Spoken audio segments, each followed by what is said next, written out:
Okay, I know we're live. I'm on time actually, for once. That's the first thing. Whoop-de-doo, I'm on live for once. Here's the thing, I could have made you wait. And in fact, I'm going to make you wait a little bit longer because I still need to eat my food. I've got like a quarter of my plate left. I beg of you, let me eat, let me cook, let me finish my food. Until then though, enjoy like a minute or two of relaxing Zenless Zone Zero music and all the dancing gifs on screen. What's up to those of you, as well as Matt and Mustard as well. Gee, Mustard, you've been here since like how many hours ago? Waiting this entire time. What's up, Clutch King as well? And Bob. Alright, let me... You can hear my spoon as I'm trying to like scoop up all this lost little bit of food here.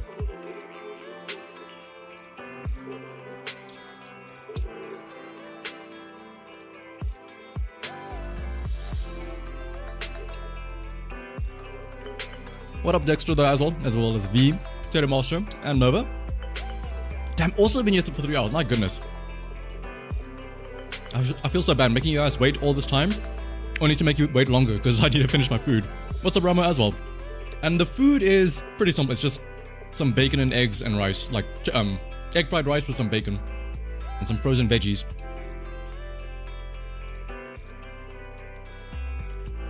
Just what's up, Stickam? I'm assuming that's how you pronounce it. How the account review? Same thing. Well, we're not gonna do it just yet. But simply just post your user ID and then we'll have a squiz through them all. Yeah, that's in the background, then you got jump scared. Oh, I apologize. Dude, Zio, I know, right? And her banner, like, wasn't her banner came out like 5 days ago? Now we're just gonna wait for Lena, UMP9. Well, UMP45, the banner came out on Girls Frontline 2. Also.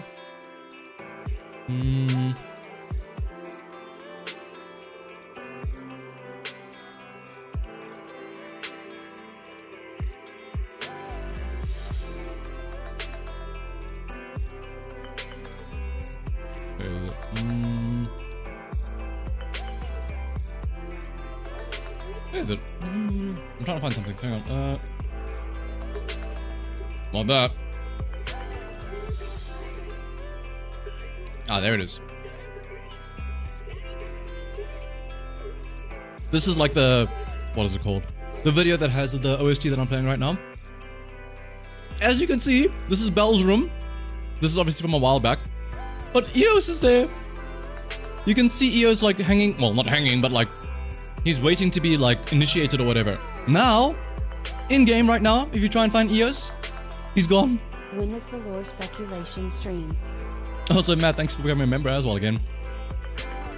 And Coco Lyco, hello to you too.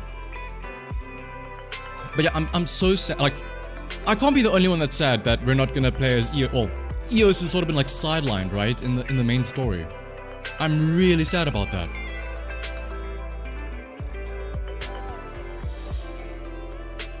Like, let me actually see if I can flip the game and show you in-game.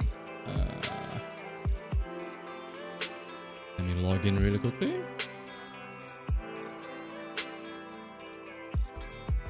So, let me also pause this since we're actually in-game now.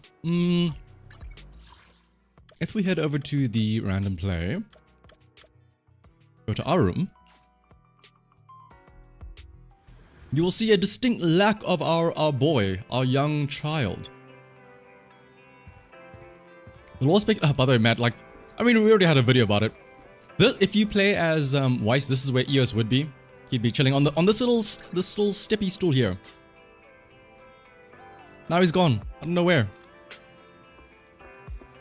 And then Belle. Oh, I guess Belle's busy or something. Why is her door closed? Why won't she let me in? Can we get Eos to run? I mean, we still get to run around as Eos in Hollow Zero though, so at least there's that. But in the meantime, while we wait, I need to go and do my dailies still. I still need to warm up some Denny's and whatnot. Finally able to do the live stream, usually miss out most of the time. No worries, glad to have you here. You like to think that Eosh is fishing? Yeah, he's just out fishing. He's just having fun with some friends. And what's up, Quasar, as well? Alright, let me do 2 of these. Oh, not these. I need Denny's. Let me do 2 Denny runs real quick. But there's a lot I need to catch up on. Do I have Inky? What is it called? The little cat from Soldier 11's story thing. Let me also use this to adjust the audio, because again, it always gets super loud in combat. That looks like it's okay. Not too loud, not too soft. Okay, go. Because there's a lot to go through today. There is Deadly Assault Reset. There's a bunch of events, and like the newest, what is it called? The Hollow Zero event, where you can play as the 4 different agents. All of those are out now. And I have done none of them. I've been slacking a lot lately. So there's a lot to go through today. And I still need to finish my food.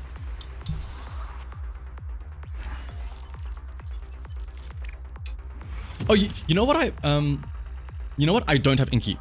And there is a very, very, yeah, Bella is like busy gooning inside. That's why she's do not disturb. The reason why I don't have Inky is I have commitment issues. You have to give Inky a name, and I do not want to give Inky a name. I'm like, that's permanent. If I give Inky a name, that's it. I get 1 chance. So I have not gotten Inky just yet, because I don't want to make that commitment. I don't want to give Inky a name just yet. Just call him Inky. I mean, what if down the line there's like an Easter egg or like lore that comes out like, actually Inky's real name is blah blah blah blah blah, and it's like, oh no, but I named you this. I feel so bad. Oh no. And CK, I saw your message the first time. No more Pokemon. I still play Pokemon. I play TCG. Alright. That is that done. How many Denny's do I have now? 1.4 million. I had like 5 million not too long ago. Hold him Sipper. A fellow Fate Chad. But alright. Since it is Friday, that means that it is time for the Deadly Assault reset. So, of course, we're going to go for 9 stars, because why not? I'm assuming I'll be able to do it, but we'll have a look and see what the buffs are. You mean no more Pokemon? I still do make Pokemon videos on my second channel. TK, if you keep asking, I will ban you. You called him Lungo after a Cafe Lungo, a black coffee drink. Ooh, and he is a black cat. Inky and your cat look the same, so it was an easy choice. Ah. Alright, let's see. Corruption Complex, this is easy and B, right? Yep, you want to impair. What is my second account? It's literally just shanahavt, but with TCG at the end. Pompeii, this is going to be fire, so this is going to be Evelyn. All your cats are named after coffee drinks. Ooh, coffee. Your current cat is named Mocha. Is it? Wait. Oh no, I'm thinking of Matcha. I was going to say, is your cat green by any chance? But then I realized, oh wait, no. I'm thinking of Matcha, not Mocha. You always thought I liked Pokemon. CK, it's a crazy thing. It's I don't know why people are so baffled by this. You know, people are allowed to play different games, right? Like, there's not just one game out there, right? Each time you fight Pompeii, you always get yeeted out the battlefield. My main issue with Pompeii is how he always, like, spins around and, like, whenever I'm about to do, like, a big attack, like a chain attack or something, or use an EX special, he does this thing where he just rides away on his bike. I'm like, bro, get back here. I'm trying to hit you. Glorp moment. Ooh. Is that a Wub Cub I see in the wild there? Calling me Glorp.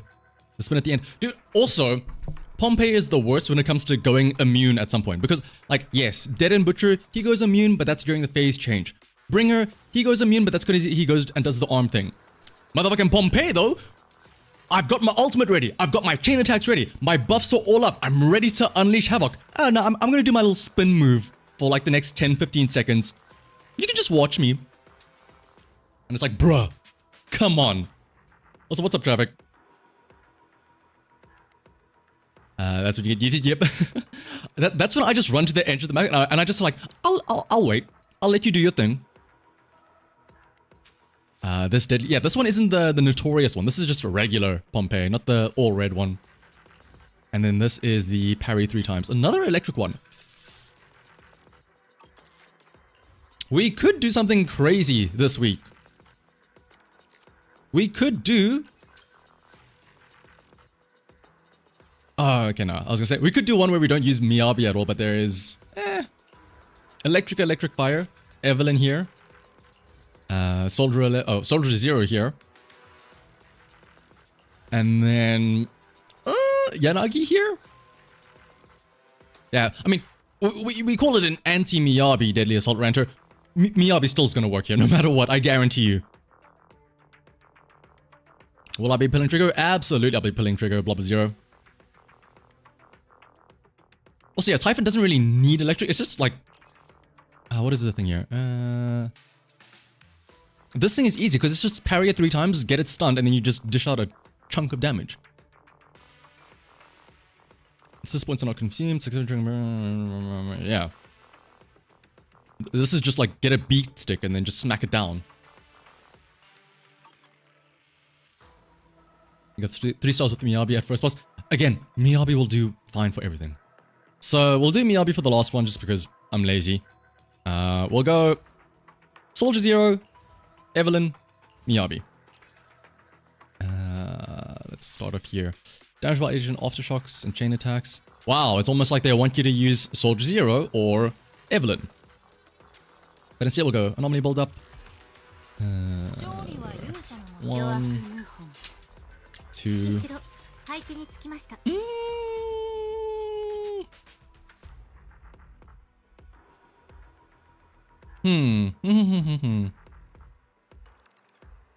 Decisions.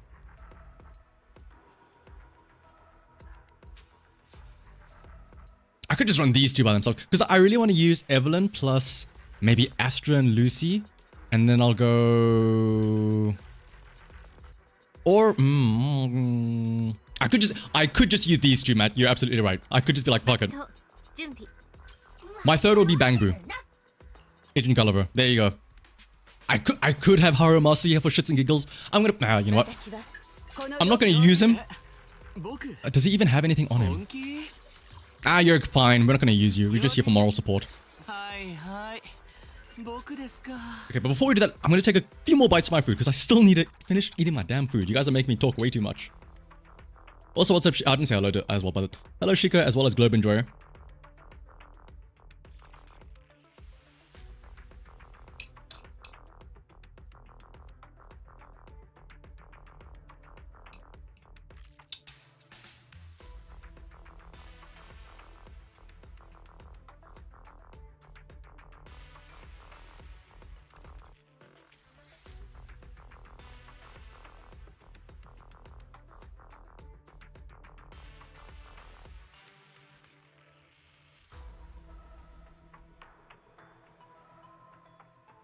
See, the issue... The issue with Polka is I want to use her with Soldier Zero, just for fun. Like, yes, I know this is going to be... It's less optimal, I'm going to lose damage, I'm going to mess up my rotations. I still feel confident that I'm going to get 20,000 no matter what. Just because I have Miyabi and Yanagi there. And I'm eating some, what is it? Egg fried rice with bacon. Yeah, Haru is just gonna be lore accurate Harumasa. Shows up, does nothing, claims he did anything.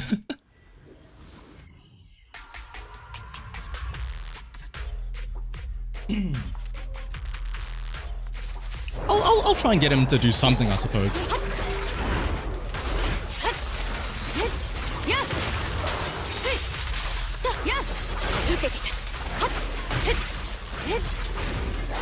Oh, hang on. 1, 2, 3.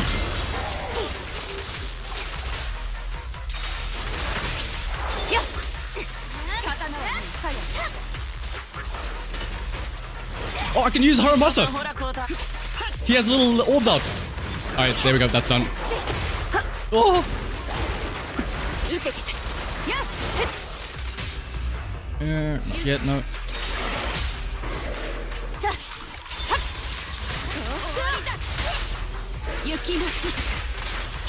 Haramasa, there now nobody can like call me out for not using Haramasa. He had his one moment to shine. I saw his little like 6 balls on the floor, and I realized, oh wait, he has like that out. You're not sure why is Haruya? He is here for moral support. That's pretty much it. Hello, where'd you go?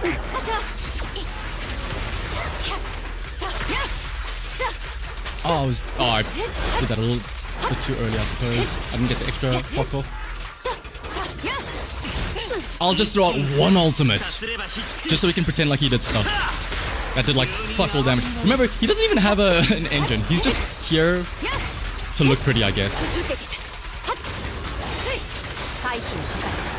1, 2.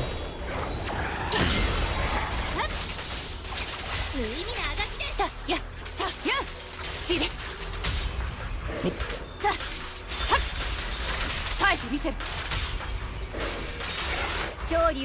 No accurate section 60, yep. And then Sokaku's like just somewhere off eating, I guess. That's the best way I can put it. So what's up, Death Reaper? I could use Rina, you're right. Because I don't think I'll use Rina anywhere else. I mean, I could use Rina for the, what's it called? Soldier Zero team.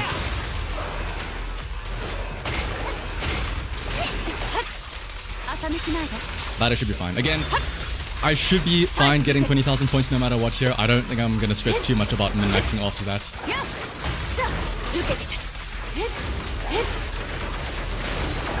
1, 2.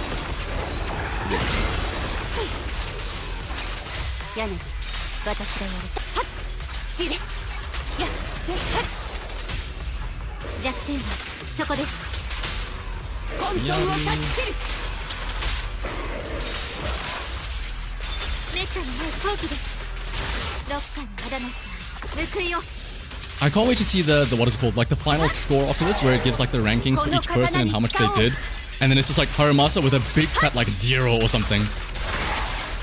Oh, you know what? We got 20,000.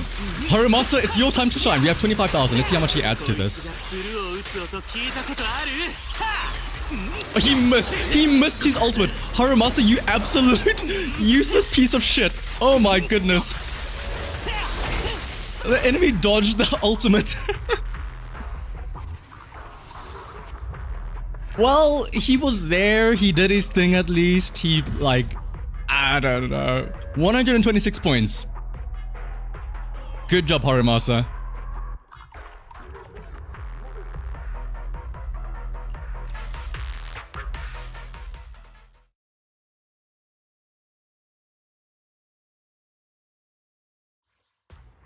Alright, that's down the... let's go Pompey next with...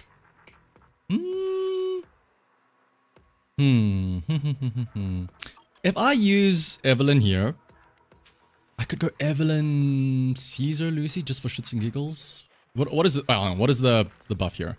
Boss enemies gain 1 stack of Battle Hardened every 10 seconds, increasing the damage dealt. Oh, so we want to use anomalies against them. So technically speaking, we could go mono fire here. We could do something fun here. The boss can dodge our hose up. Yep, apparently so. Just jumping up into the sky. We could... loading, hello. We could go... where are they? Evelyn. Burn Ice. And then Lucy. Okay, why? Whoa, the server's about to like crash on me? Why is there so much loading? And then of course Rocket Boo. What's up, Pepperoni? You lost your 50... Oh, you lost your 50-50 ass. Now you have M3 Lycan. I'm assuming Lycan is going to be compatible with Hugo. There's no way that he's not, right?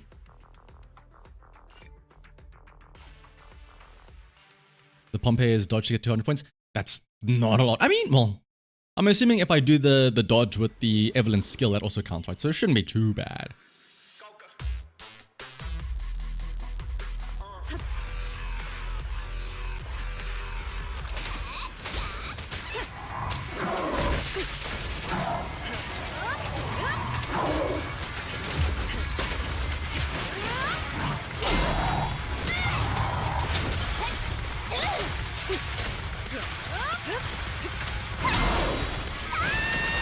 Burn, baby, burn. I thought you were about... I heard the flash for an attack, but you didn't actually attack.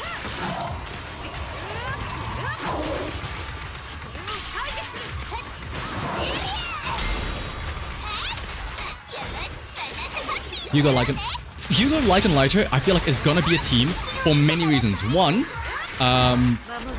Hugo is ice, Lycan is ice, and Lighter buffs fire and ice. And two, to satisfy all the women. 3 guys, Lighter shirtless, what is it called? Lycan the furry, and then Hugo the suave man. There's no way that they're not gonna make that a team that you can run together. Like that, they would be crazy not to do that.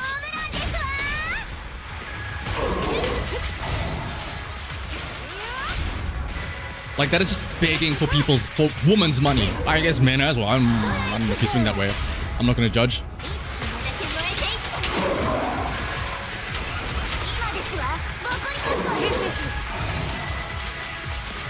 But you know that there's gonna be women out there, or people in general, that are gonna use them as a team, no matter how good they are. Like how I did the Section 6 dumb, like it's bad but it's fun. There are people that are gonna do the same thing with the 3 guys. Yeah, as Dom says, like it's not just women. Actually, now that I think about it, not gonna lie, when I heard Fukuyama Jimin's voicing Hugo, I also got a little bit wet myself. Like I was like, oh hello, Vi Lelouch Vibrashania.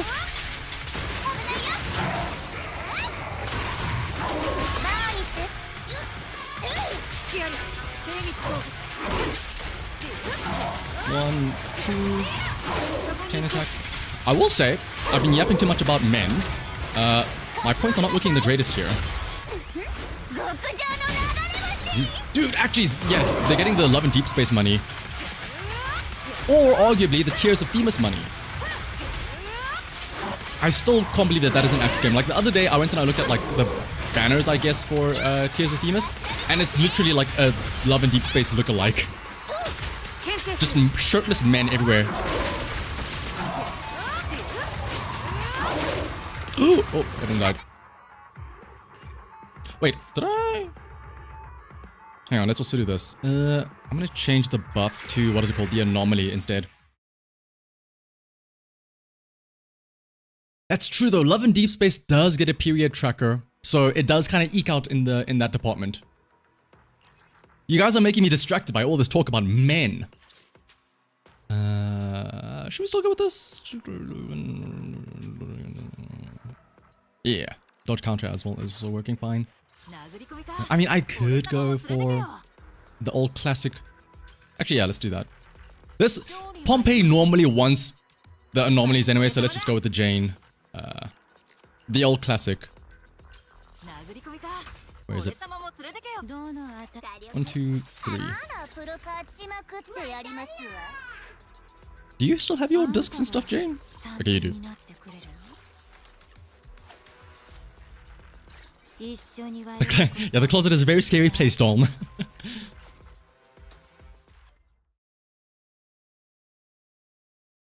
Wait, hang on, Traffic, are you being serious? Does Tears of Themis have a Teletubbies collab?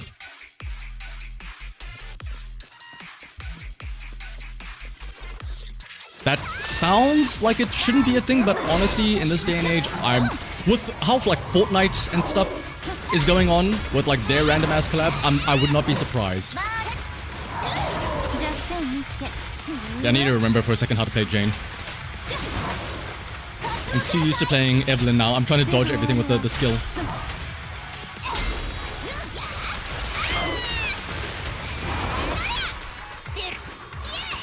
Was that not? I do have M6 Lucy, yes.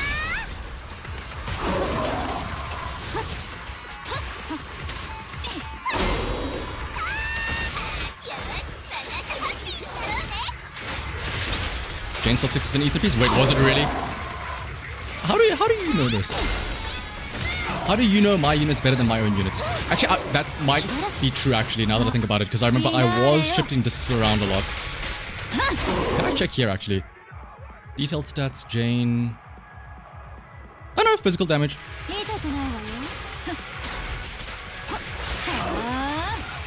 Oh wait, you mean like the ether set? that might be a slight issue.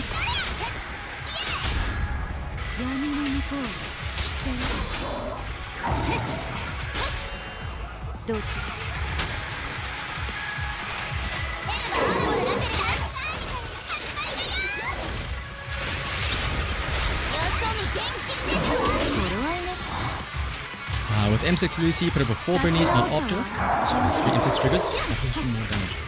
Is that because of the... Oh, right, because Bernice is, like little afterburns and stuff, or like all of her little attacks trigger the boars a lot more than anyone else, right?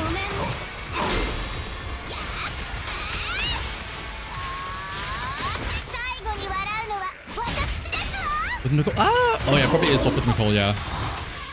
Since I was putting on an anomaly build earlier. Oh, I say earlier. Other day.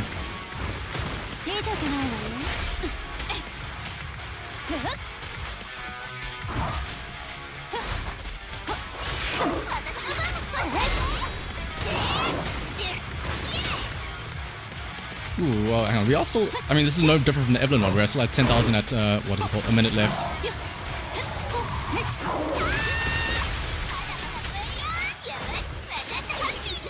Into the tears of theme. This is not real. Okay, I'm gonna check this after this.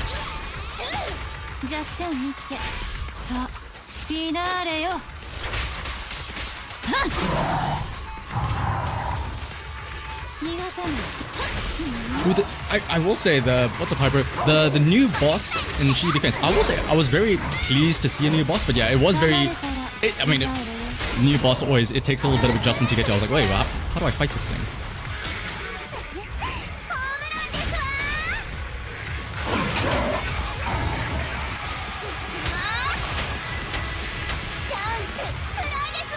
Did I not hit the board?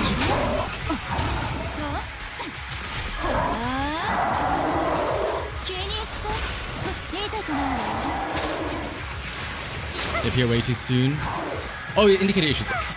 So it wasn't just me then. Okay. Let me also exit this here. Let me look at this Tears of Themis Teletubbies collab. Is it what, like they're dressed up as a thing?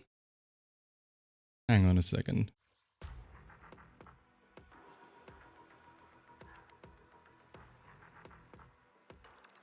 You had a dream that one day I would stream outside of your work shift? Only a dream though. Nathaniel, are you at work? Oh, I'm so sorry. Okay, you know what? When I heard Tears of Themis clap, I thought I was expecting a lot worse than this. This isn't that bad. Like, it's just the guys in, what is it called? A Teletubby suit. For my brain went into, like, it's the Teletubbies, but on their little, like, TV screen chest is the Tears of Themis guys.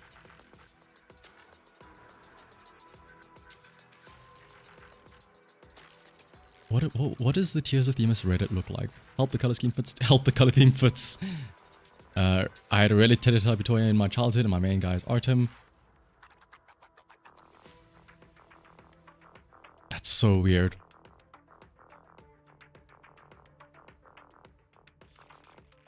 But alright, back to the game.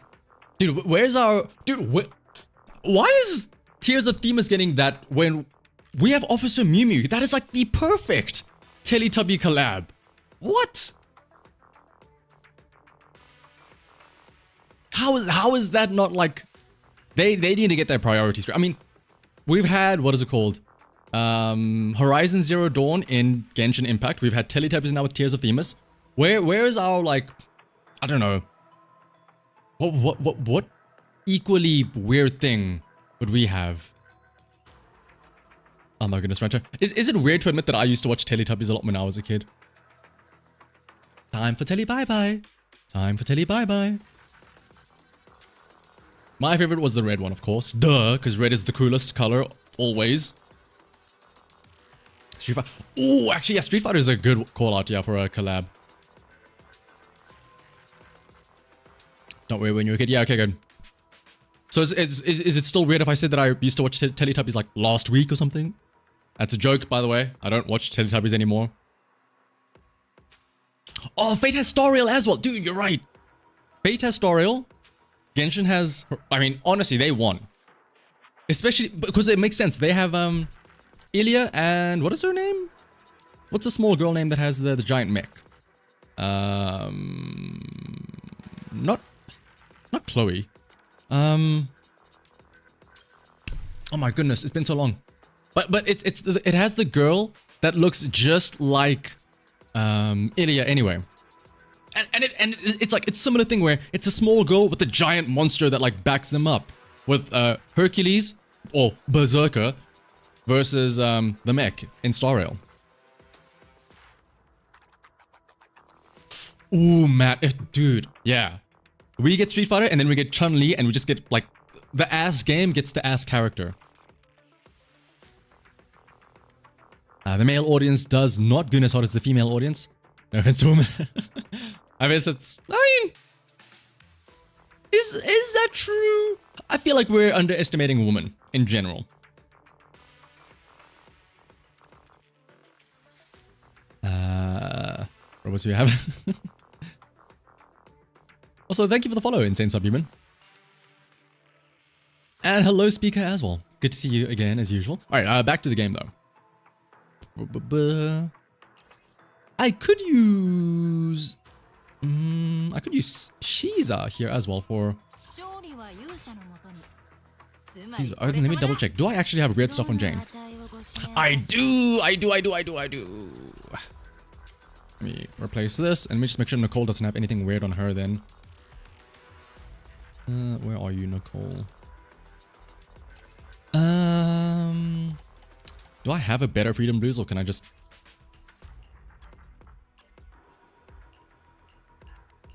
I'll just have to remember to switch this back across, I suppose.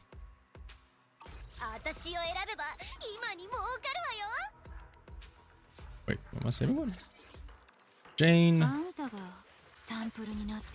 Where is she at? Lucy. Bernice.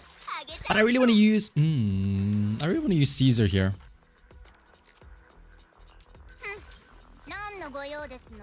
Yeah. I can't not use my wife. Or one of my wives, between her and Shuyen. Is Jane's engine not... Oh, right, it hasn't. Ooh. We'll have to do that later on.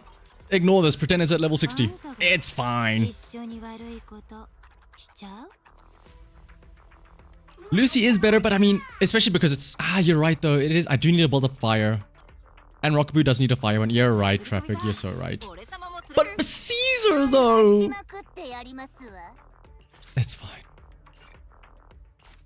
It hurts not using her.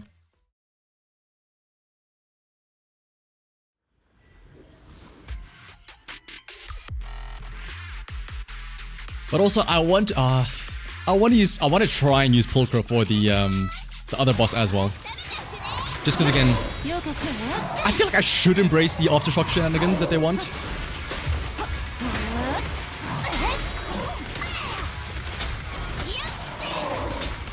But we'll have to look and see.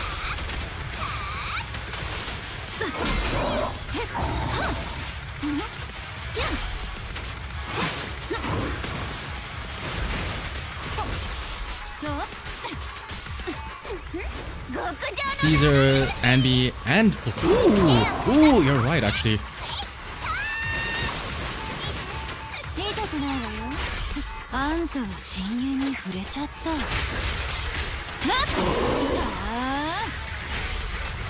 Because it's all about the impairing for that one, right? And like Caesar, obviously you can do a shit ton. As long as you can target the right leg and it doesn't do all the wonky willy-nilly stuff like it always does.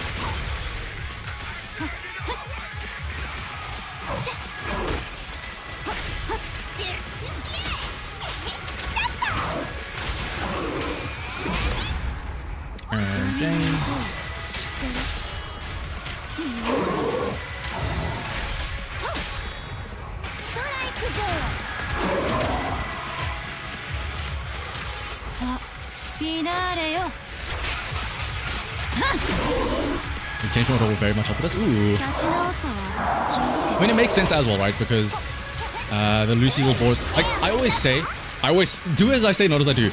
But the Lucy boars are very... You shouldn't neglect them. They stack up a lot over time. Like the bonus attack and they can crit as well and all that stuff. It's very nice.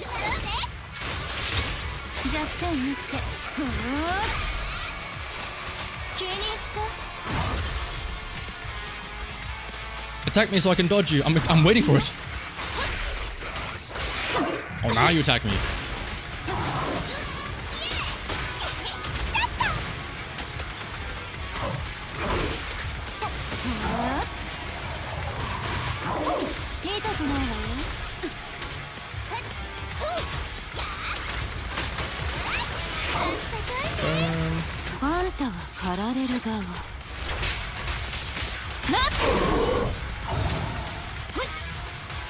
Water. Here's the thing though, maybe it's just because of all the anomaly stuff. It's so annoying when it's like the dodge, what is it called?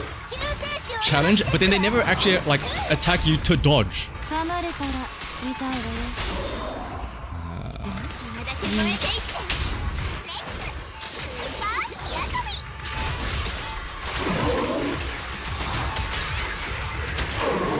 Speed to win.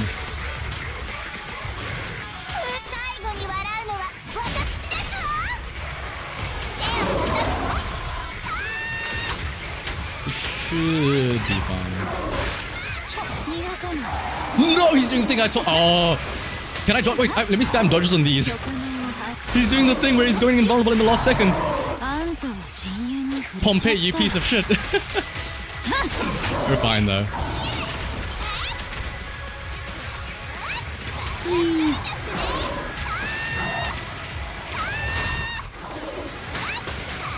And what's up, Tarek? My favorite VA. Ooh, that's an interesting question actually. I want to say, okay, how do I word this? I want to say I like Hugo's voice actor, Fukuyama-jin, because he's just like a really popular or famous voice actor. But I'm not a fan of like Hugo and like his voice. However, Lucy's voice actor, I love Lucy's voice actor. Like the haughty-taughty little Ojo-sama princess. What's not to love about her? Yeah, as Hamza points out, like whenever you try and dodge and then you accidentally trigger, or I say accidentally, you trigger an anomaly and then he stops and it's like, well, shit. I mean, yes, it's fine because you can still attack afterwards, but it's just annoying. One.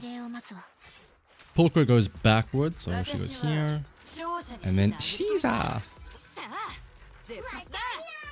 I don't have an electric bamboo. I guess next best thing is Electro Boo. Backwards, yes. When you trigger, yep. It's gonna be so difficult trying to speak once trigger comes out because of how often you're gonna be using that word. They couldn't come up with a better name for her.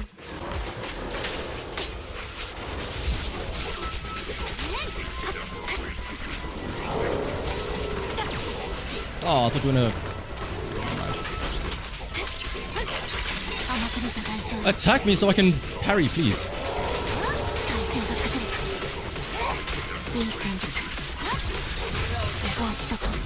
Oh, I need to remember it's the other way around for Caesar.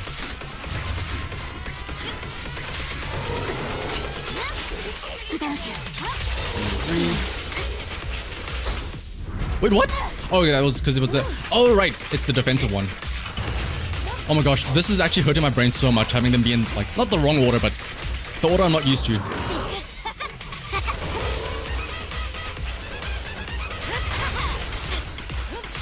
Oh my god, I need to restart this. Oh, my brain. I'm so used to having Shuyen, or not Shuyen, Caesar be after Shuyen that I'm like, press spacebar to go to the next one, which is Caesar. That now that it's going backwards to Pulcher, I'm like, what's happening here?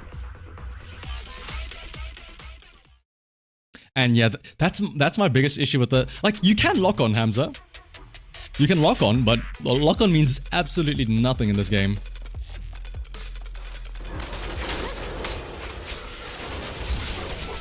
Like, I'll lock on here now just to... for shits and giggles.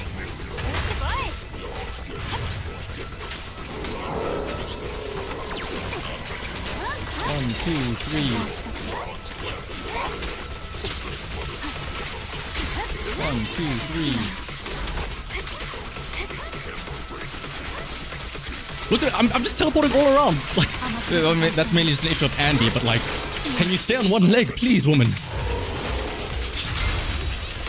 Typical woman, always indecisive, can't decide what leg to attack.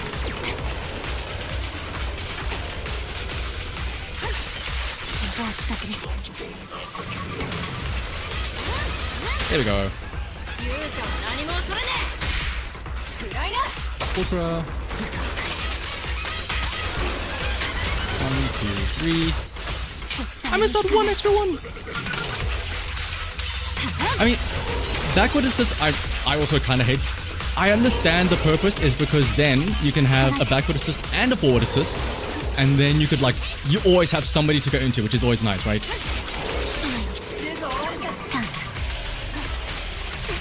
Then like no matter which support you're on, you always end up like attacking into them, which is nice.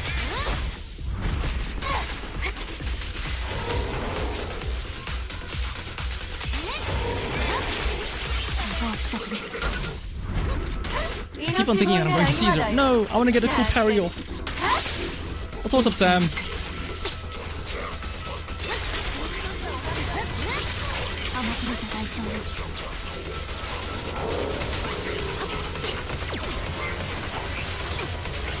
One, two, three. I can't see shit. 1, 2, 3. 1, 2,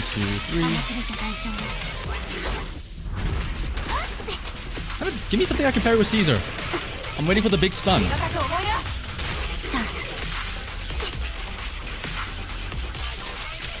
As do, I guess. 1, 2,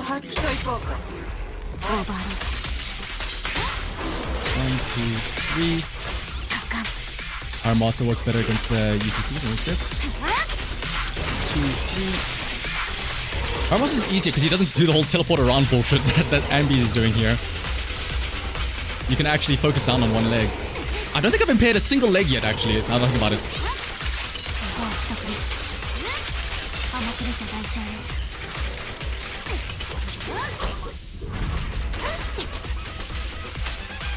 Oh, I actually haven't had the shield for how long?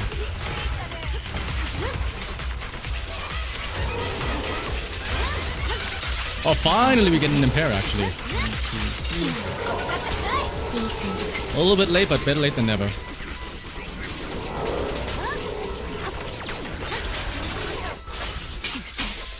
I did get one. Ooh. Let me see. I've got this one now. Oh yeah, you can see the other one is slightly cracked. Or the one leg was slightly cracked. I'm like, I hope. I don't think I'm cutting off anybody else. I got 3, 4. Maybe it's just, again, I'm so focused on just mashing the left click with Ambi that I don't really bother. But I mean, hey, nice, easy.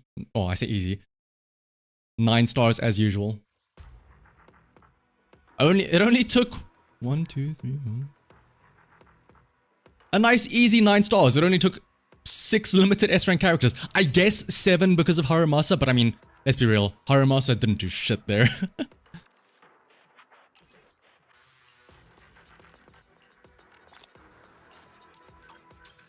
He only has 2 attacks where you can... Ooh, what the... where you can defensive assist against the leg stomp and the spin. All the others are evasives. Yeah, I do kind of wish that... I think that's why I was getting like caught off guard earlier. Is that I know red is essentially you cannot dodge or you do not have an assist for this. Normally it means either you're out of assist points or it's an evasive assist and all of yours are the parry ones. But then it gets weird where it's still a yellow flash because I have Pulchra, an evasive assist.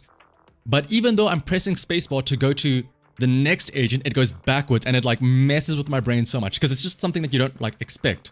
Exactly as Traffic says, they should do like... I'm trying to think of a good color that wouldn't like get lost in all of the effects. Yeah, like green maybe. So you know, oh, I'm about to do an evasive assist.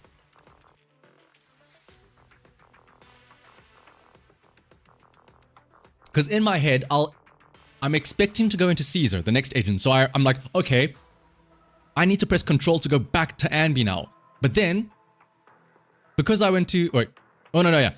I assume I'm pressing spacebar to go to Caesar. So I'm expecting that I should go into like, press spacebar again to go back. But then it goes the other way and it's like, what? But at least Pulchra, you always are able to go back to the previous character because of, what is her name? Her thingy-majiggy. She triggers a quick assist. That's what's up, Felipe. You want to redo Pompeii with Jane and Bernice? You got nostalgic? I mean, that's... correct me if I'm wrong, but does Pompeii always have this, or at least this corrupted version, not the notorious version? Does Pompeii always have this as the details? Does Typhon always have this? Especially with these, the performance points as well. And does like the corruption complex always have this? Because I'm sure it's always the impairing thing. But it would be interesting to have different sort of, not buffs, but different sort of like challenges. Because Pompeii is essentially always going to be bring an anomaly team. Typhon is always just going to be like, you know, parry 3 times. It'd be interesting if they switched it around, you know, where Pompeii is no longer the anomaly thing. And now the corruption complex is the anomaly one. Because this anomaly stuff is basically begging you to use Bernice because it's enemy weakness fire. But now if all of a sudden the corruption complex is the one that has the anomaly thing, now it's like, oh shit, I need to use like an electric anomaly. Let me bring out Grace. Let me bring, oh, you're not going to use Grace, but you know what I mean. Let me bring out Yanagi. Let me bring out Vivian because it's ether as well. Yeah, I need backup, not you, Pulchra.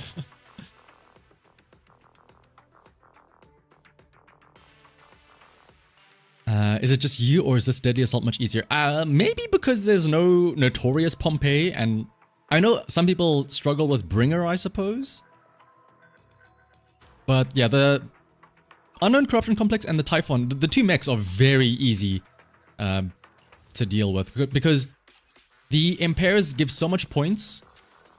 And like, and again, their like enemy detail buff thing give you so much points. Like here, when you break a leg, you get 800 performance points, and then you get 1000 decibels to dish out a huge chunk of damage. And then they also take like increased crit damage.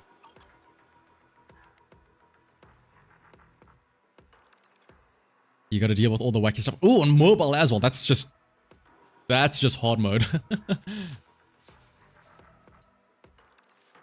Sometimes she misses and she doesn't trigger the follow-up assist. Oh, because of how slow Rena's little, like, what is it called? Like the skill moving ball thingy-majiggy is. Pompeii has different challenges sometimes. Dodge, sometimes anomaly. I mean, at the end, well, isn't this both, right? This has anomaly. Oh, I think I know what you mean, where, like, successfully triggering an anomaly grants 200 performance points, right? I think that's what you mean. I mean, I can see that, but my main thing is, like, have this be different. Have the battle hardened nonsense be different, right? Make you want to use like Evelyn or a crit focused agent on here, as opposed to just, you know, anomaly spam. You always thought red flash means it's a projectile, so it's hot. I mean, you're not wrong. A red flash normally is like a projectile, and the way you dodge a projectile is you have an evasive assist. So, you know, that's your Jane, oh, not your Jane, sorry. Your Pulchras, your Graces, your Renas. Who else is there? Is it just those 3? But yeah, the ones that don't... Oh, no, Nicole also isn't. Astra, for the people that... The 2 people out there that actually use a counterattack with Astra. But yeah, red is essentially... Do you have something available to dodge the attack? You did 30k on that one with Astra, Sheehan, and Evelyn. You didn't even need the anomaly. Oh, for Pompeii. I thought you were going to say for the corruption complex because, you know, this is also weak to ether. That's interesting though. Shuyan and Evelyn. An interesting combination. It'll be fun if they impose on you one agent and you have to... Ooh, that's actually really cool, Felipe. Although the only issue is, like, again, how would you choose... Well, let's say they make you use Astra. Not everyone has Astra, unfortunately. And if they force you to use a trial agent, I guarantee you, the trial agent they give you will be so utterly, extremely shit, it'll be so difficult to actually, like, make use of them. If it's like, if the main story trial agents or anything to go by. They are so bad. Unless they actually, you know, give you a fully upgraded agent for once in as a trial mode.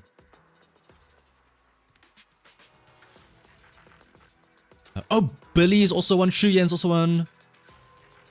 And then, yeah, Grace, Rena, Pulchra, and Astra. They could give us a better trial, but I mean, when have they ever done that? But speaking of trial agents, though, I want to have some fun.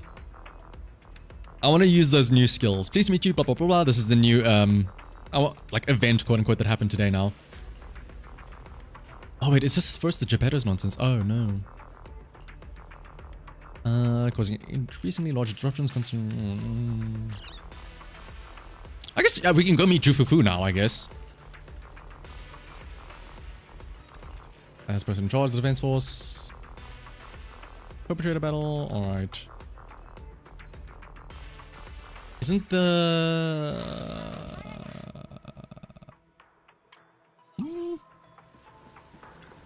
Can I not also do... Where are they?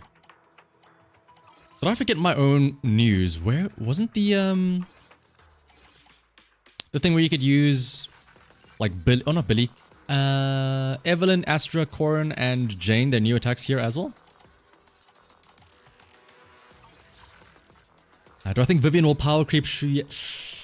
Oh, so it's power creep is a very dangerous word to use. I don't think she'll power creep Shuyan because they're different roles, right? Shuyan is an on-field DPS agent, whereas Vivian is like an off-field anomaly, right?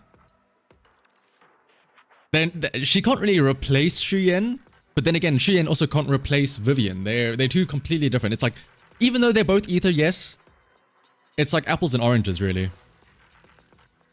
Yeah, she's like an anomaly Bernice. And did Bernice... Oh, well, I guess there's no other... Like... Okay, I don't want to say did Bernice power creep Soldier 11 because she kind of did. But I mean,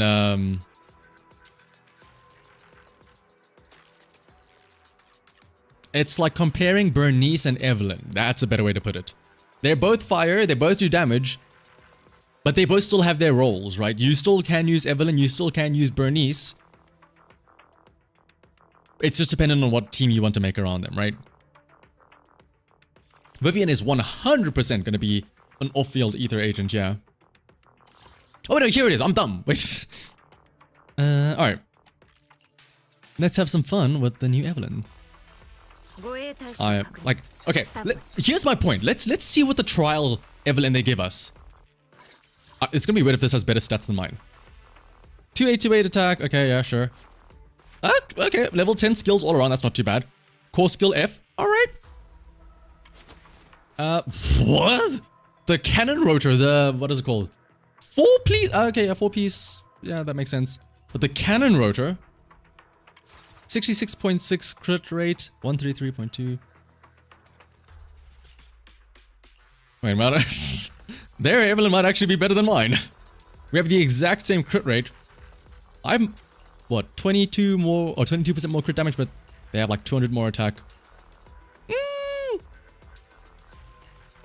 To be fair, I value crit damage more because this attack can get boosted up by Astra. So I'll... Also, wait, what engine am I using on her again? I'm using Marcato, yeah.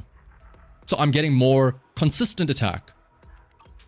So my attack is roughly the same when you consider it, but this is just like the... Every now and then you do a burst of damage. I'll use my Evelyn. We can also use a Bang Boo. Alright, we'll use their little Crybu at least. Do not disrespect your girl, Soldier 11. I mean, again, yeah. After the Soldier Ambi story, I have nothing but respect for all the soldiers, actually. Okay, so wait, what? I actually don't know what Evelyn's new attacks are. We're gonna see right now. Okay, that's still the same. That's also still the same. So far, everything is still the same.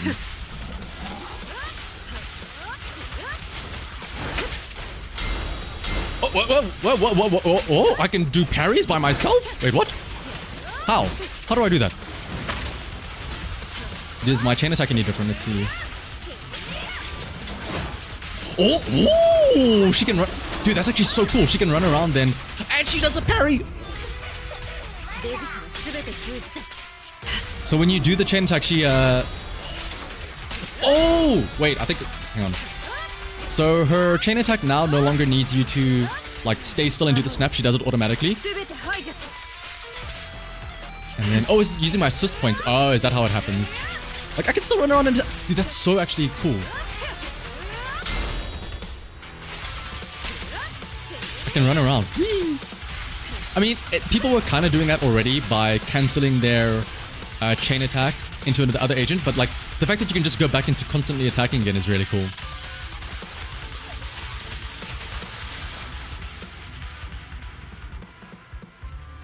They made Evelyn good now. If anything, now I'm just sad and mad because this could... Imagine if this was how Evelyn actually played.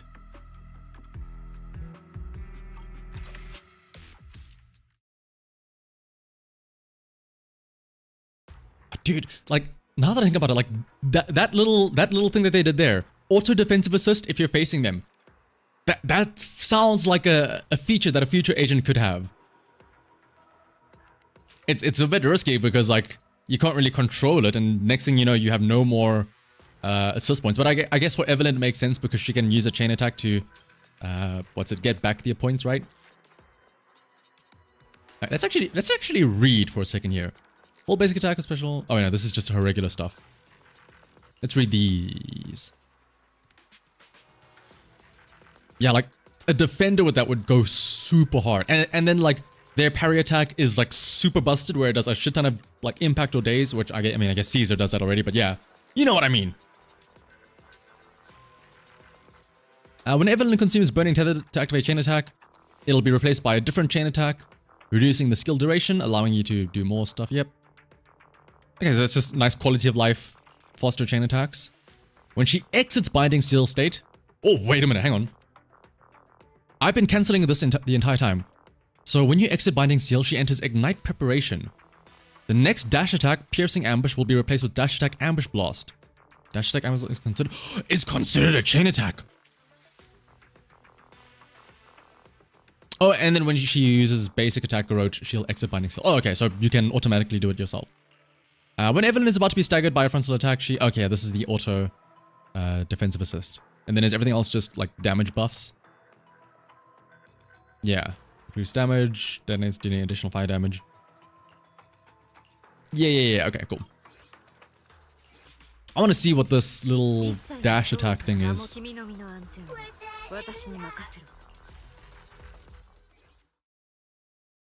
Yeah, that's... Yeah, I mean, the auto parries, yeah. But I mean, to be fair, Miyabi does it... Felipe, it's not just the third attack. The third and fifth attack, Miyabi has, what is it called? Auto blocks or auto parries. So I'm exiting the state. Now the next dash attack should... Oh! That's so cool. And then... Dude, that's actually... They should have actually... Honestly, they should have given that as an option to her in... Again... Imagine if that was her actual skills, where you can... If you purposefully choose to exit Binding Seal state, you get that little buff thing. So is... I mean, obviously, yeah, the fact that this little Garrote attack, where you hold down the attack, also gives you the equivalent, that's kind of crazy. But even just the whole exiting Binding Seal state gives you this special chain attack would be so cool.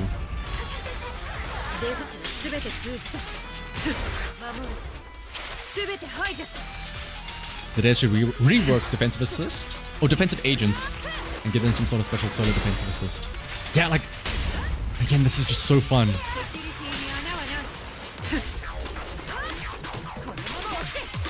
Also, let's sit out.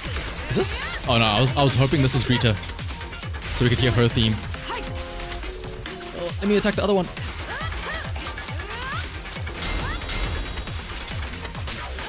You lost 50-50 on Bernice. Should you say for Vivian or for Bernice? I would say rather say for Vivian, because I'm assuming you have or do you have Evelyn? Do you have Soldier 11? You could probably survive without Bernice right now, because there are other fire agents in the game. I'm assuming that you don't have an ether agent though, an ether DPS, in which case Vivian will be very useful.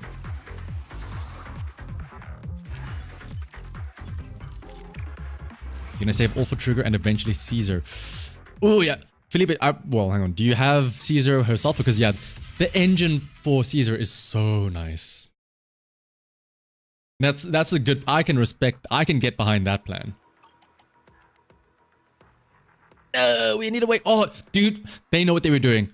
They give you Evelyn, and then it's all time gated. Astra next, then Jane, and they save the best for last. They save Corrin, the Pizza Cutter Supreme, right for the end. I just wanna go spin around with Corrin. Actually, I could do it now if I just go into the regular Hollow Zero. You lost Caesar to Color. Ooh, it sucks to hear that, Felipe.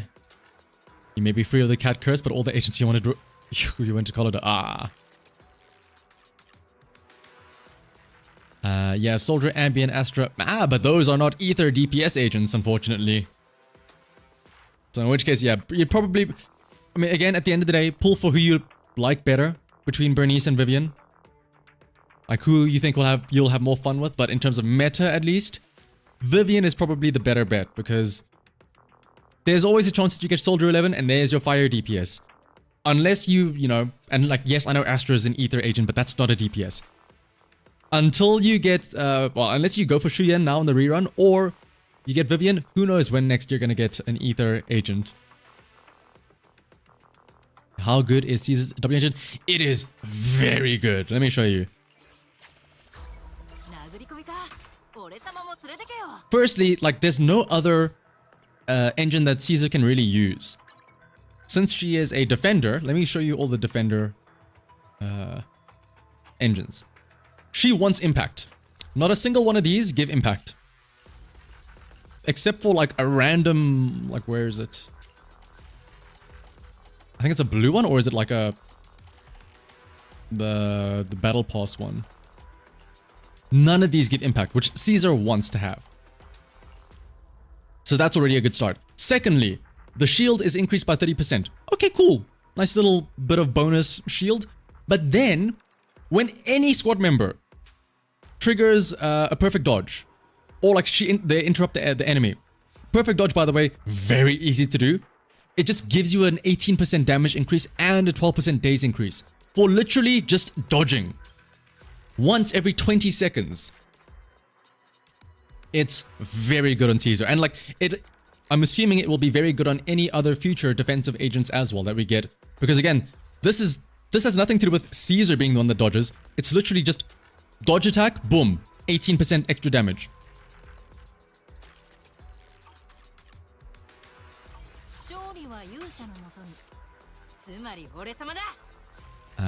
The random impact stun. Yeah, like there is, oh yeah, the next best thing is just using an actual, it's the Miyabi situation, right? Where the actual class itself doesn't have any good engine. So the next best thing is just using something for the main stat, right?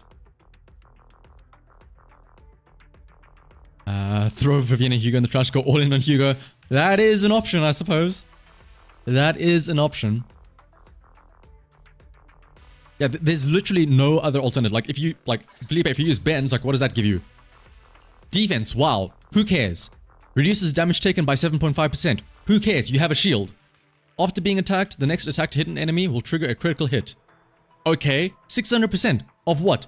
The defense. Caesar's defense is, like, pitiful. She wants impact, not defense.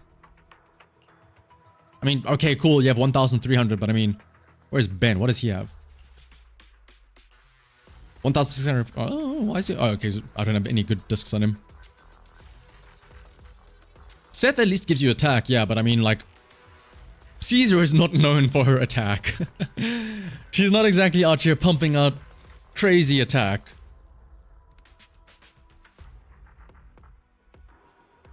I've heard a lot of people say wait, what? Who said stun agents aren't good?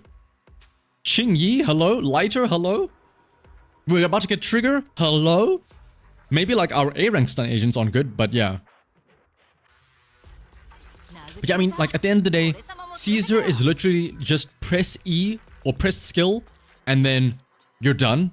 Every now and then you just switch to her for a parry and that's about it. Very easy, very simple to build. And it's not like you're gonna, you need much. There was a fussing bit about stun being bad. I think defense. Defense, I could understand. Stun, though. Stun is, like, again. Shu Yen. Who else is there? I guess Haramasa as well to an extent.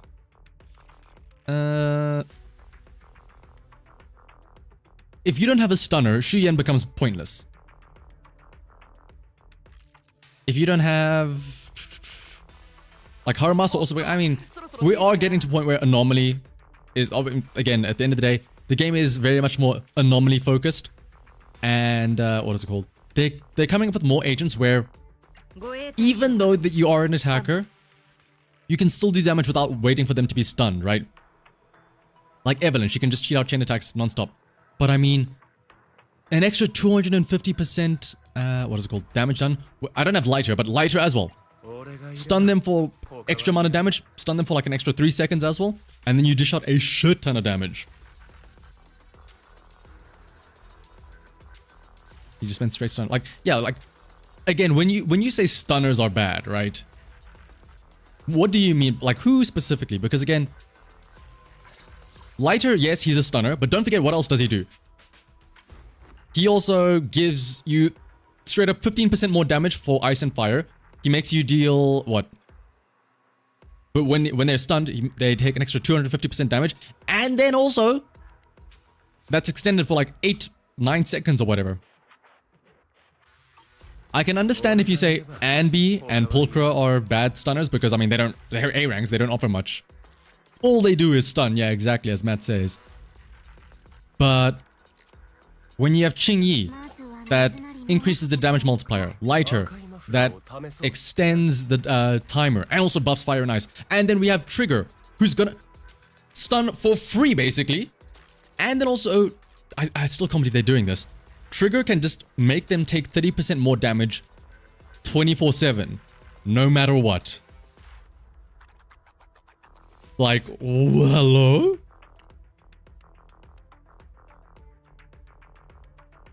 Yeah, Lighter is legit a top 5 character, and I'm sad that I don't have him. Unfortunately, he is a male. I will say it is funny, though, that you can have Caesar, and Caesar is a better stunner than, like, the original stunners, like Collida, maybe Lycan, Anbi, and, like, what is it called? Pulchra now. Just because of how crazy high her defensive assist is.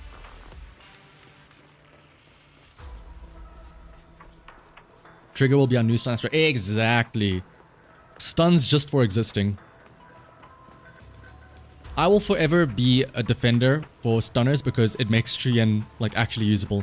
Like, could you imagine trying to use Shuyen without stunning the enemy and like you actually just have to like deal damage with Shuyen the entire time? Smacking them around with a teeny tiny little nerf gun essentially. Pulchra. Here's the thing though, Pulchra does buff all damage by 30% if you have her at Mindscape 6, which is a bit of a big ask. Unless you like, you know, got really unlucky or lucky, I guess, quote unquote, with the, what is it called? The banners now. Where is it? Because it's only here, right? But yeah, once you get this, it's pretty good. It's pretty good. Because now you also have like essentially a permanent 30% damage buff. But you do have to get 6 or 7 copies of Pulchra. The good thing about off-field stunners is you don't have to play them, just let them do days. Exactly. That's kind of why, like, again, I'm just in love with these two here. Caesar is kind of, well, I guess the better word for it is Caesar's like a quick swap stunner, right? You don't need to use her a lot to get the stuns off. Every now and then you just tap the spacebar, have her come in, do a quick parry, boom, plus 30% days. Do that a couple more times, boom, they're stunned. Also, what's up, Mia? Play long enough and yeah, play long enough and you will eventually have like, I'm pretty sure I do have all of the regular A ranks at Mindscape 6, right? Nicole, Lucy, Anby, Billy, Seth, Anton, Korn, Ben, Tokaku. Hello? Oh. Piper, yeah. My issue is that I was too lucky. I got Soldier Anby too early, which meant that I only got like one copy of Pulchra. So I'm not complaining. I'm not complaining. I would rather have one copy of Anby and only one Pulchra than like 7 copies of Pulchra but no Anby. Don't get me wrong.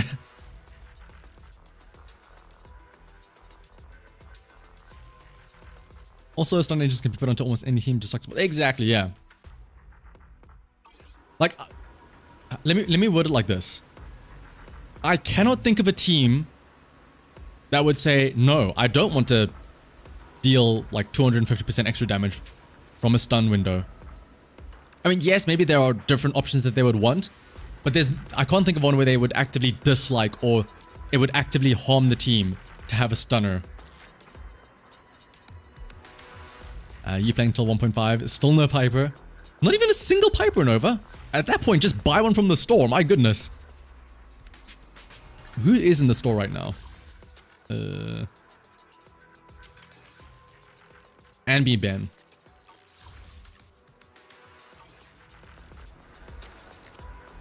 For A ranks, you're only missing the Cunning Hairs and Seth at M6. I will say, at least after, the nice thing about this is that once the patch ends, yeah. If you want to try and pull for more Pulchras, once the Soldier Anby banner ends, she cannot be pulled. As far as I know, during the trigger banner, she is still not going to be in that pool there. You cannot get any Pulchras from there. Pulchra will only be added to the regular rotation and standard banners once the entire patch ends.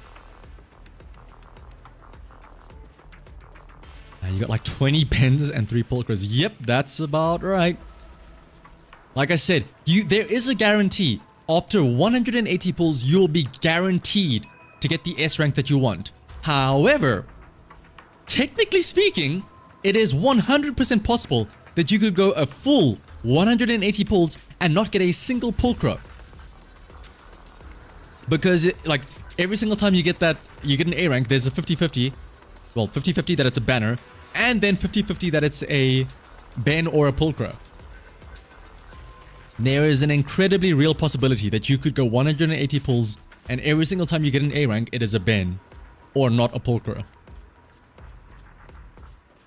You want to try getting M6 Pulchra, but you think it'd be best to save for trigger? Yeah, exactly. Like, you will get her eventually. There's no rush. Like, I mean, like for example, Seth. Seth came out, he was limited. By now, you know, 6 patches later, Mindscape 6. Pulchra will be added to the standard banner. She will be added to, or she will come around in the signal shop every now and then. You're gonna get her.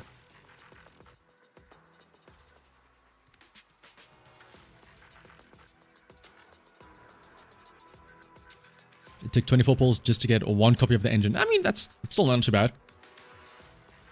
Oh, but like, yeah, after having to go to soft pity. I mean, think of that as like a consolation of having to go to soft pity, right? Yeah, like as Paper says, like unfortunately that is the real scenario, right? You could go 80 pulls and not get any Pulchras at all. I feel like the devs did this on purpose, where they named both Pulchra and Trigger very like commonly used words. Pulling for Pulchra, like, is it just me or does the word pull, like, it's losing its meaning because we're saying it so often? And then there's also, you know, trigger, triggering quick assist, triggering blah, blah, blah, blah, blah. You could M6 both S ranks and not get a single point. That is, yeah, it's crazy that is technically true, right? I'm kind of sad that they don't like. It's not like other games where instead of, how do I word this? Like where every time you pull, you get like small bit of like special currency that you can use to redeem characters from that banner. Like Spark, I think it's called like sparking in other games, like in Blue Archive or Grand Blue Fantasy and stuff like that. Oh, Tekken, you still don't have Ambi. I mean, you still got what? 10 days left? 11 days left, depending on where you are. Will Pulcher be in the signal shop? Maybe not immediately, but maybe in the future down the line, Pulcher could be appearing in the signal shop. Pulling for A ranks is foolish thing. Once you get the S rank, bow out. Yeah, exactly. That you will get them eventually over time. You managed to snipe one of Pulcher's. Yeah, I'm also glad that I just got an engine for Pulcher. I got too many engines. Again, that was my reverse issue of I had to go all the way to Pity for the engine, which meant I got a lot of Pulcher engines, but also a lot of big cylinders. Yeah, when trigger triggers and allies trigger, or what they trigger for trigger will trigger a trigger attack, yeah. It's crazy that is an actual sentence that, technically speaking, makes sense. 7 bends before your first Pulcher. And the devs absolutely did this on purpose, putting the 2 furries, so like, you got 1 furry, but it's not it's like the complete polar opposites. One is a big boy, other one is a sleek, slender cat girl.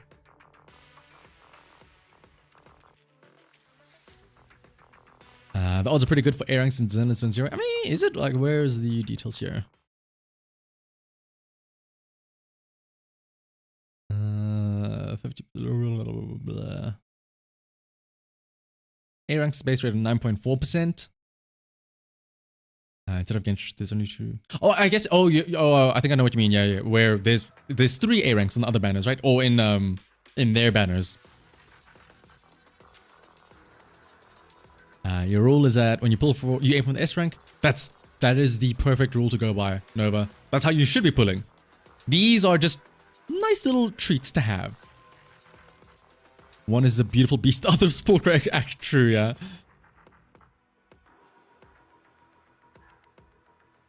Trigger's way better than... Oh, absolutely way better than... I don't think anybody was arguing the other way around, Melvin. Don't worry about it. But yeah, like, it's still crazy to me that it's a, like, 30% buff or 30% damage buff, like, permanently, not just while they're stunned. That is literally... Hang on, isn't that, like... It's literally Lycan, but permanent, right? The multiplier is increased by 35%, but only when they're stunned. Meanwhile, Trigger is just like, nah, just do that all the time.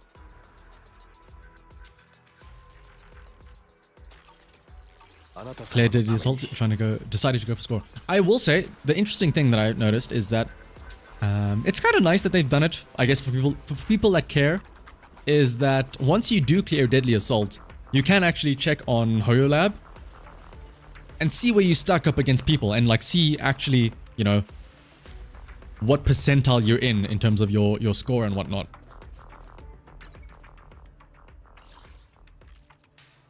You think Trigger goes to 130 while Lycan goes... Well, yeah, so that's the thing. Trigger goes to 180... Oh, no, sorry. Lycan goes to 185 because the standard stun is 150. But then Lycan adds 35. Trigger adds 30%, but that's 24/7. So that's 130 even when they aren't stunned. Well, when they are stunned, that it still adds onto it there, so it becomes 180. So like, yes, it's 5% less, but you also have a permanent 30% boost anyway. Alright, but what else was there? I still need to do... I need to do a lot. This was that. We could... Actually, I still need to do this and get my free copy of Pulcher, actually. But... Let me do this, actually.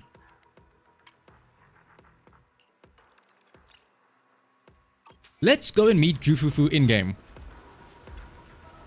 In case anybody isn't aware just yet. Blah, blah, blah. We need to go and meet Geppetto, yeah. That event is fun. The, what's it called? March on Tiny Titan, yeah. And Sandstone, we're gonna, well, we're not gonna do it just yet, but we're gonna do it in a bit. But it's just gonna be, you have to post your user ID. Does Pulchra plus trigger mean 160 damage non-stun window? Pretty much, yeah. If you have, what is it called? Pulchra at M6, it might actually be more, because depending on how the math works, the trigger 30% is 30% on like the damage multiplier you see on their enemy status, but the Pulchra 30% is a separate one that just says they take 30% more damage. So in theory, let's say okay, let me get out some numbers here. We're gonna do some math.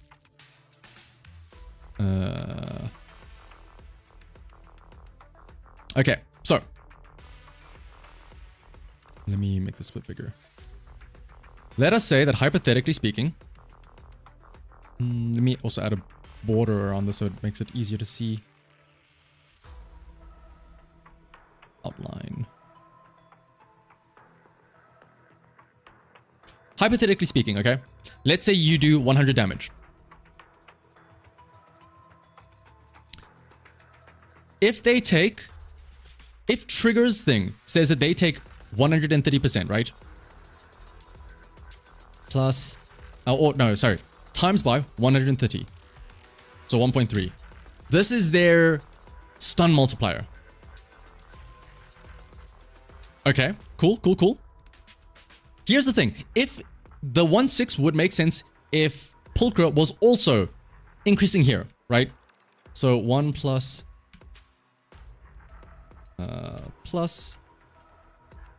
0.3 plus 0.3. But that's not how it's working. That is not how it is working. Instead, it's going 100 damage times 1.3 from the stun, but then Pulchra says any damage they take is multiplied by another 30%. So you're here multiplying again by 1.3. Pulchra. I need to shrink this down again. Oopsie. Instead of doing 160 damage, which would be, other thing, you're technically speaking doing 100 times 1.3 is 1.3. You're technically doing 169 nice damage. Because you're going to do 130 times 1.3. So because of the way it stacks, it's actually a little bit more than that. And that, my friends, is called multiplicative bonuses as opposed to additive.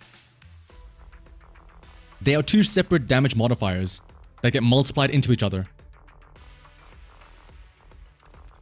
But yeah, as Mia says, it's literally basically just about that. Is it multiplicative or is it additive? And yeah, as Hamza points out, like it's not the same. So because we know for a fact it's not the same, we still aren't sure. Maybe it is different, but it's probably going to be different multipliers, so they get multiplied into each other.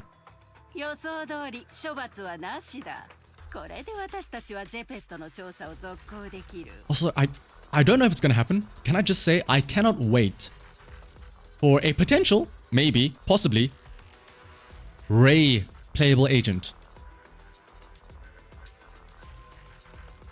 You wonder if every character will eventually get a perpetrator battle. Dude, they are so... It's actually scary how fun they are, because it's like, man, they could have made this agent so much more fun, but they chose not to. They had these ideas, but they like... Honestly, the whole Astra laser beam thing, they should have just given that to her in-game, like as a base thing.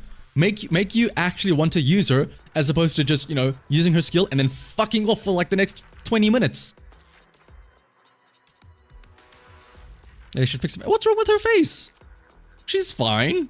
I guess maybe it's a bit pointy here, but yeah, it's fine.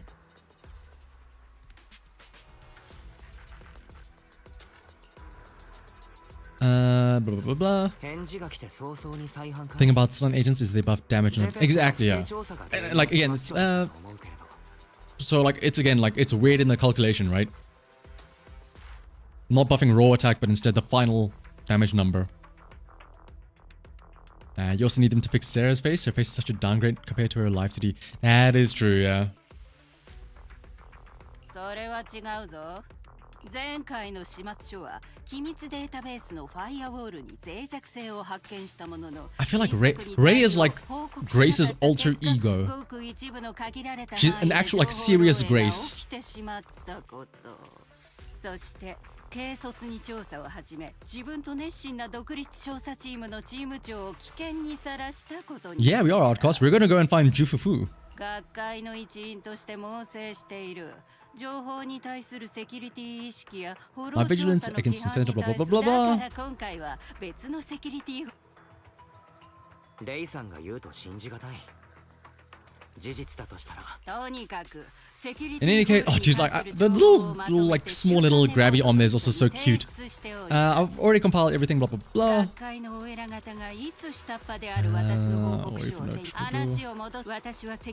Alright, so this is all just introducing Geppetto. The whole new line of combat boosters based on my preliminary observations. Yep. It's funny. I do like though that this is how they introduce like new stuff. Hollow Zero really is like the place you have to look for future stuff. Like this is how we first met Section 6. This is how we first saw Section 6 fighting with Miyabi and Haramasa. What else was there that showed us? I mean, here now we're gonna meet Jufufu. And also, once you do all this stuff, it clears out the... What is it called? I'll show you in a second here. Soda. I found the samples and data used to create the new etheric coagulum.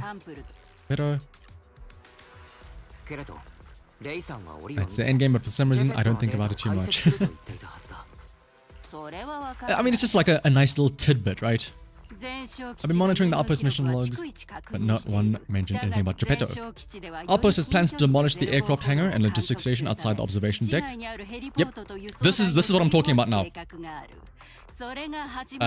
You actually see the place evolve throughout as you play the game, and as you do more quests and whatnot. Got this on development. I mean, it makes sense also because remember, Scott Outpost is overlooking Hollow Zero, and as Hamza is saying now, that's the main story. Like this is the actual important part of getting closer to Hollow Zero.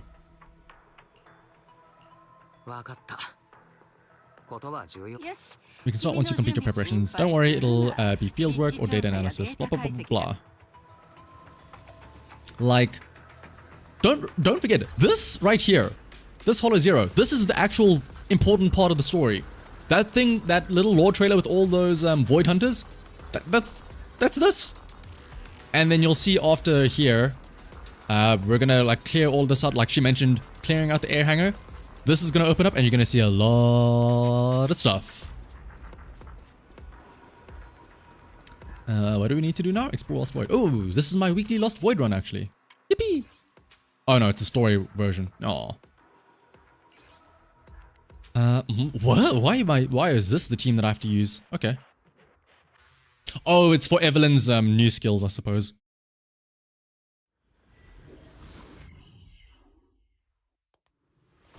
Yeah, we also learn about the agreements between the Void Hunters and the Dark Wall.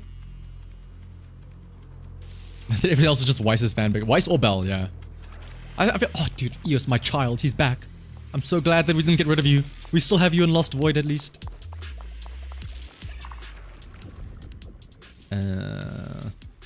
Which is the one? Yes, it's this one. The extra chain attacks. Carrot ammunition, bamboo backup battery. Look at him, he's just staring at us. Everything ready? Yep. You got 9 stars, a deadly assault. Ooh, congrats, Shiko. Geppetto's influence on the ethereals is growing, blah blah blah. I'll keep looking for clues. If need be, I'll make sure to come find you. Yeah. Let's grab the ultimate one as usual. Eos, look at him, he's just chilling. Oh, were you trying to get an upskirt of Ray? Eos, you sick little bangboo, you. I can understand the vibes though. What's up, Rex? Alright, well, shortest path. 1, 2, okay. Just keep on going right, I suppose. So hype for more Hollows here. We might see the creator next. Dude, like, I'm honestly just so amazed that all of this nonsense that's happening, you know, with Geppetto and all that stuff, we don't like bring it up that much in the main story at all. Like, I would have thought that this whole introduction of Geppetto would have been like a big story, right? Like, how are we... I'm waiting. Let me put it like this. I'm waiting for when they do tie it together, where you could argue that all of this is like a side story, but there's gonna come a point where they clash, and it's like, oh shit, Geppetto is attacking the new Eridu. We need to put a stop to it. Maybe, who knows? Maybe the other sacrifices that they're planning on, you know, attacking with is gonna tie in with this, right?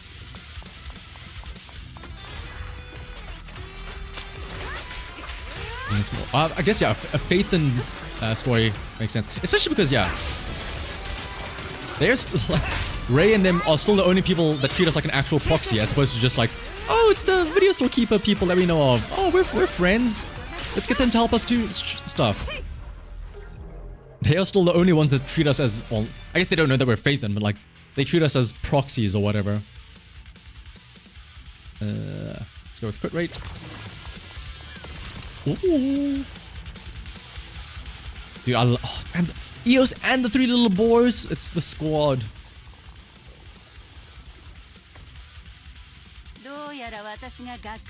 You love how people ask for TV overhaul, like got to remove it all. You missed them. I told you people were gonna be mad that it's lost. I mean, I'm sure there was an overwhelmingly greater amount of people that wanted it gone than people that wanted it to stay. But it does mean that we missed out on really cool, like, you know, little aspects of it. Like, again, that Rena story. Oh, so good. Prophecy. Oh, so good. Blah, blah, blah, blah. Okay, also, this background music is pretty good. Pinocchio is the true form of the sacrifice. Honestly, yeah, like, we still don't really know. I mean, do we? Correct me if I'm wrong. What is Geppetto and Pinocchio? Or oh wait, like, are these sacrifices or are these just really big ethereals? If they are really big ethereals, like, where did they come from? Why are they so big? What happened to them?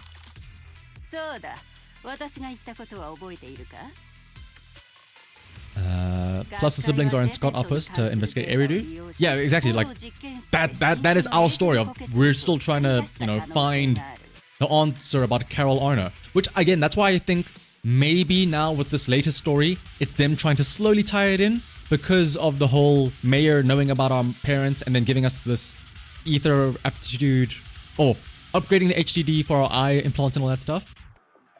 I will say though, Matt, like, I'm also not a fan of us going into the hollows because, again, the whole build up was that, you know, we have Eos, we have Fairy to help communicate and all that stuff. Like, in this past story, Eos did nothing. Fairy had like one line. That was it. Because we were the ones going in the hollow and finding the code. We didn't have to be like, oh, Fairy, help us hack the code. And Fairy was like, I got it. The code is 7777. Instead, it's like, oh, let's just walk around and then find it there. Which honestly, to me, it felt really annoying. But I understand. From a lore point, I think I know what they're doing. Again, it comes back to the video I uploaded yesterday. How do I word this? If we only use Eos, right? Nineveh, that's the name. Nineveh, thank you. If we were to use Eos the entire time, we technically speaking are too safe, right? We aren't, unless people actually discover random play and come at us in real life, or in the real world, we are too safe. They can damage Eos, they can destroy Eos, we can fix them up. But now that we can go into the hollows, we are actually in danger. We almost died twice in this recent patch, you know?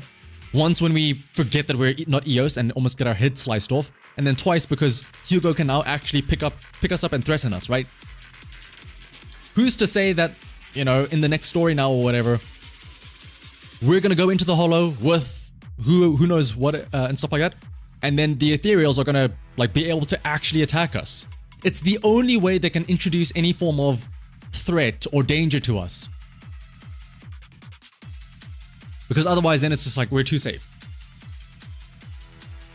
You think it's being implied that Geppetto and Nineveh, yeah, are sort of natural sacrifices.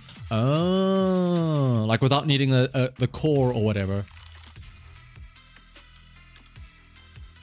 It felt slower than TV mode. Yep, exactly. Because why? Because we didn't have Fairy just giving us the code. Anyway, getting back to this though. They used Geppetto's data to develop a new type of ethereal coagulum in their hollow research lab. Relics are powerful ethereals, but we can't confirm these experiments. Use Geppetto samples, so the replicas.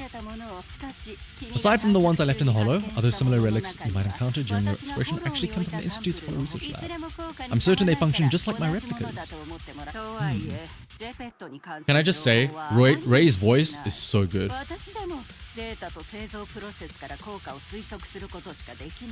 Follow-up experiments, I need to confirm finer details. You're more for looking to get another AI. Oh yeah, what is it? Jinn? Yokai? And Ghost. Those are the other three, yeah. Because they're all like spirits or something like that. That's what the other three AIs are. The creator could be a big bad hollow monster similar to Nineveh and Geppetto, and the sacrifices are feeding it. Ooh, I like that thinking. You find running it? That's what I'm saying, Nova! That's what I'm saying! Please do not worry, we have studies that confirm the relics materials. Like, what benefit is there to us going in the hollows ourselves? There is literally no benefit whatsoever. There is nothing that we can do there that EOS could not have done.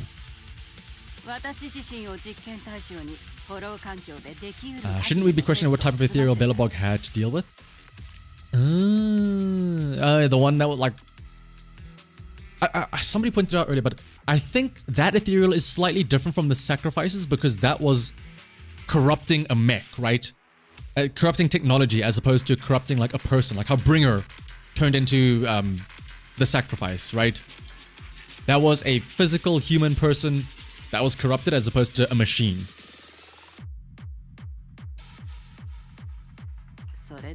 It's not zero risk if you're in... I've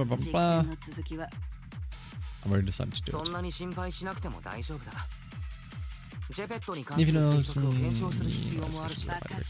Thank you for trusting me. However, I do have to warn you, although it's very likely the etheric coagulum will work against Geppetto, there's also a chance it might negatively impact your hollow exploration.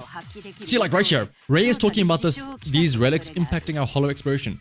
That's a good thing that we're not in the hollow and we're using EOS, right? Be careful. Alright. Let's go this way.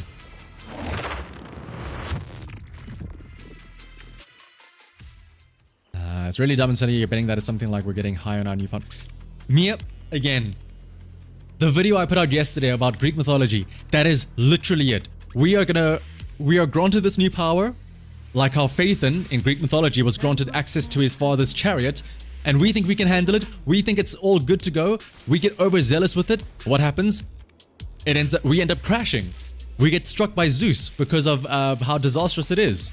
And then we end up falling from the sky, which is what the exact same vision Vivian saw, which is kind of like how the Heliades cried when they saw Phaethon falling from the sky in Greek mythology.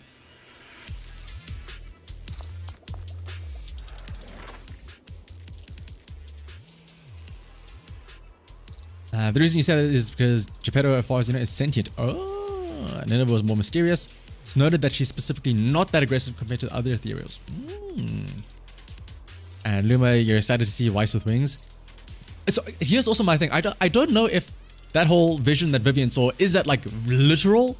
Are we literally going to sprout wings? Or is that just like figurative? Oh, we're falling from the sky, let's give us wings. Because, funnily enough, in the like the Void Hunter lore trailer, one of the Void Hunters, it was the girl with pink hair. She had wings. Kind of similar to what we had. And like there's no other person that, as far as I know, that we've seen that has wings. Unless we get like bird Therans or something like that. Crafting taking him to, well, malware. Is that what the Bellabug mech was? Eos could get more things done than Bell and Weiss. He's so small and can fit into small places. Exactly, Eos is so convenient. And was Bellabug human? I mean, oh yeah, Bellabug. Was it Collider's father that was corrupted in there? I mean, remember, this is way back in patch 1.0, so some of the story points are a bit fuzzy, but I remember Collider's father went up to the mech and he realized there was something in there, right? It's not Collider's father herself or himself that's in the mech that got corrupted, but he realized there was something or maybe someone in that mech when it was corrupted, right?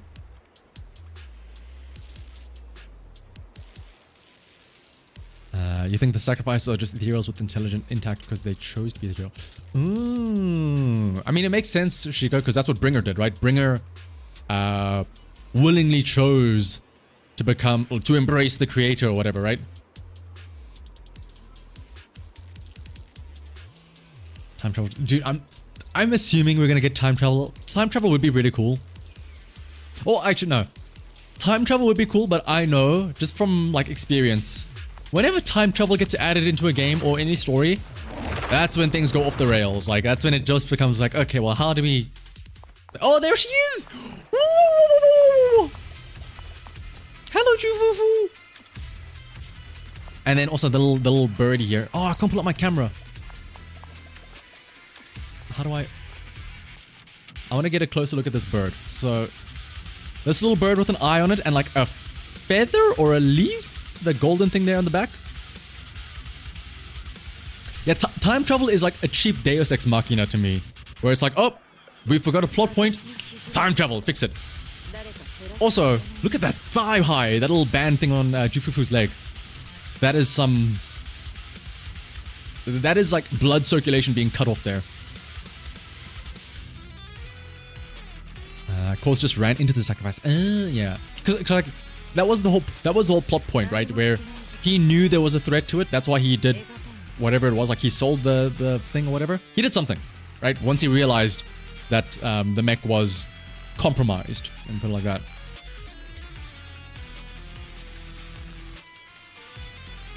They did hint pretty heavily that Bell and Weiss were children of devils / children of gods, Luma. And heavily hinted at them being capable of combat or would learn to fight eventually, maybe. I mean, again, that's why everyone always jokes about, you know, oh, we're gonna get playable Bell or Weiss.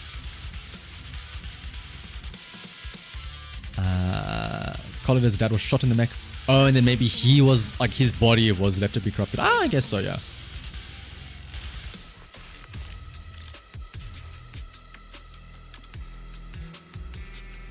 It looks like a sacrifice, but... Oh, no, I'm sorry, Jufu! I didn't mean to break your box. Wait, hang on. If I break the box that the bird is standing on, what happens then? I'm scared. Okay, I can't, actually. I literally cannot break the box. Give the bird eye drops? Oh, because of the eye on the back of its thing. So here's my question, you know. Is this little bird... Is this little birdie here... Is this like a representation of Yishuan? Or is this literally just a random bird? Like, or is this the master's like messenger, envoy, their spirit form or something like that? If time travel is planned from the start, it's not actually a Deus Ex Machina. But here's the thing, that it's all about execution, right? That's why I guess it's, like, as you said, assuming it's not badly planned. It's all about execution.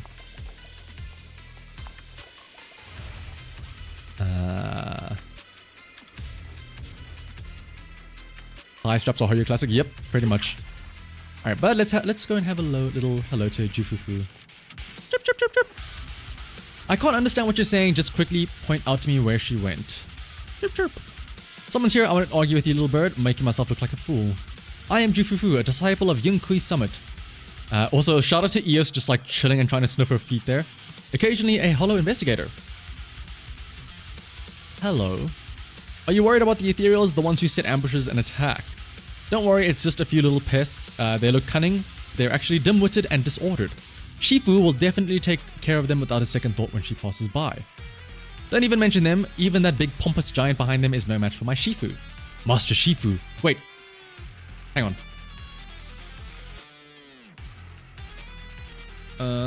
What does Shifu... I'm gonna do a quick Google.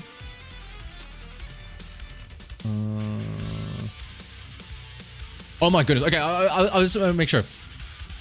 Shifu obviously is referring to her master, right? Let me... You're about to get flashbang. Let me see if I can turn this to dark mode quickly first before I do this. Okay, but anyway, I won't pull up the Google thing, but Shifu obviously means master, which made me realize in Kung Fu Panda, they named him Master Shifu just to be Master. Man, really on the nose with that one, huh? You sure we're gonna see Bella Weiss get a taste of superpowers next patch? I feel like, yeah, maybe... You know, maybe that... Going in the hollows is dangerous, but maybe going in the hollows, once we get exposed to ether or something, it's gonna, like, activate something within us. You're convinced time travel has been planned to be a part of Genshin's story since launch. Ah. But anyway, let's see. Is your Shifu that good? Yeah, it's actually Yishuan is literally going to be Master Shifu from Kung Fu Panda. Or actually, no, it's going to be Po. You know what? Actually, I could see an agent that looks like Po coming into the game. I mean, we have Ben. That's not too far off, right?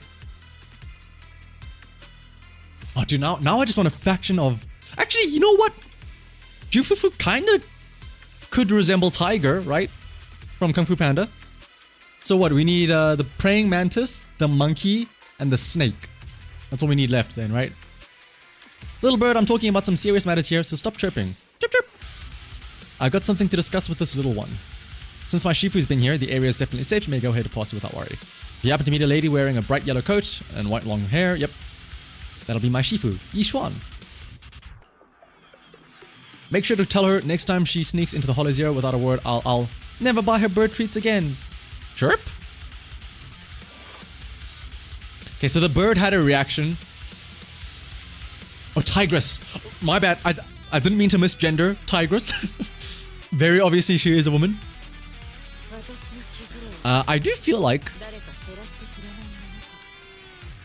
So I'm assuming that this bird is Yishuan.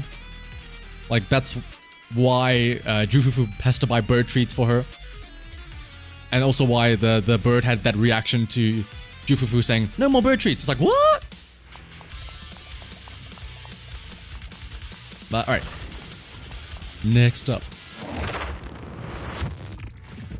If Geppetto is no match for... Oh, let me read that.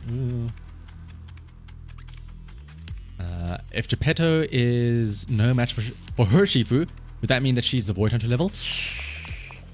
It could be. Oh, hell, wait, I have to save you guys? Why do I have to save you? Aren't you guys gonna fight me now? But anyway, yeah, like... I could see this Yishuan being like the next generation of Void Hunters, especially because that would confirm that we're getting new Void Hunters and we're not gonna get like the old ones, if you know what I mean. Like, we're not gonna get Sunbringer herself, we're not gonna get Joyous, like how our Miyabi is a descendant. Maybe Yishuan is a descendant from one of the other Void Hunters, or just a whole new generation of Void Hunters, right?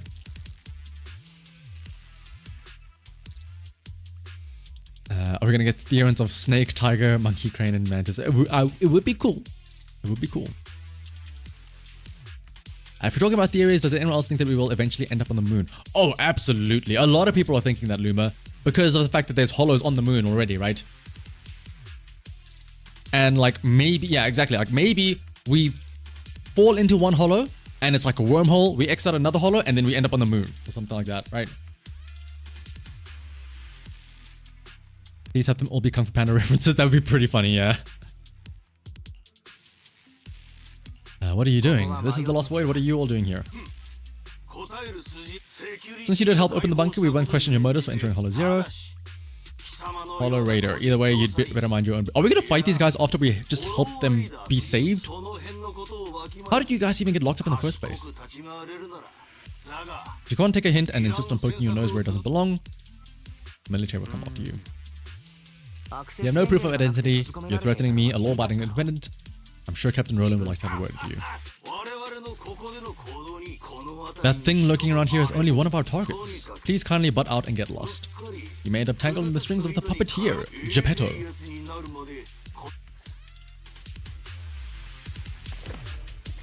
Why are we fighting? We saved them! Ungrateful bastards? What? Wait, do I have the... There we go, the chain attack thing. Do I? Okay, no, I don't.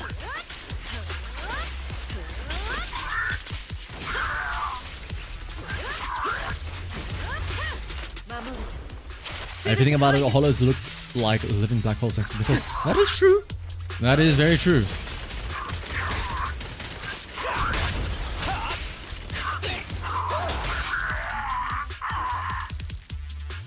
Look, we were a bit rash just now, but I suggest you just let go, or this will get ugly. Are you uneducated, or do you just look like, or you just like believing nonsense? An ethereal would never imprison someone. And how did you guys get locked in there? Some useless trash in the defense force can't even. Wait, what? Some useless trash in the defense force can't even maintain. Okay, I'm so glad whenever there's a typo that it's an actual typo and it's not just me having a stroke. Because every time this happens to me, I'm like, oh my goodness, am I becoming dyslexic here? And no, it's just that there's a typo. Hollows being spatial anomalies means we could literally go anywhere. That is true. Maybe, hear me out. Also, what's a black case? Maybe Hollow Zero is like the central hub. And then from there, whenever there's a new Hollow created, you can travel to it from Hollow Zero, which in theory would mean that we could travel to the moon via Hollow Zero.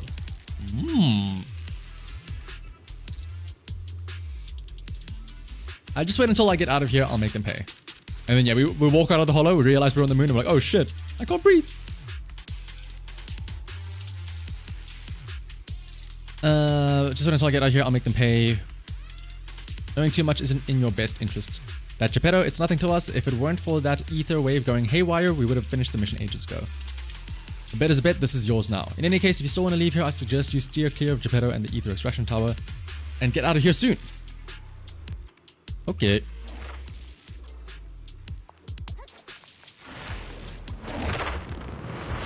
All hollows are supposed to have spawn from Hollow Zero. Oh yeah, but I mean like more specifically, oopsie my mic.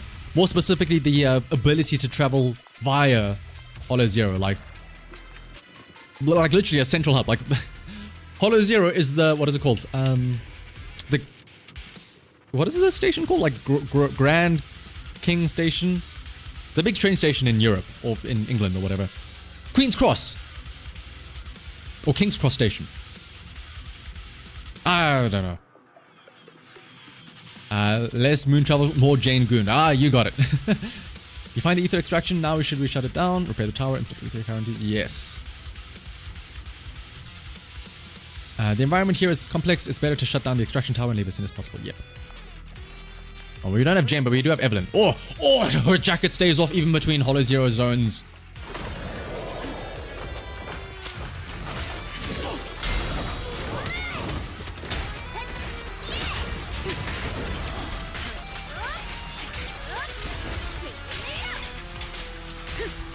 You basically trouble with the use of vision. Citation is on Hoyola before addicted to 2-year-old plus 2-year-olds. I mean, wait, 2-year-olds. 2 years old. Has it really been that long since they've like started dropping all this stuff? Game isn't even a full year old yet.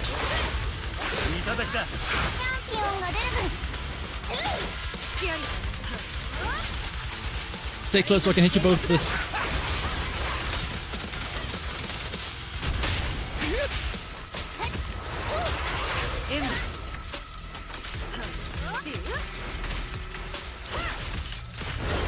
Oh, I can ult with only 2,000 points. I forget about that. King's Cross when the king is in power. Queen when she was alive. Okay, so I'm not going crazy because I remember it always used to be called Queen's Cross, like in Harry Potter. But then obviously recently I've heard it referred to King's Cross, and I'm like, wait a minute, hang on a second. Did they make a new station?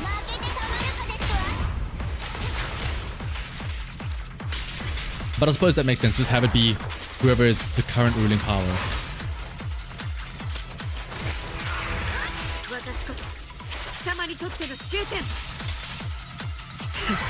It must get so confusing though, right? Like how many other things get what? Hello, Lighter? How many other things get renamed based on the queen versus the king?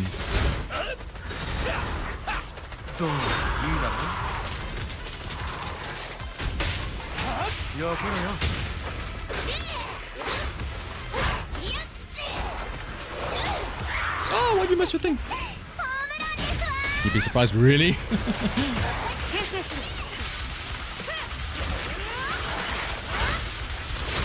But is it, because now, wait, what happens to Monopoly? Isn't like Monopoly, aren't one of the 4 stations like Queen's Cross? Do they have to like recall, or do they have to like go and change now all of the new Monopoly boards to be King's Cross instead?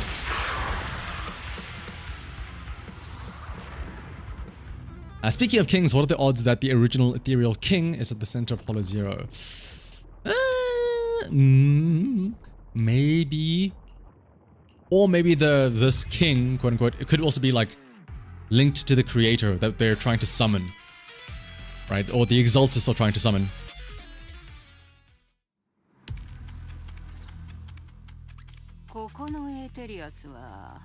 Their attacks are well organized, clearly they're still under Geppetto's command. How are things going? Not really. Wait, it was King's Cross and Harry Potter. Wait, no, okay, now I'm confused then. Wait, did the king die? Well, no, not like the current king. When did it become Queen's Cross?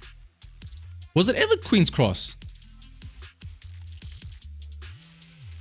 Oh my goodness, I'm getting really confused now. Oh my goodness. The royal family, my goodness. Too much going on.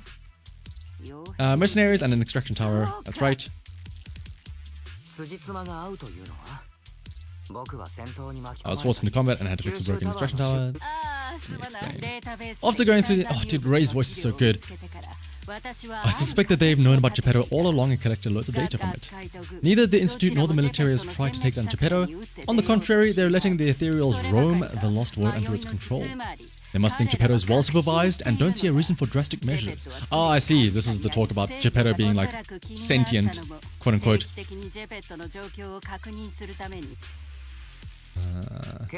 When I ran into them, they didn't seem like they came in prepared, and they looked completely defeated and worn out. The etheric extraction tower was destroyed, whether by sabotage or not. The ether currents clearly affected Geppetto and the ethereals it controls. They lost control and launched an unprecedented attack and overwhelmed the mercenaries. They had to take shelter in the bunker and got stuck until you found them.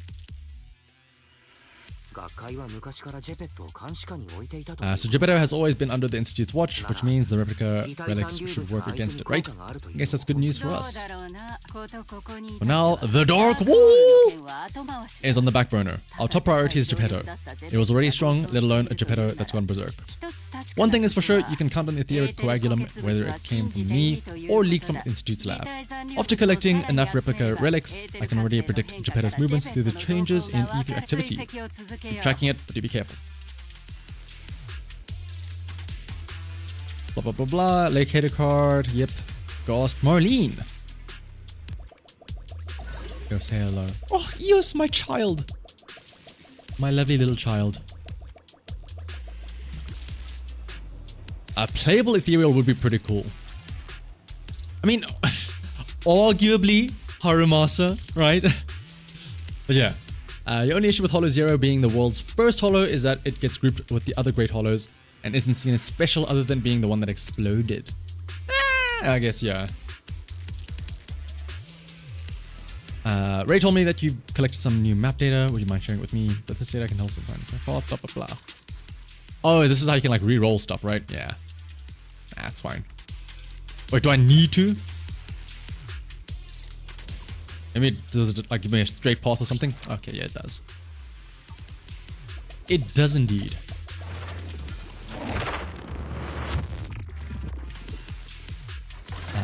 Remember, the devs have said that scars are from... Yes, that is true. In one of the dev reports, they did mention that the hollows are... I mean, we're taking the devs' word for it. They could just go back on it and like retcon it. But yes, the hollows are a result of the war, essentially. Why could anyone argue over which Resonium is more useful and end up fighting in the hollow? The big boss never mentioned where they work, blah, blah, blah. White Star Institute, I hear these scholars are facing quite a bit of blub. They keep arguing like this, it'll be too late. You seem quite experienced. Could you help me take a look at these two Resonia? I don't want to fight. Let's just grab one of these.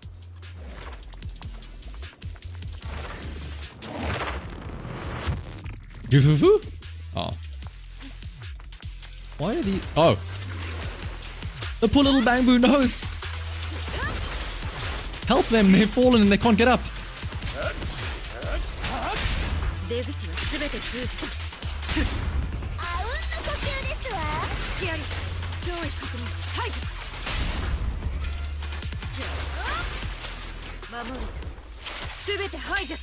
Regarding Hollow Zero, your theory is that Hollow Zero was made on purpose by the scientists in Hades category. Funny you mentioned that, Mia.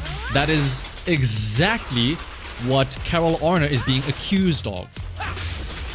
They say that she was the one behind the collapse, which, you know, obviously led to the cause of Hollow Zero. So it could be true, and then like maybe Carol was like the, what is it called, the scapegoat that they're trying to put the blame on.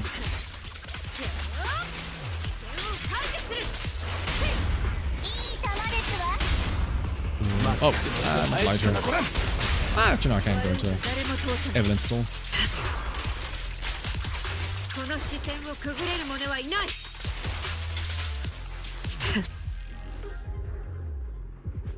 Hence why it's the only great hollow without a Greek name. Wait, are the other ones?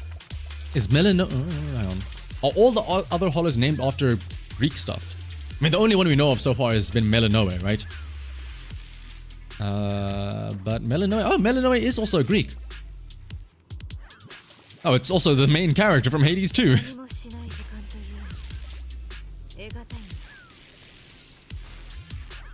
Strongen.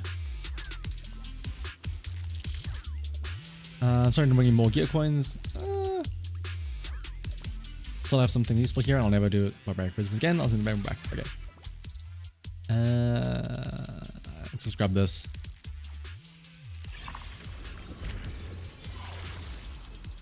Xenos is another one. Oh. Could be misremembered. Hollows have been around since before humans had the tech to make hollows.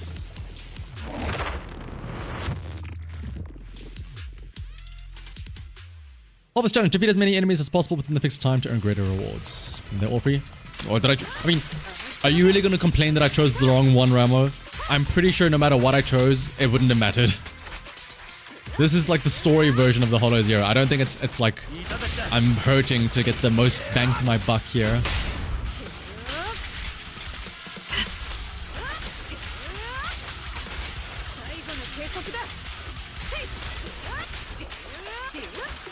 I miss some free Resonium. Again, I don't think I'm in need of Resonium for a story mode run of Lost Zero.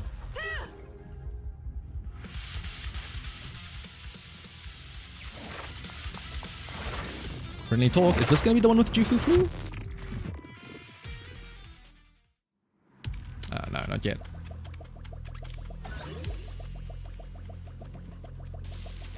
Hello, Ray.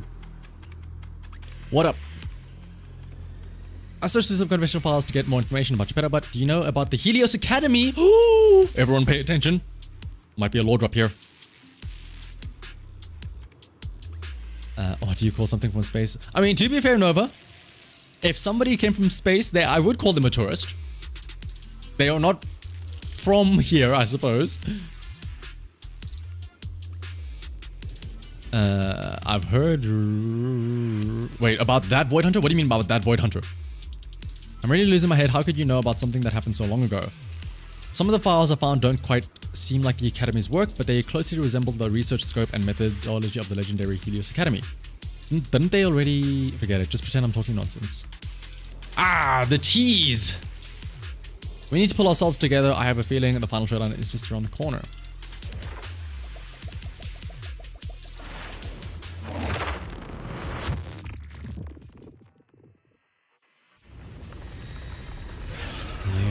the boy. It's a good crit rate for Soldier Anby. If you're talking about when you're looking at her in the menu screen, go with 60%. Because you do get a free 10% once you're actually in combat if you have her team skill activated.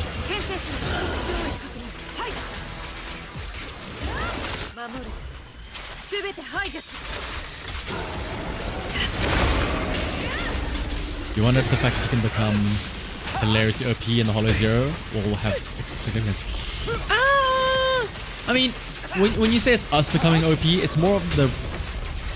I guess it's the Rosonium, right? Maybe, like, you could argue, I don't know. Is our ability going to be that we can carry Rosonium ourselves into the Hollows?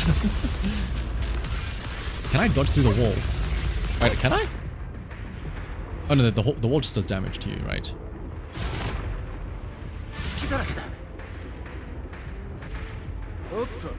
Am I even taking damage here? I'm not even taking damage. Like, there's no point here. Oh no, I am taking damage.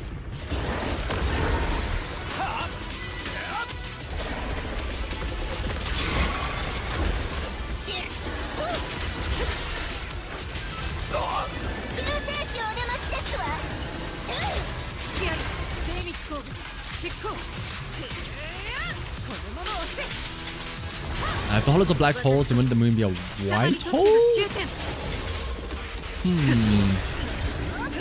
The moon is mad. Like a lunatic, some would say Nova. Dude, etymology is so fun.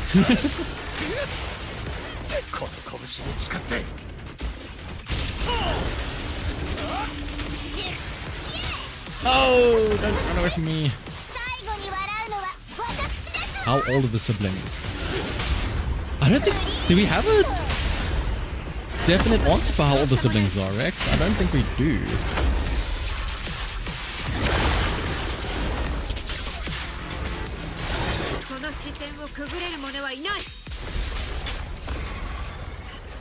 I'm still sad that this isn't a stage 2, by the way.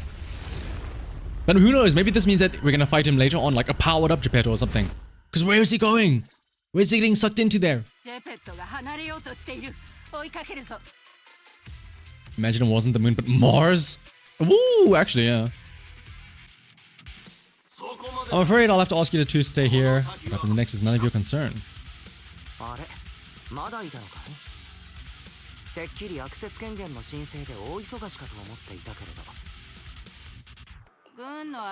You're upset about Lycan's voice actor being X? Yeah, I mean, I'm playing in Japanese, so I don't really see the difference, but it's also, it sucks that both Lycan and Soldier 11, their voice actors got replaced moments before, you know, their biggest, like arguably their biggest patches yet, where they have a lot of talking lines, so it makes it very jarring. Like, if it was maybe in a random patch where, oh, it's only just a couple of new lines that you have to change, okay, that's fine, but like, in such a big... Like, that's big shoes to fill. Imagine being the new voice actor for Lycan and being like, okay, it's fine. I may just have to record, like, you know, a new, some grunts, some,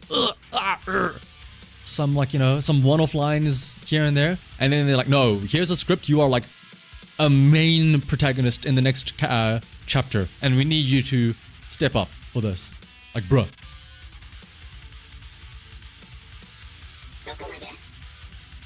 That's enough. Let me speak with them. Who might you be? Please be patient. Apologies for our previous discourtesy, it is our mistake. We only recently learned that you're... Oh, do they know that we are Faithin? In any case, as an exceptional independent investigator, you have the right to know more about the situation. Please trust in our goodwill. As long as you don't push further into Hollow Zero, we can provide you with all the information you want, plus more useful tools like the replica relics. As a token of our apology and respect, we provide you with another piece of information before you leave. What is that? Have you ever considered that powerful corrupted entities might not be just an act of nature, but rather something created by people? Ooh. Jeez, Ray is really shocked at that. We'll leave it at that. If the opportunity arises, I'll be in touch. One more thing.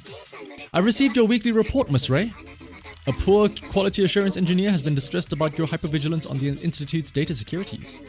Based on your suggestion and in light of your contributions investigating Geppetto, you've been granted extended clearance.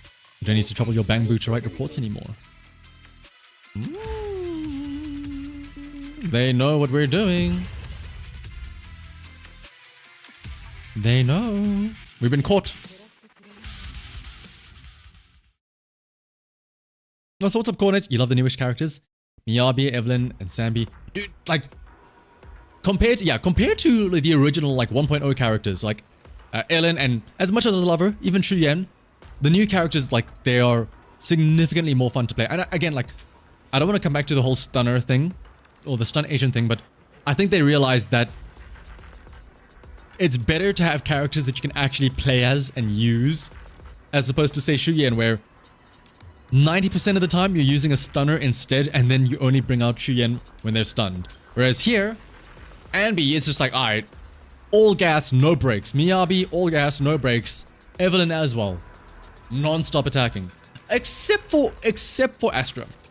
And like, I think Evelyn is, oh not Evelyn, Trigger is a nice step in the nice direction. Trigger is also an off-fielder, but at least it's not that brain dead of press E and then that's it.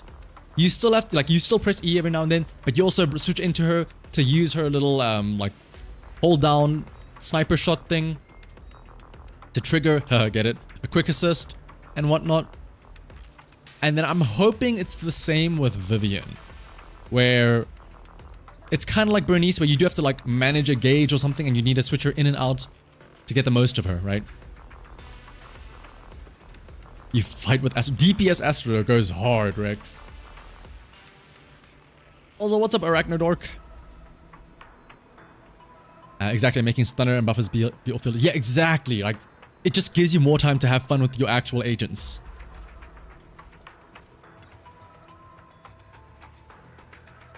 Dude, yeah, the what is it? The Astra Trigger Polkra team is about to go crazy. Nobody wants to be on field. Everyone just wants to be switching out the entire time. And then you just like hope and pray. Even though my mystery superior shut down the pursuit of Geppetto, this trip wasn't a total waste. I'm about to upload those Geppetto photos to the Institute's database. Here you get first dibs on checking them out. Ooh. The puppeteer of the Lost Void has finally revealed its true form. But whether it truly possesses the intelligence to control ethereals, or is a product of an experiment, or someone's hidden schemes, everything remains inconclusive. The Hollows never have an obligation to be honest.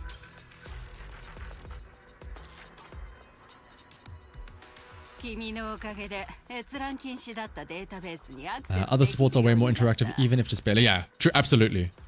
Like, again, I've said it before, I'll say it again. Astra herself in a vacuum sucks. That's why, like, in the 1.45 story, it felt so funny that they give you Astra by herself in the story mission, and it's like, what do I do here? But that being said, the gameplay that she enables for the rest of the team, that is where she shines. She lets you do fun, quick assist spam shenanigans with the other two. Thanks to you, Institute gave me access to the files. In a hidden directory, I saw another familiar name along Geppetto, who, by the way, is now back under Institute's watch after you defeated it. Nineveh! As expected of my most trusted independent investigation team captain. Powerful corrupted entities created by people. It's unsettling. At least we've got more time now to unravel these mysteries. I'll contact you as soon as I have more information, and we can investigate Hollow Zero together again. Okay. There's one other thing. I think I mentioned before that our outpost is planning to renovate. Here's where we're gonna see the big reveal now, by the way. You're looking forward to seeing what they make you do in the solar challenge. Like, at least there, to be fair, she has her little, like, laser beam shoop-da-whoop nonsense. But yeah, it's gonna be interesting. They should be removing the last bit of the metal frames right about now. Outside the outpost in the direction of Hollow Zero, a loud sound roars and dies down as quickly as it arose. If you're interested, you can head to the observation deck to check the view. The fractured land in front of Hollow Zero still weighs on my mind. So, yeah. This is really cool. You actually get to see more of the stuff here. I really like the view right now. As Ray said, the buildings in front of the observation deck have been demolished. Everyone who comes to the outpost can see. Hollow Zero, which once carved a deep and painful scar into the city, is actually right under our noses. By the way, during my pursuit of Geppetto, I also found some old relics. Not so much a friend, just someone I met in passing.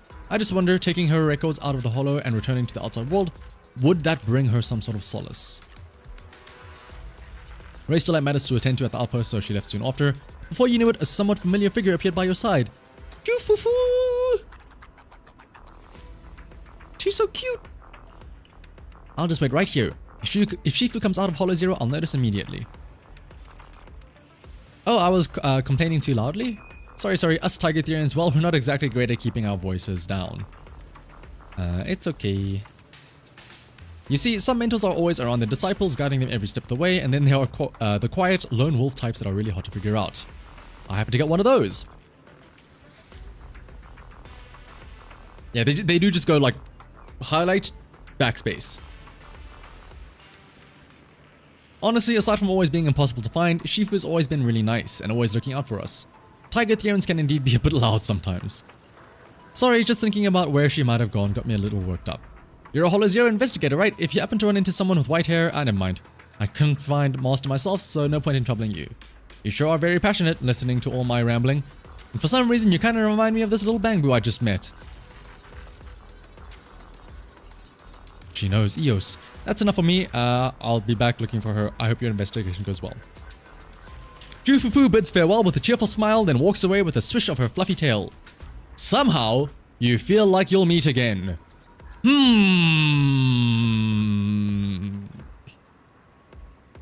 Interesting, right? Nah, that's just a coincidence, right? Surely we won't meet them again, right? I will be pulling for Jufufu. But yeah, where is the telescope? So, this obviously, Hollow Zero, and then here you can start to see the remains of the old city. And like, you can also see like the chasm that was left there. It's really cool that you can like actually see all this stuff. You can see it like hovering a bit, like you can see the chunks of land slowly flowing up and down. It's really cool. Can I see further down? I can see the roads there as well. She's absolutely going to be on the banner, yeah. The main question is she going to be an A rank or an S rank? That is the real question. Astromech Seth Pop lets him hop off field far earlier while still distributing shield. That's true. Yeah. Yeah, because you don't have to wait for his very lengthy animation to trigger that quick assist, right?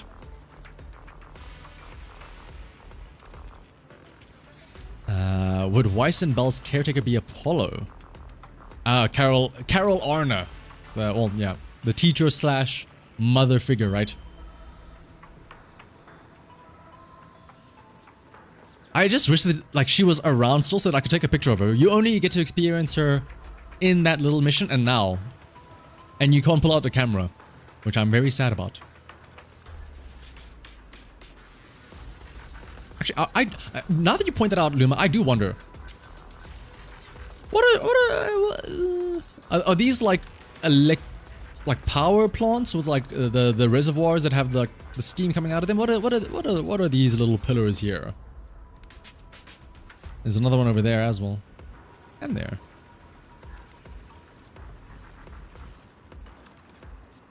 Because here's the thing though. If we assume that Jufufu is an A rank, right? Okay. Probably Yishuan, the master, the Shifu, is going to be an S rank, right?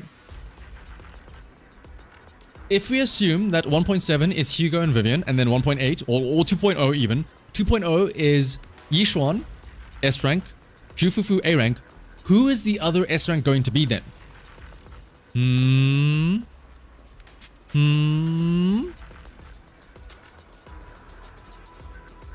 Yeah, to be fair, Rex, it does fit though, like the Greek mythology, you know, the Helios, Apollo, Melinoe, all that stuff. Oh, you're right, an Obol squad member could be true. Oh wait, are those the... Is this the defense that we are shielding? Oh, wait, no, you're right. It's the 7 pillars. 1, 2, 3, 4, 5, 6, and then 7. Oh, you're actually so right, yeah. But alright, let's see. One more event. The March on Tiny Titan.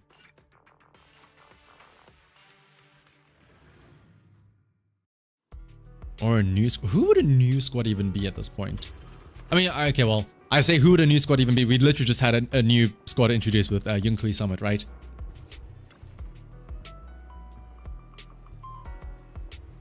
She was perfectly fine yesterday, but suddenly turned like this. Also, yeah, okay, like, I know we were just talking about Jufufu, like, looking really cool with her, like, the little bell on her thigh, with a very, very tight thigh.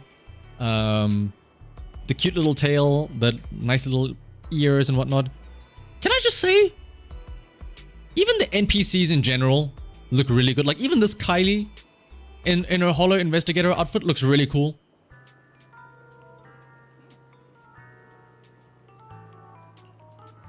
Big Daddy, you won't rest until this game is 25% Sons of Caledon. It is crazy that the Sons of Caledon have so much, have so many characters. A regular at our club. Here is the thing, my workmate Tully seems to have encountered some kind of malfunction. After ending the latest version of the VR machine, it fell into a mental anomaly, constantly shouting strange words about defeating bad guys and saving the world. After examination, I discovered that its data has a localized disorder, existing in a state that can be understood as a lucid dream. Only when the desires within the dream are fulfilled can it return to reality. I don't have much combat experience. If someone could enter Tully's dream and complete an adventure together, it would help restore it to normal. Leave it to me! Arrival gangs for cunning hairs. Ooh! The chances of someone from Helios Academy as a character? I mean, as far as we know, everyone from Helios Academy is pretty much dead. Right? Because like Helios Academy was in there with the Hollow, right? Like that's why you always hear Ray talk about, I mean, just now Ray mentioned finding documents from somebody that she knew from the Helios Academy, right? And in the one Lost Void, was it the Melanoia one? There was that one Bangbu. It was like a small little side quest where we help a Bangbu try and find remains of its master or something, right? It's a very sad, very tragic story, by the way. And like we go and we find like the remains and then we give it to the Bangbu and they're like, thank you so much. The rival of cunning hairs, the rich people. I mean, that's just Tops, right? That's just Tops or the Mayflower family, right? Maybe we get the fabled S-rank Billy, which you're going to count as Sons of Caledon. That is true. Yeah, Billy is absolutely... If and when we do get S-rank Billy, we know for a fact that he was a member of Sons of Caledon, right? He was the champion before Lighter. Hand, head, and lastly, the less spoken. To be fair, Rex, if we have head, could be a double entendre. Head could be the one that you're thinking of there. Zenless Zone Zero story is literally just... Dude, it's a Greek mythology fanfic, and I am all for it. Like, again, that's why I uploaded that video yesterday. I love Greek mythology. Like, when I saw that link to the Heliades and, like, Faith and Crying and all that stuff, I was like, yo! It's so cool! I mean, yeah, it's true. As far as we know, maybe there are some survivors from Helios Academy out there. But it feels like... I'm assuming Carol Arna is alive somewhere, somehow, right? And we're gonna find her and save her. But everyone else, though, they don't have that type of plot armor. But who knows? Maybe, like, it turns out Carol Arna or some of the scientists, they survived, but they were corrupted by the ether, right? But yeah. By the way, try not to argue with it or the condition might worsen. Is this the Tully that we need to speak to? In there. If we don't leave now, we'll be too late. Of course, to suppress the crisis, can you see this otherworldly entrance? You must purge the evil creatures there. They will soon invade New Eridu through this fissure. We must eliminate them all before that happens. Let's enter through the VR device. How about it? Do you have the confidence to solve this event together? I'll protect you. No time to waste. We need lore for Starlight Knights. Dude, we do. If they make S-Rank Billy work well with the lighter, I would die from happiness. They probably would. But then, yeah, I mean, it's hard to think of now like what they would do for S-Rank Billy. But yeah, if he was a member of Sons of Caledon, then absolutely. Blah, blah, blah, blah. Infiltrate Dream. Ooh, is this the team that we are given? Astra, Evelyn, Collida. Wait, do I have to use this? Oh, okay.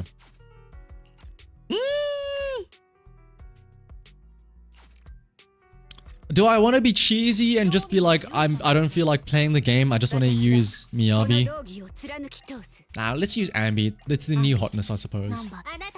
And let's also use Polka just for the sake of using new characters, right? A 1 hour ad, what? Okay, well, out of curiosity then at least, Nova, what was the ad for? That they need a full hour to be able to, like, tell you about their product.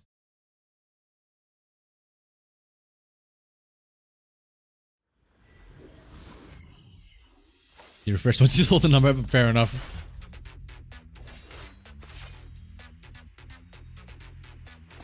The trial agents events are worse than normal. It baffles you. That's why I said the trial agents are really bad, just in general. Missile pods that can be installed in tele-shoulder or auto-tracking. When an agent activates the X special, it will use maximum firepower. Can upgrade it. Okay.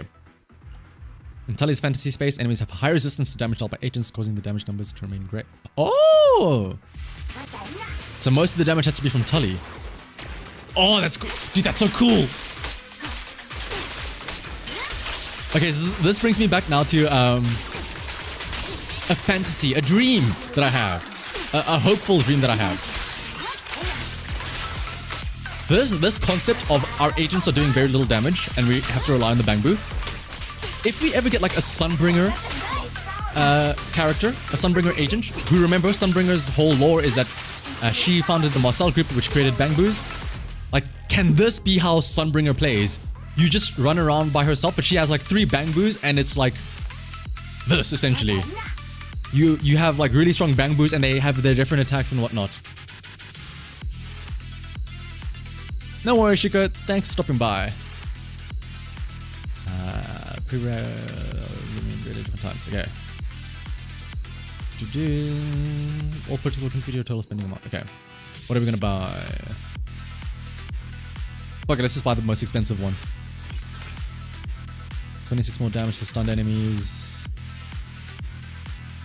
Increasing damage dealt, sure. Damage by rank, sure.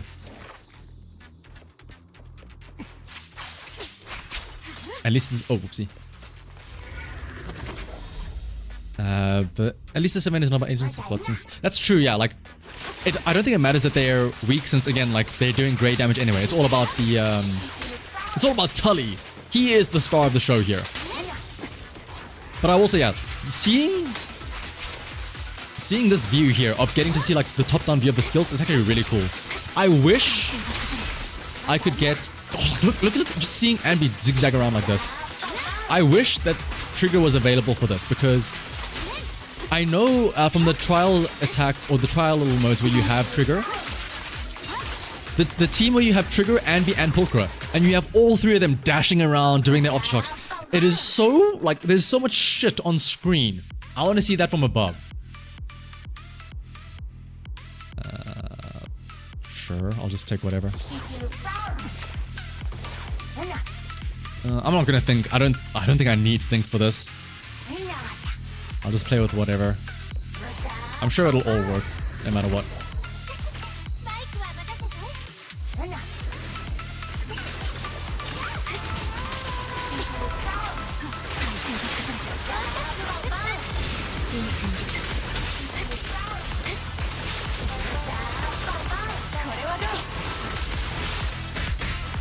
Get him, Tully! It's over 30 days for the event. Oh yeah, so then it, yeah, by the time Pulchra, or by the time Trigger comes out, you will probably be able to see the clusterfuck on screen. You're seriously debating whether to finish your arena or get Pulchra, Bolt, and run Anby, Trigger, Pulchra as a team. Here's the question, Zach. Also, what's up? Do you have Rena at M1?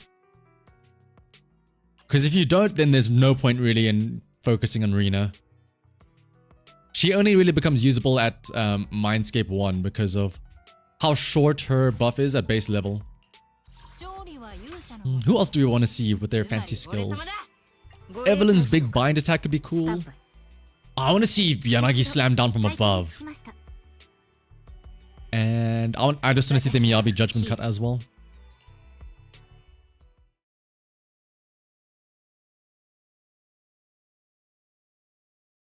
That is back again. Oh my goodness.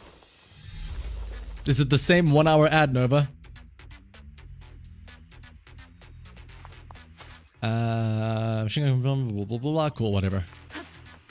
I'm sure I'll figure it out.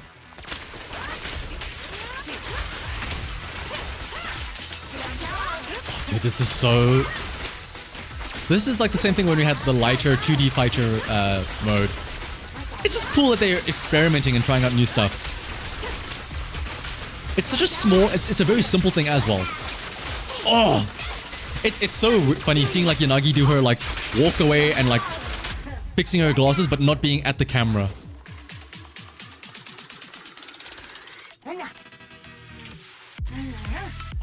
Buy those.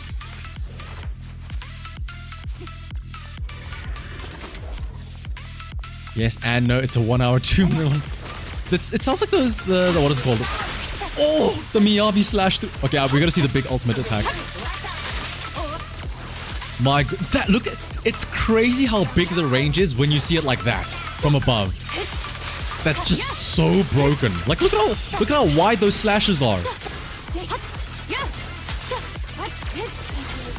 She's basically a ranged unit.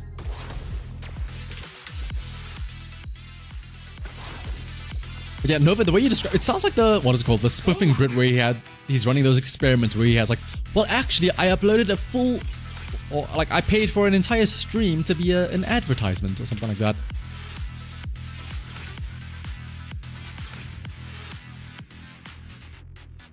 Oh, 1 hour 20 minutes. Oh my goodness. That's just a full ass movie at that point. Yeah, M0 isn't that bad, but it's also like it just sucks that like half of the buff time is, well, like I exaggerate, but like half of the buff time is spent switching to arena and then switching back to your other agent.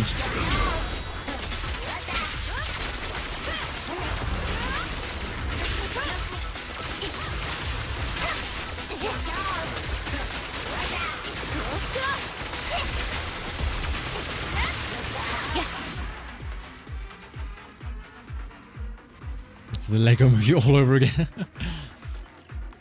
Yeah, now I'm just genuinely curious at this point. Like, what is so important that somebody felt the need to make a full hour and 20 minute video and ad? You also have no idea how to play arena. Okay, well in that case, yeah, Pulchra is definitely the easier of the two. Although Pulchra is definitely a bit more niche, I would say. But she'll definitely be very fun. Like you said, if you want to use Anby, Trigger, Pulchra, go for it. It'll definitely be very fun having all three of them running around on screen, triggering a shit ton of what is it called? Stuff. Let's get fun. Let's get fun with this. Let's use other people as well. The Korin and Nekomata.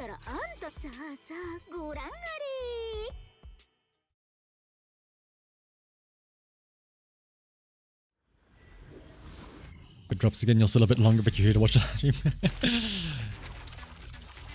No, but at that point, it's gonna be like... next thing you know, the ad is just gonna be an actual full live stream from somebody else.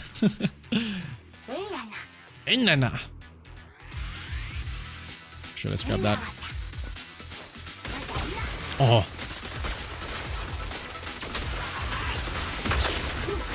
Go wreak havoc, Billy.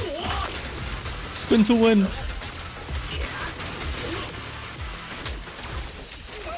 Or we can get Koron with a little pizza cutter. I don't know why, but it's so goofy seeing Koron like this. Me when I order a pizza. Whee!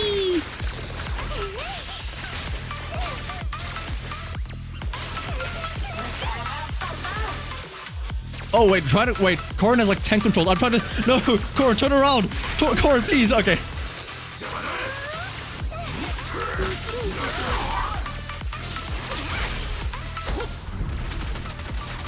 Oh, that's the Billy attack is so cool. Oh, the dodge counter is so cool in top-down view.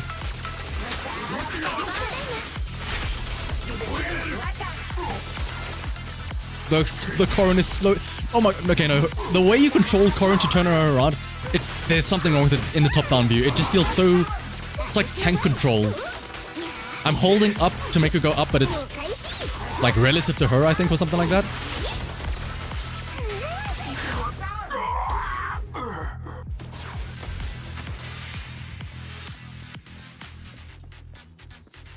You have every character skills at levels. Oh my goodness, Rex. At least put them to 8. 8 is a nice stopping point because that's at least where you start to use the purple chips. Sure, let's just buy whatever. Oh, so yeah, this is me when I order a pizza. Whee!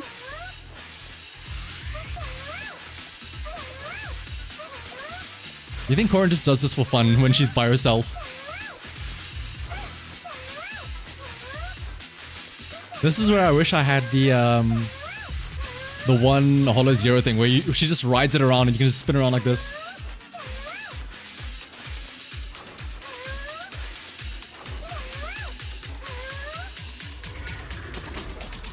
You still have them all at level 40. Oh my goodness, that hurts to hear, Rex. Please, I beg of you. At least do some upgrades.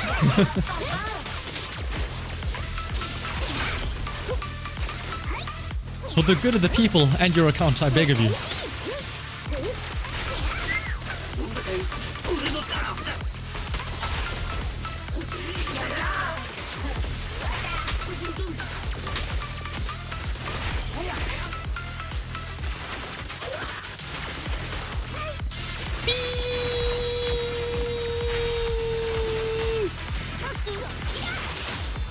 Good job, Koron.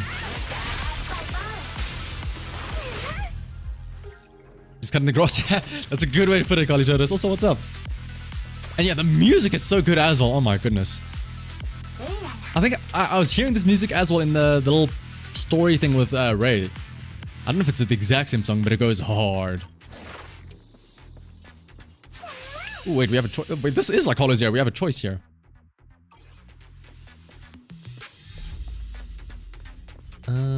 A clock zone and a depths illusion. No pizza is safe from me. Felipe, to be fair, when else are we gonna get to see? Oh my god, poor Nekomata in the corner there. When else are we gonna see Nekomata from above like this? Also, did you see how high she jumped there?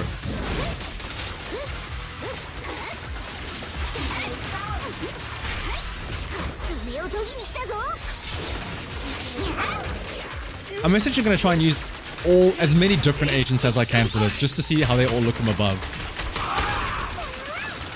Like, we know for a fact Koron looks amazing.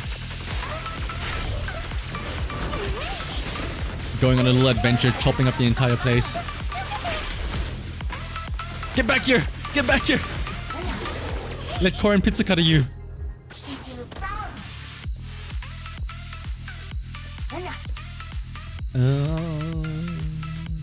Sure, I'll just buy whatever.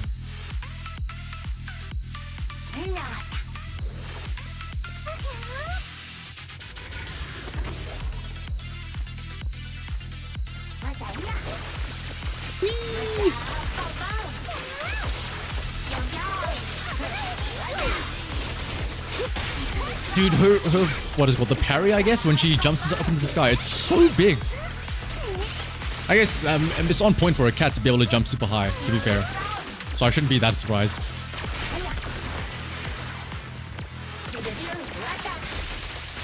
Oh, finally, the ad lord. It looks crusty. Is it a pizza? Is it Corin cutting pizzas, Nova? Is that the ad? Oh no, like crusty as in, oh, like it's bad quality. 240p.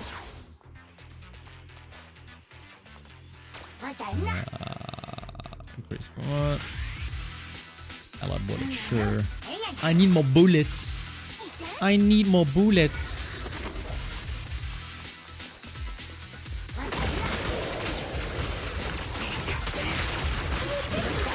Spin!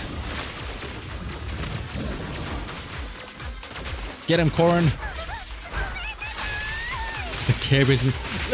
Did somebody put like I was joking earlier, but did somebody actually put a literal movie as an advert?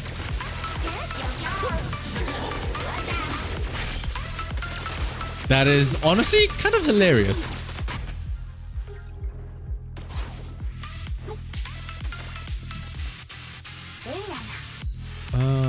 Sure, let's grab that. Whatever, grab that as well. And this. Oh, we can buy everything. Fuck it, why not?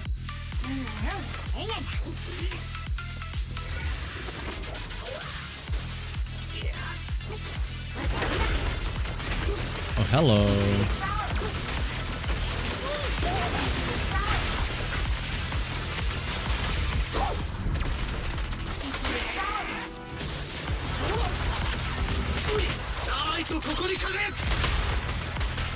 Title screen just said the Care Bears Adventure in Wonderland. Literally absolute cinema. My goodness.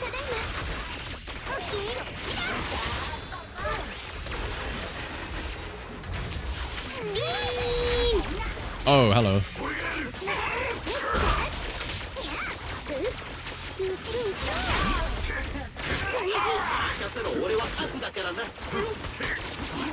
Oh my goodness, Tully absolutely wrecking this guy. Oh goodness.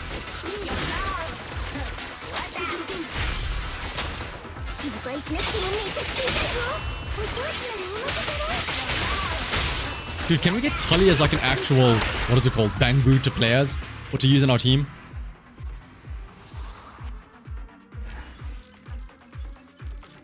Next ad will be parkour. Oh my goodness, parkour civilization. Is that still a thing? I remember... Like, what are all the means? Does he make the jump? Will he do it for a beef or a chick or something like that? Oh my goodness. Like, what, 4 or 5 months ago? That's what everyone was talking about? My dumbass, out of curiosity, went and actually watched Parkour Civilization as well. Thanks to you, Tully's condition has stabilized. It seems like it's no longer saying random things. And data flow has temporarily returned to normal. Enone! Thank you for your strong support. That's great. Anyway, my colleague has recovered, thank you. Now we can go back to work. Oh, nothing, Nova. We were just laughing at you, at your suffering.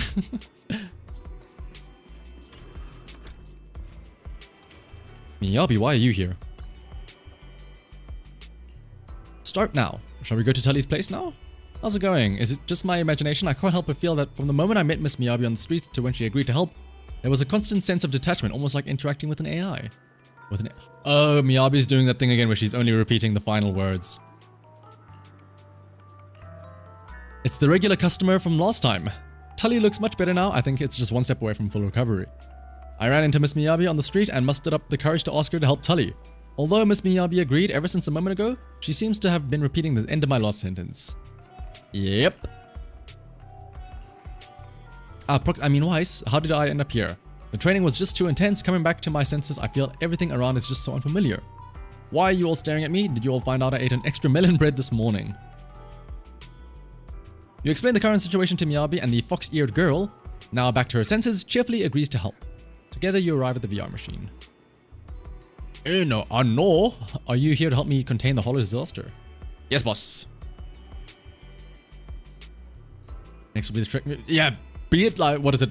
Shrek, the new one. Shrek 5? Which, I don't know if you guys have seen, looks interesting. And Arachnid, what exactly is Mandarin in Chinese? Or Mandarin in Chinese? Hamburger in Mandarin. Like, what is a Tully saying that entire time. You would rather watch Shrek 5 than Care Bears? To be fair, true. Now we have help water relief. Are you ready? Let's go. Thank you so much, Miss Miyabi. Would both of you enter combat with Tully? Let go. Han Bao Bao. Oh, wait. Do we have Pulchra just yet? Do we complete the event stage Daylight Fantasy 2? What is all this? Oh, this is Rosonia. This is battle level. Oh, this is number. Oh, yeah, this is day 2. Yeah. Yeah, sure. Let's use their trial team. Seth, Jane, Bernice. Whoa, this is patch 1.2, the classic. When you still would run Jane and Seth together. And then Bernice as well.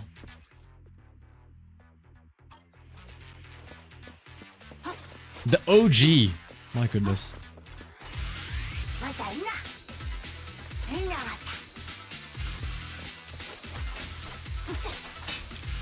Wait, oh, there we go. Oh, okay, I just heard it there as well. Arachna. To be fair. Okay, yeah, that. Now that you pointed it out, I can't not hear that actually. This is the most you ever heard a Bangbu talk. I mean, yeah, again, to be fair, this is the Bangbu's time to shine, so let's give it its moment. Whoa! Hang on. Do you guys see how big Jane's like arc is when she does her chain attack?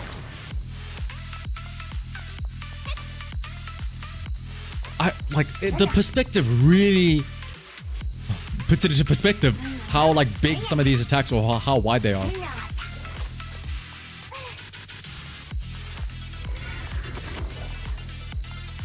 Like she sweeps all the way behind them. Like, who can I try and stun now? My goodness, that's a big circle.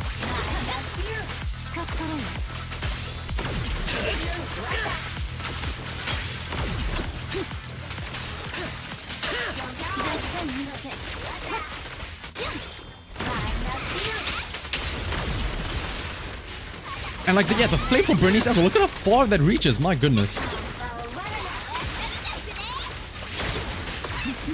I mean, it makes sense so that you don't miss your attacks, but still.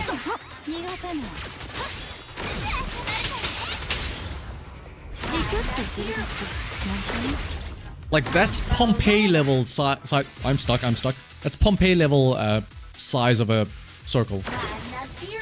A K-Base stream when? Hopefully never and over. Okay, there we go. I thought I was stuck for a second there.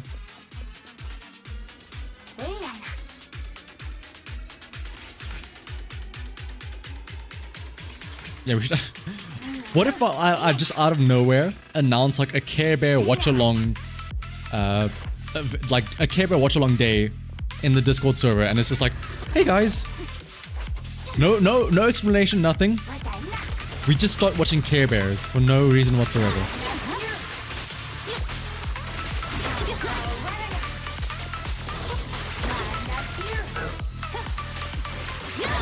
Nova is the Akira right now. No! Leave me alone! Ding!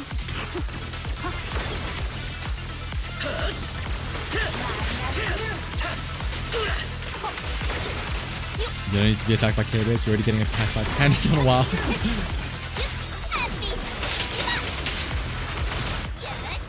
Also, wait, hang on, I want to point out I think a lot of people notice it as well, but Pulchra's ultimate animation, aside from the... Oh, Bernie's doing a nice little twirl there. Aside from the heart that she does, Pulchra's animation mirrors Bernice's, where she does a spin move and then she like points her two guns at them with like her ass facing them too.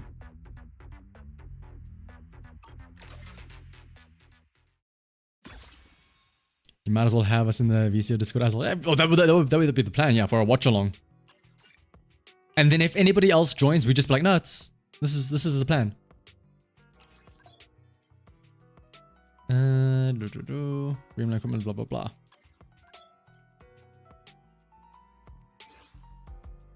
You know what? Let's. Who do I feel like using now? Let's go Sons of Caledon. Let's go 1, 2. Actually,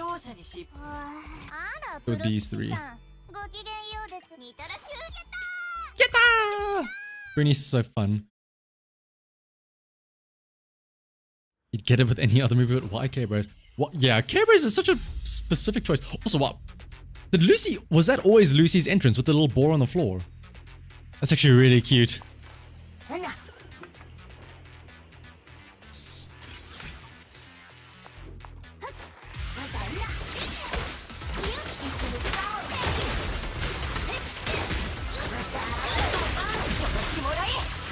Maybe there's just like a really, really die-hard Care Bears fan that really wants people to know how much they love Care Bears.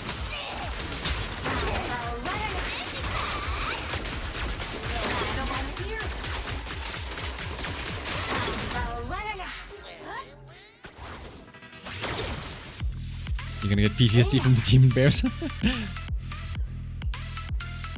The next time there's a new agent and it's just a straight up bear, or like Ben, I guess, in Zenless Zone Zero, Nova's gonna have like PTSD. He's gonna freak out. Oh no, they're back again.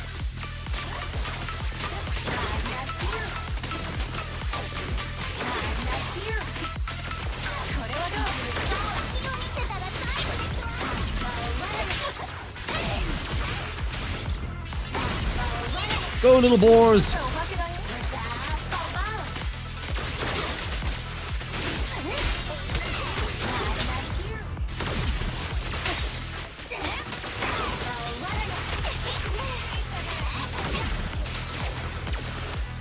Yeah, post-traumatic Care Bear disorder. Wait, is this still thing live? Let's see. Oh, it's you.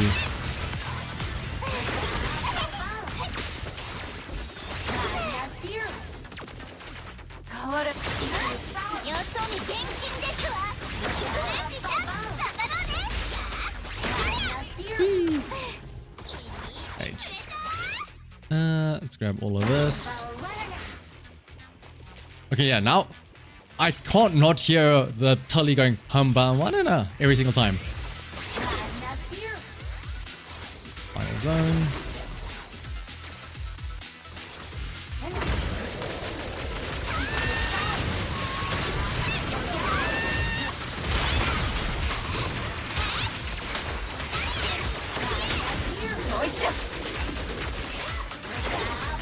If you don't get his wipe, it pop-up ads and like that's actually very true, yeah.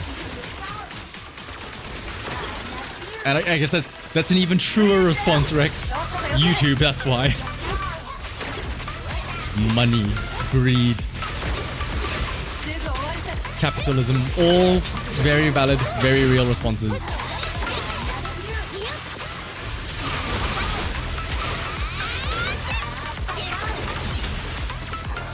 Also, yeah, watch this. Polka does a spin. 2 guns pointed out with her ass and her back to you. Bernice does her ultimate. Does a spin. 2 guns, ass pointed at you.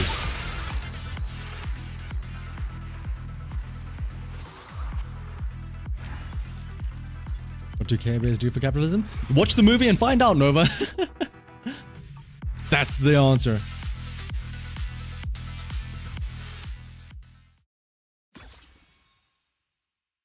Yeah, and it's that was like one of the few times that I've used Bernice for an end screen, and it looked really cool actually. All right, let's see. Who else can we use?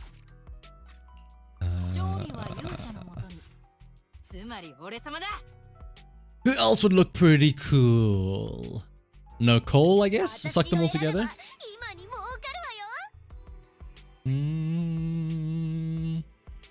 Shiza? And let's just do this. There's an actual real team.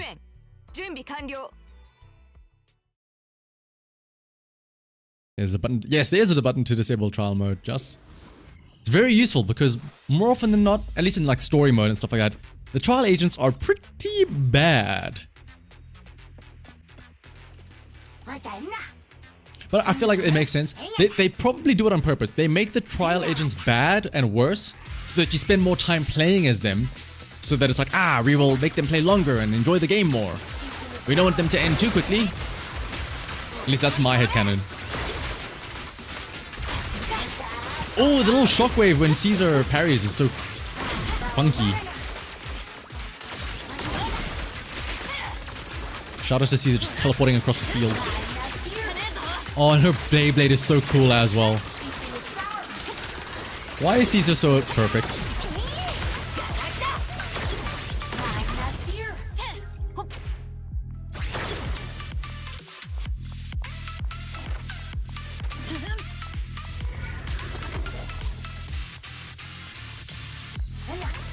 That's true. Like sometimes, I mean, it's useful when it's like brand new or unreleased characters, like for the trigger stuff in the Andy story. But other than that, though, it's like, is there really a point? That's why I think in the 1.6 story, where you have to use the entire time, you have to use their Soldier Amber, you have to use their Lycan, and you have to use their Ellen. They don't even give you a chance to use teams. It's because they want you to get immersed in the story. Take your time. They don't want you to just use Miyabi and clear every little fight stage in 10 seconds.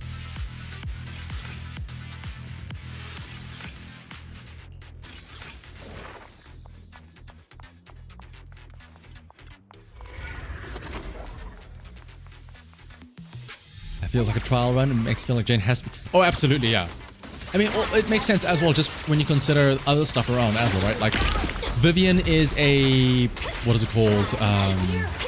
An off-field anomaly agent. Kind of like Bernice.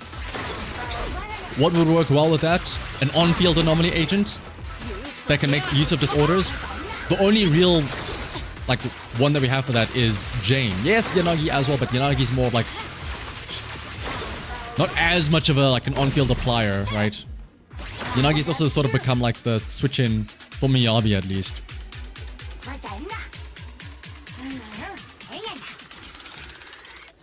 And also, Jane has the... what is it called? The... in Hollow Zero, Jane has the new little Rosonia thing that upgrades her skills. They want people to try out Jane and be like, oh wow, she's fun. Maybe when she's on a rerun, I should grab her. And then they're like, haha, little do they know.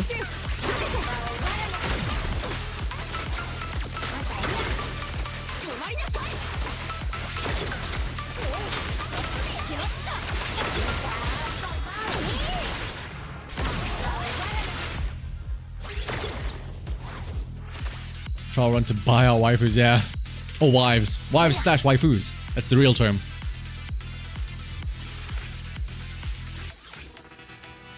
But little do you know, well... Jane would make sense for one of them. The question then becomes who would be the other rerun be, right? I would be willing to put money on Lighter. Because as we were talking about earlier, Hugo, Lighter, Lycan, that's a team that everyone will want to run. And it will probably work. Yes, I know, 2 stunners, oh wow. But like, 2 stunners, one of them being Lycan, increases the damage multiplier. Other being Lighter, extends the damage timer. Both of them buff Ice, which is what Hugo's going to be. So, it's... if I were a betting man, I would put money on Jane and Lighter as the reruns.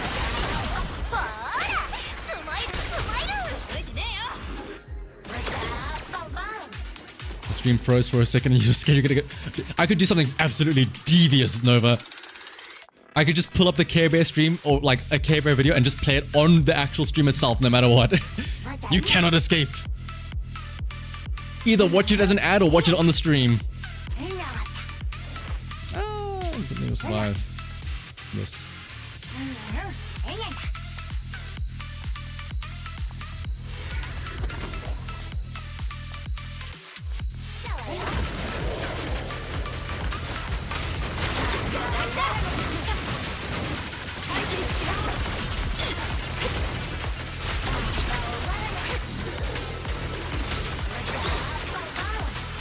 Wait a minute. Oh no, it's Tully.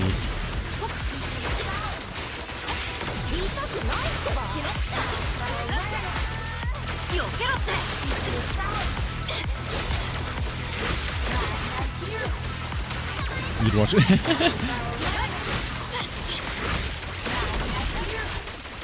I mean, you'd be forced to watch it no matter what, right? If not, what? The ad will get you anyway.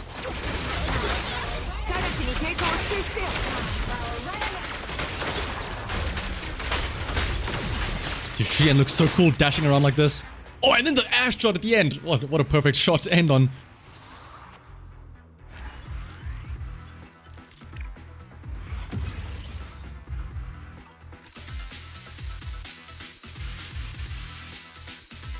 I will say, as we're coming to a close on, well, coming to close, as we're nearing the end of the event stuff, let me do this as well. Let me start collecting user IDs for reviews if people want to do that.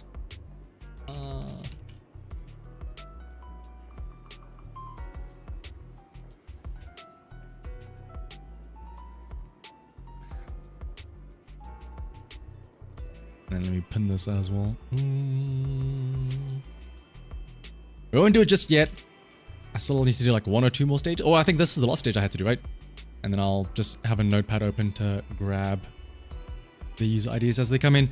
Nah, black lady, you're so awesome. It's nothing, this is the result of my daily training.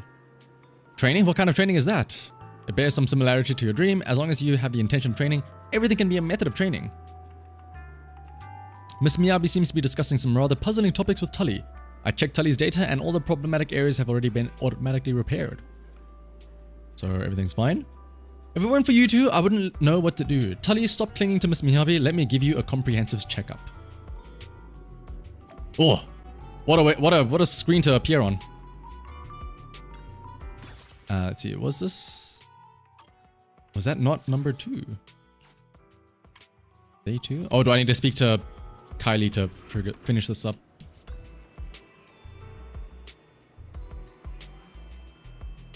I get it. Now some of the ethereals can leave the hollow and I'm here to help Captain Tully eliminate those mutant monsters, right? But not quite so, Miss Ambi. This is just Tully's dreams, not something that actually happened. But wasn't it you who asked me to treat this as if it really happened? What up, Ambi? Are you also here to assist Captain Tully with the combat? Sure? Oh my goodness, you are finally here, my saving grace. What's happening now? I'm troubling you again. I'm so sorry. Tully's mental disorder seems to have escalated. Tully's just schizophrenic. The data is basically stable, which means the symptomatic treatment should be fine. Where exactly did it go wrong? Gonna crash out. Let me see if is there something I can change here on my side that like can fix that.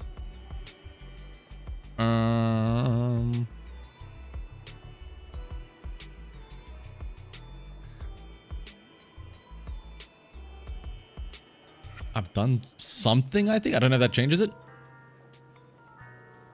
The data is basically stable, which means the symptomatic treatment should be fine. Where exactly did it go wrong? A friend introduced me to an odd job agency saying their pricing is quite reasonable.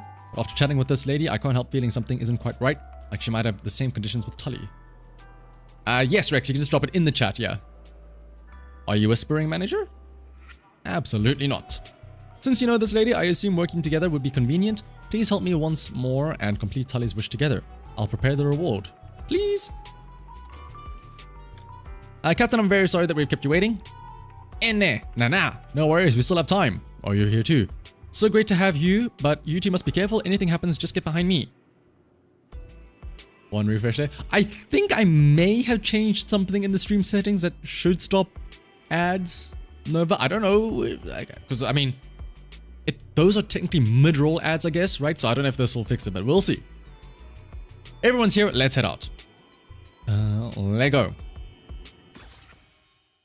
Was that not Daylight Fantasy 2? Was that not Daylight Fantasy 2? Oh, now it's Daylight Fantasy 1 and 2. Ooh, Qingyi. I'll use a Qingyi, yeah. Let me quickly pour myself some water though.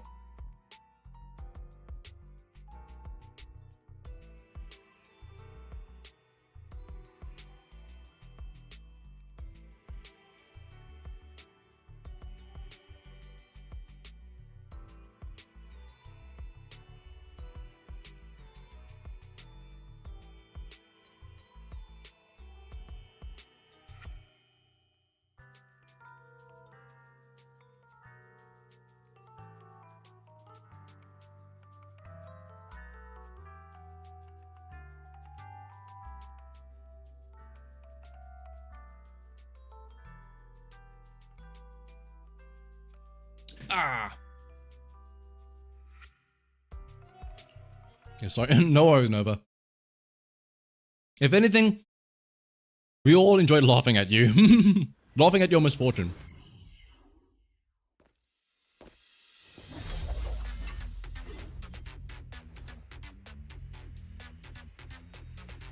Ooh, new zone as well. I can't wait to see the Qingyi dancing around doing her slam attack from above. Let's just buy everything because why not?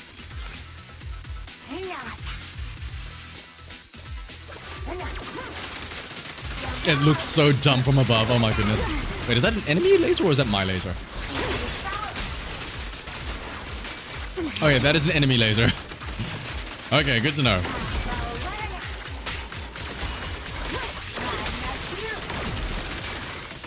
Come closer, if you dare.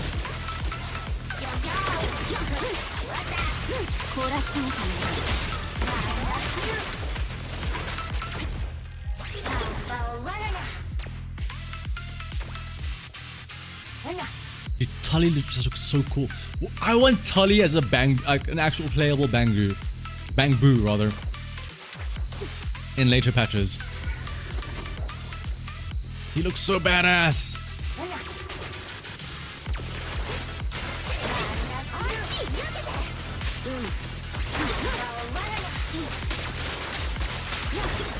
Ooh.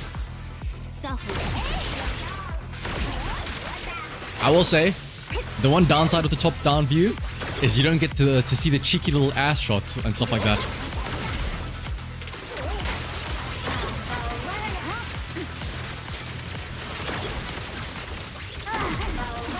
The pause. Wait, there was a pause tick with Shu Yen? What was it like? You could get unlimited charge shots or something like that.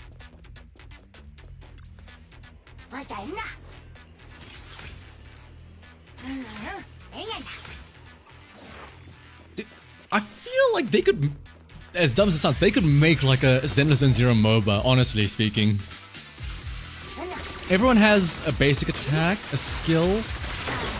You could say that they have like their counter attack is another attack, a chain attack, an ultimate. That's all you need, right?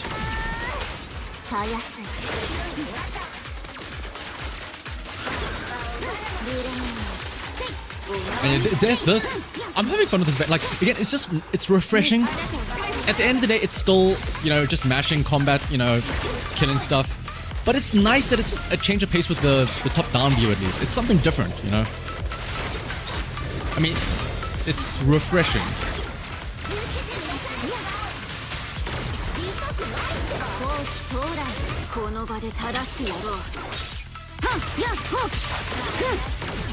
Three chain attacks on a single stun window. Oh my goodness. Like 3 Shu Yen chain attacks as well, I'm assuming, right? 3 of hers.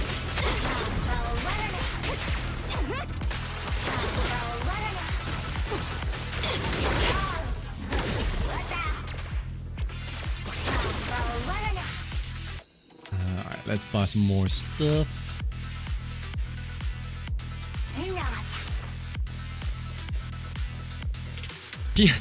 PvP in Zenless Zone Zero is a MOBA, and then the minions are just Bangbu. Tully is the siege cannon.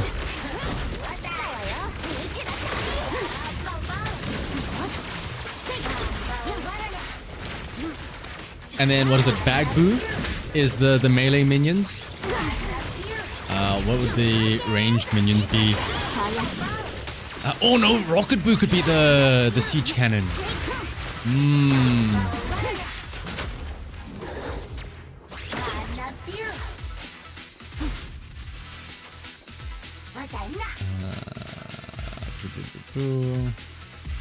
Everything.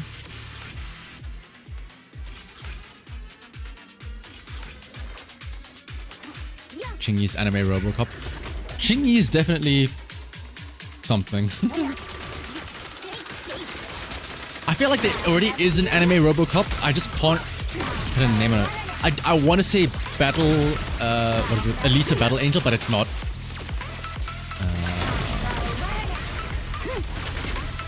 But but I know for sure there's definitely like an anime. I mean, Makoto from Ghost in the Shell? Maybe?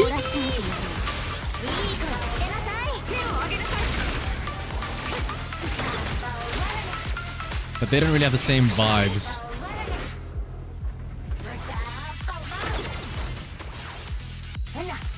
Let's buy this, this. Grab everything, because why not?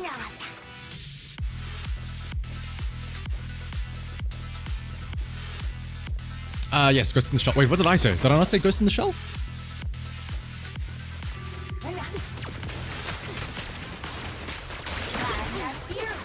But yes, Makoto from Ghost in the Shell.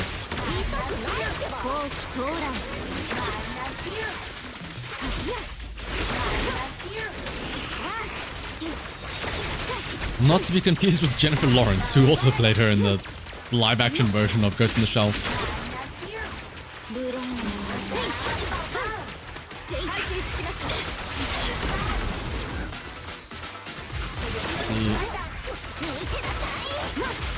Made a Fall Guy copy, so I mean, it's true, yeah. The only issue, no, you're right. I was gonna say the only issue that a MOBA is typically like really only a PC game, right? How would you play a MOBA on a mobile phone? But then I realized there's a shit ton of MOBAs for like phones. Mobile Legends Bang Bang and stuff like that. Or actually, no, yeah, like League Wild Rift as well.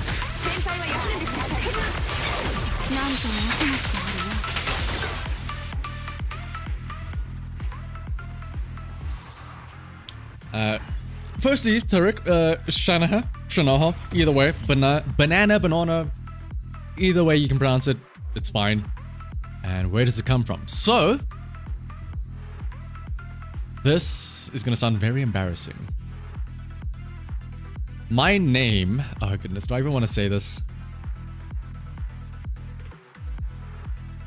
So, okay. My name came from a ship name between myself and another guildmate in an MMO that I used to play. Because I had a character, he had a character, and I decided to make an alternate, like an alt, well not alt account, but an alt character. And I randomly said, hey, somebody give me a name for an alt character. And then one of the girls in the guild said, oh, you should name it this. And it was like a ship name that they had for me and the one other guy in the guild. And it stuck, unfortunately. I should have said it came from the KBA movie. Oh my gosh, that would have been a better cop-out answer.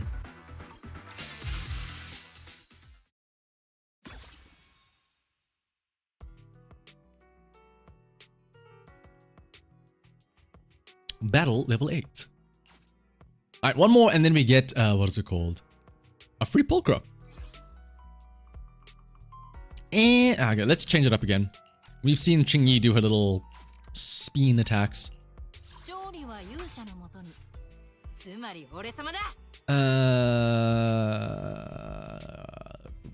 Ooh. Let's throw down Ben. I want to see how big Ben is from above. Who else could we use? Who else have we not used yet? Grace? We could go Bellabog. Team Bellabog. Yeah. So ironic that you said that, Rex. The moment I was taking a sip of my water.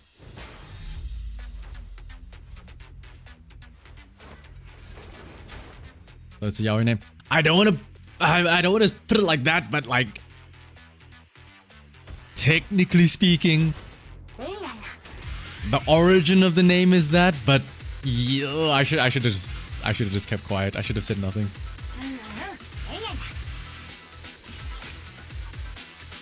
But alright, dude, Ben is so big.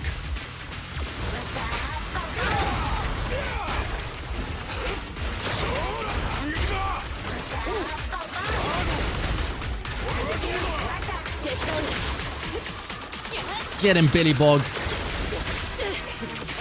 Alright, Anton's gonna be so useless up here. I don't even think I have engines or like stuff on Anton, but I mean, it doesn't really matter for this, right? Damn, Anton. Even from above, you look so ass. Everybody else looks really cool. They have big effects and stuff like that on their attacks. And then you have Anton. It's where he's just like... his tiny little drill glows. There's no fancy slashes. There's no fancy dashes. There's no big screen attacks. There's no shiny effects. It's just him and his tiny little drill.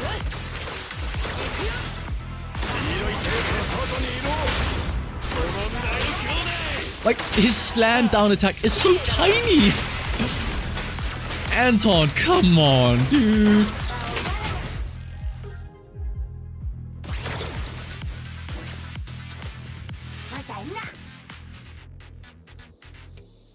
You went to the point and got the Care Bears are striking again. Poor Nova.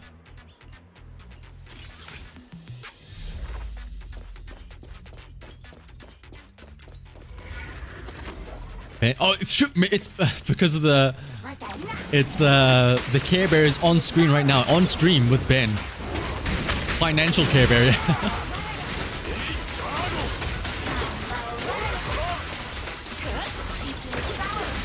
The Care Bears have infiltrated the stream itself. Okay, surely the ultimate looks cool from above. Dude, it's so tiny. The area of effect in that is so small.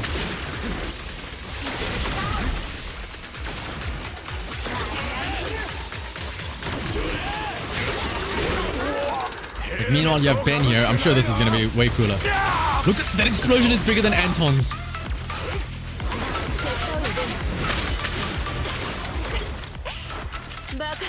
When last have I used Grace's ultimate? Oh my goodness, that's a throwback right there.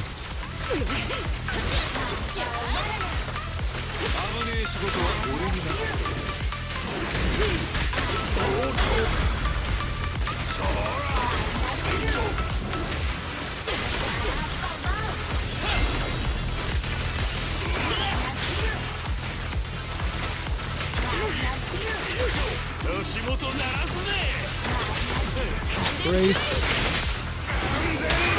Dude, sorry for asking, you should have just asked how it was pronounced. No worries, Tarek. It was, I mean, to be fair, like, I think I did give away the lore about the name many months ago. I think, like, is it on this channel? I forget. I had like I made a silly little like 100 subscriber video. Like a 100 subscriber celebration video where I did answer some like random Q&A questions, and one of them was that exact same thing of, you know, where did the name come from? Oh wait, no, I can buy another wing! Yeah. For free! When you got back, all you could hear was rise and shine, rise and shine, rise and shine. Yeah, sorry, that was me actually. I was singing the Care Bear theme song.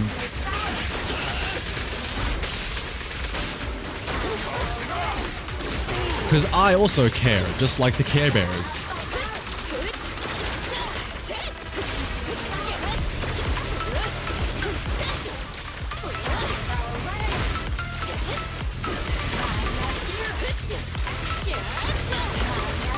Okay, there's so much happening on screen. Ooh.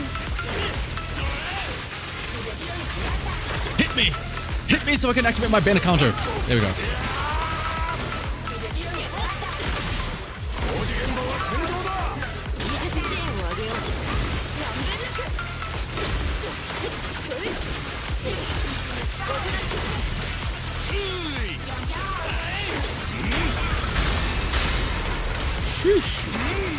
Hit me!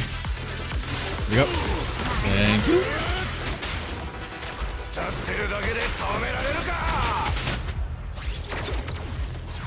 Ooh, death repair. Let me get down that. Let's see. Grab that ID from you.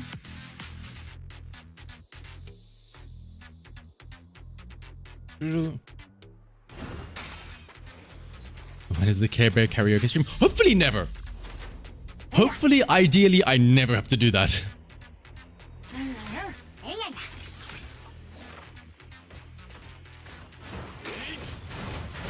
See.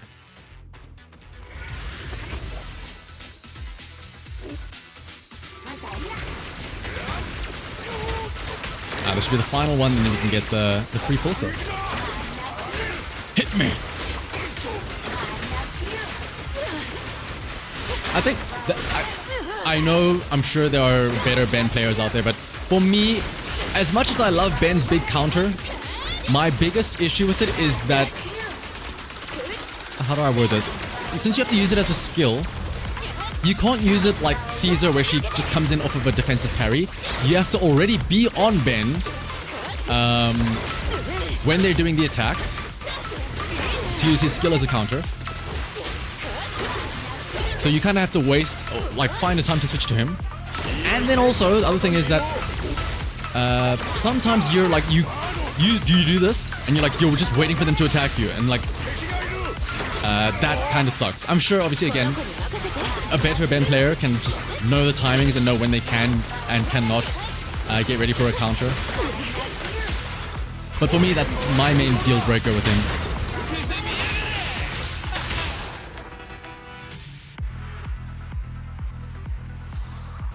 No, Ben, Nova, Ben is like, hit me. Please, I beg of you. I don't want to stand here doing nothing. I do 0 damage unless you hit me, please. Like, if I were an ethereal and I see Ben posting up, slamming down his pillar, I'd just be like, I'm not even gonna approach. I'm just gonna chill back. I'll wait for you to do your thing, and then I'll attack. No need to thank me. I'm only doing what I should do. I'm also happy to fight shoulder to shoulder with a comrade like you. Something feels off. Looking at Tully's way of speaking, I don't see any signs of recovery. Could the treatment have failed? But the data shows no anomalies. However, you've been in combat for quite a long time and must be feeling exhausted. How about let's call it a day? And could you please come back tomorrow? Sure thing. Alright, but if I'm not mistaken, that should be enough to get a free pulchra. Oh, we even get to see the little video again. Do we zoom in on her thighs? Hang on. Oh!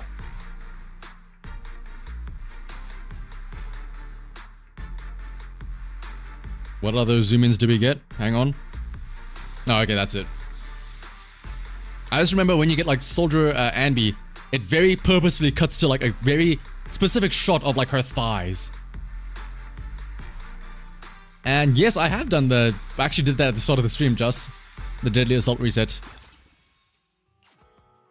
Got my 9 stars and everything. Right, let's grab this. And this. I suppose... I mean, I may as well do the last one, right? 12 floors? Is this endless mode or something? Yeah.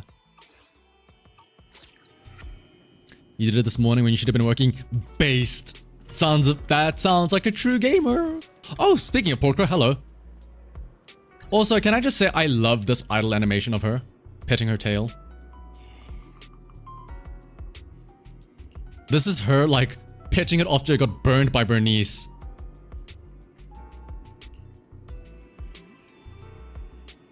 Actually, don't judge.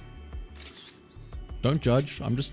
It's a cute picture. She's petting her tail. Alright. You're here. I have good news and bad news. Which do you want to hear first? The bad... The bad news. I feel like this is always the play, right? You always want to hear the bad news first so that you end off happier. Right? The bad news is that Tully's data stream has reached an unprecedented activity point level. The good news is that this time I've brought in an assistant from the outer ring to help you. Should be more reliable than the previous odd job agency. Yeah, we'll do this last, what is it? We'll finish up this event, and then we'll start with the account reviews. The good news is, the Care Bears are here to save the day. Wait a moment, it's Pulchra, the mercenary hired by Lucius during the Tour de Inferno. How could she possibly be here? I should calm down. I've met her a few times before, but each time it was as Eos. What, are we getting flustered at meeting Pulchra? She's just here as an ordinary assistant, so I'll just act like I know nothing. What's wrong, handsome? Oh, Pulchra! Calling me handsome. Oh, Pulcro, stop. Please. I shouldn't be a furry. Stop trying to convert me.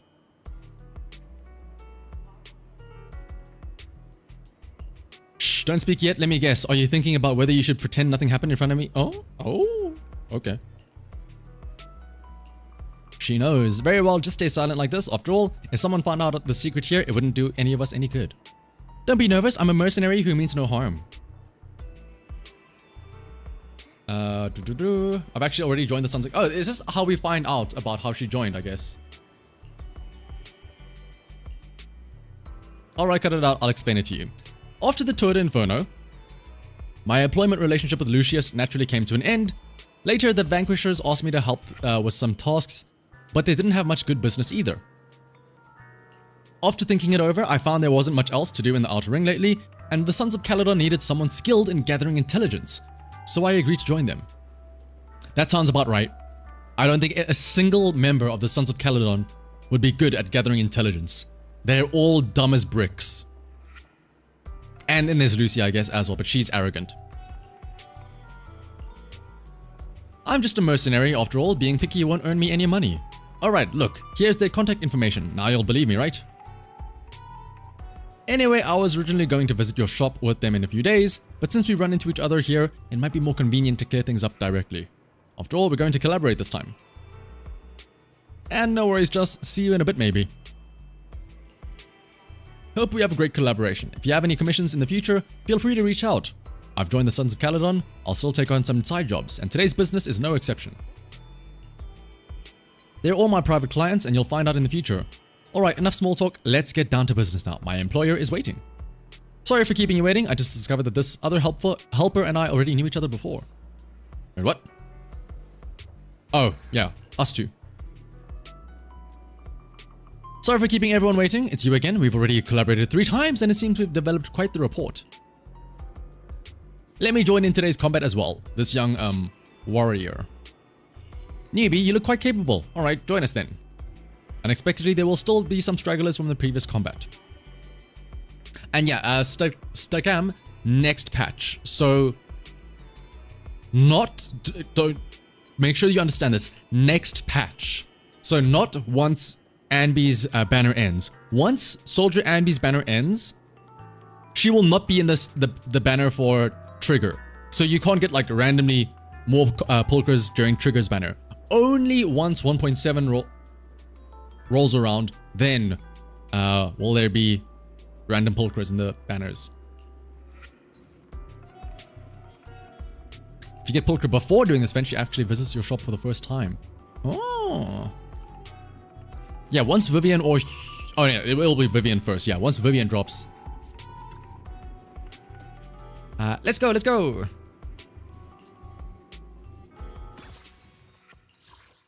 So yeah, endless mode. Oh, well, endless quote unquote, but it stops at 12, I assume?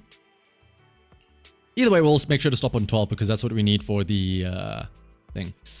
Caesar being on the trial here, though. If we go off of what we were saying earlier about, you know, predicting who we get as reruns based on, you know, the trials that they give us. Caesar Jane could be an interesting one. Because in this, who did we have? We've had Xingyi, who we've had already. Shu Yan, who we're getting. Jane, who we have not had yet, so that's probably a rerun. And now Caesar. We didn't get a lighter rerun. Oh, we didn't get a lighter... I know we did get a lighter trial agent. In the Hollow Zero mode.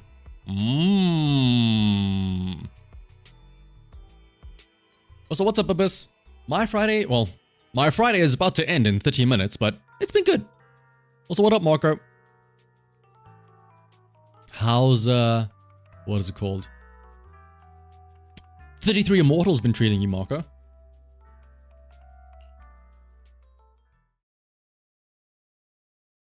You don't want Soldier Amber, you guess I'll just have to wait. Yep, unfortunately, that is the case.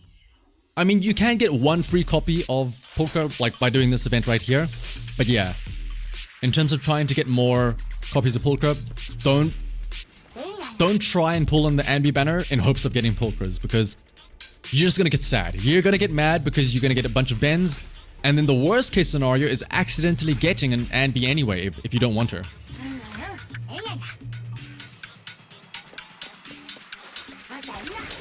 Very tough, you haven't killed the boss yet. I mean, well, it's a roguelike, right? 33 immortal, so I imagine you do at least get stronger between each runs, right? So maybe not now, but eventually.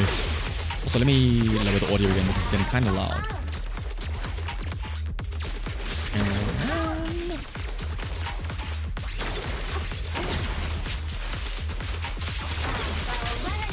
You wanted Pulchra's weapon, but you got 2 Ben weapons and 20 pulls. I mean, there are at least some okay alternatives to Pulchra's weapon.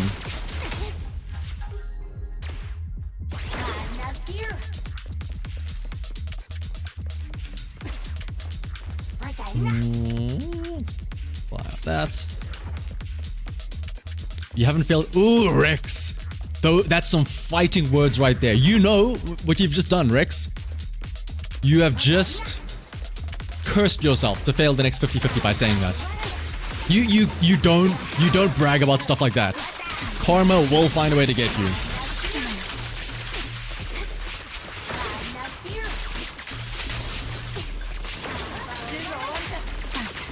And Marco, you're... How long are you... Wait, hang on. When are you flying back, Marco? In, what? 2 weeks or... Like a week and a bit's time, right? I assume. Funnily enough, I should do this sometime myself, but I know there's that that one website like rng.mo or something, where you can see your luck essentially. I need to do that on my account and see how my luck has been. Because I've definitely failed 50-50 every now and then, but for the most part, I think my luck has been above average.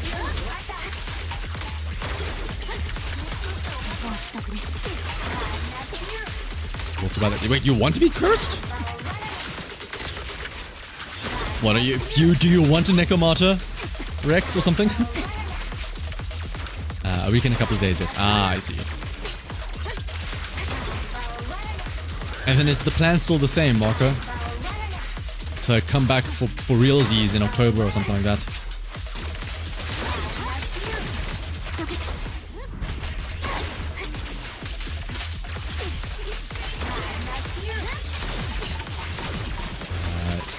What's that? The standard notice. Oh, okay. The one place where you don't mind seeing a Necromata.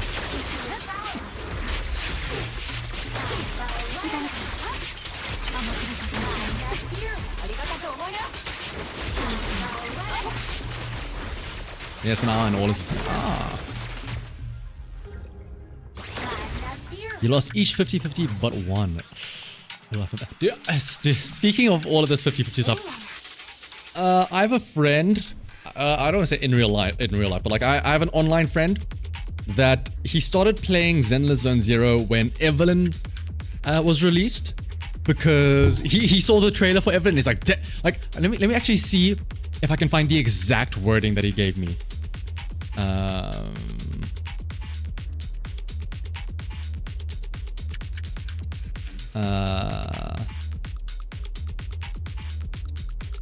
I need to find this. It was so funny. Hang on.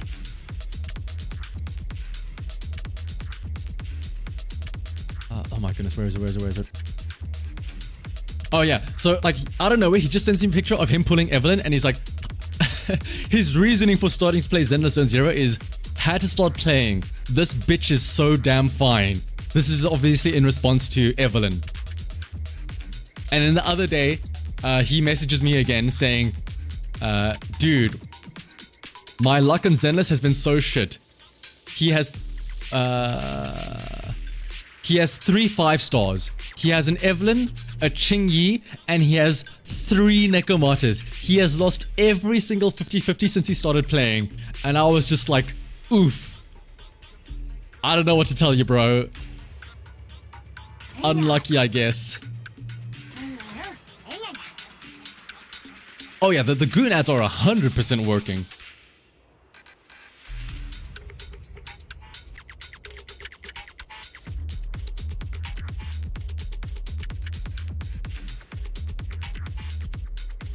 But let's see though.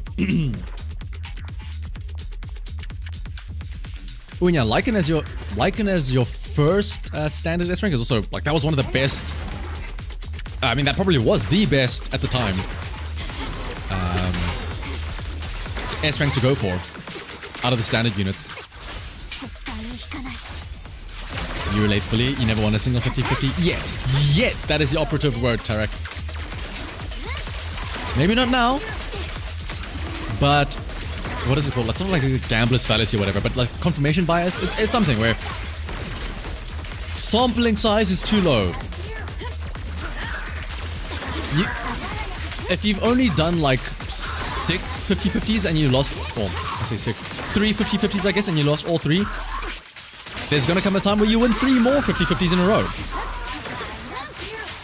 It's just such a small sample size that it's like, you know, if you flip 3 coins, what are the odds of like, what, hang on.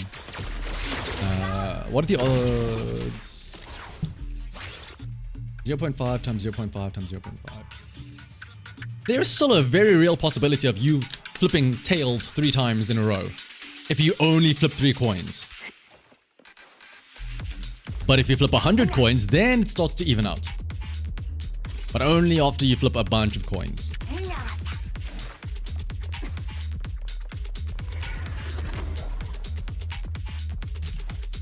Alright, remember floor 12. I'm assuming it'll automatically stop me at floor 12, but if not, then I'll just do it manually.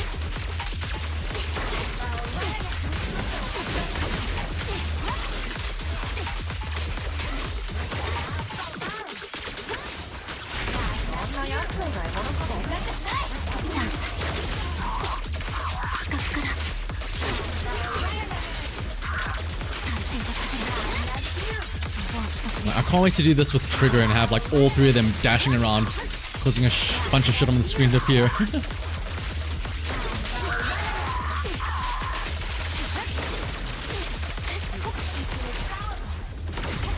Alright, what do you got for me, Tully? Watana, indeed. 2, 3. Lady Luck don't like you much. As far as a free-to-play player, you try and save and pull for unit when you know you make it the 180 pulls. Yeah, that's just the standard, typical best practice. Don't even bother trying unless you know you can get them. Because the worst would be if you're like, if you go all the way to like 170 pulls and then you don't have enough to pull them, and then it like, that's it, the banner ends, and then you're like, well shit, now I need to get like the next person, I guess.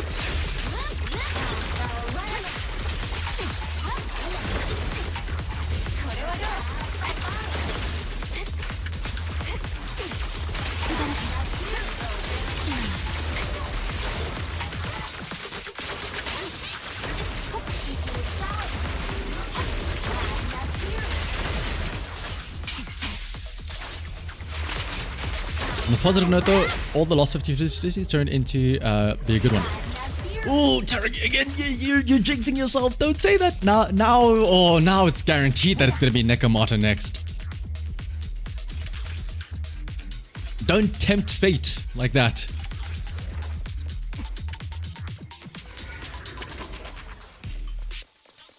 Alright, for 7 or 12.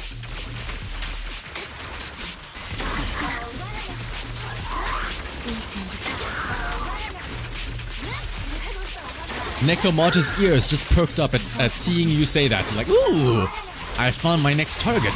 Nyaha.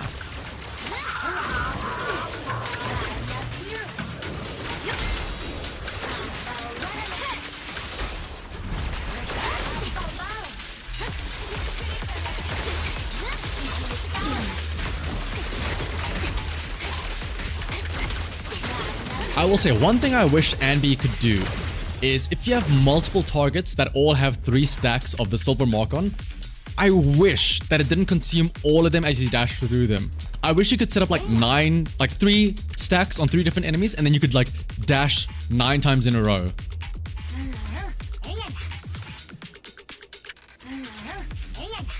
That would be so fun.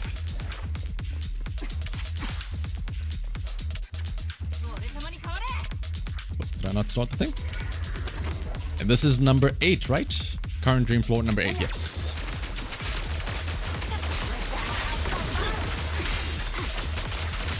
In my opinion, which do I prefer more, Lycan or Collider? Are we talking like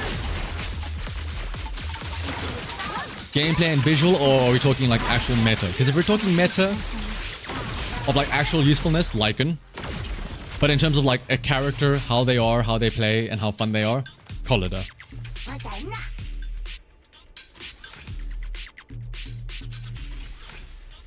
Lycan offers so much more.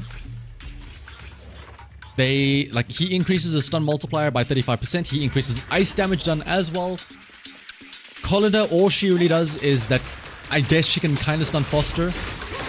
And then also, when they're stunned, only when they're stunned, they take, like what, 30% more chain damage attack. But only chain damage. Or chain attacks. Which is like very specific. And kind of sucks.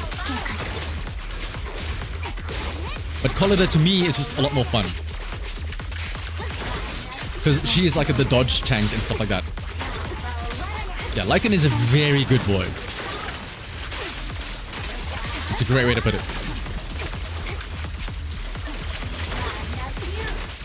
It'd be cool to dash 900. I mean, you say that it would take long. That's literally what Anbi's Mindscape 2 is. Where she can dash 9 times in a row. Or, let me put it like this. After using her ultimate, she can dash 6 times for free, and then you still have the regular 3 dashes as well.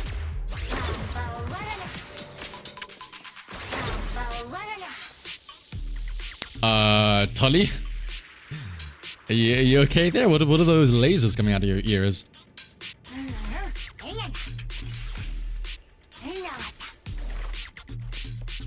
Is he just permanently shooting lasers now? Oh my goodness, Tully, please. There we go. 10? 10, yes. It's all fun and games until he rams his fist through your heart. Allegedly rams his fist through your heart. Again, we don't know. I'm still waiting. Spoilers, I guess, by the way, for patch 1.6 story. I'm still waiting for whatever dumb excuse they give as to how Hugo survives.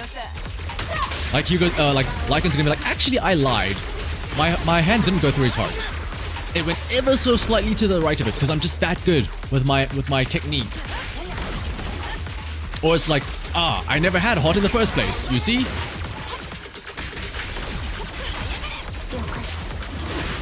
Or like, what other dumb excuse could there be?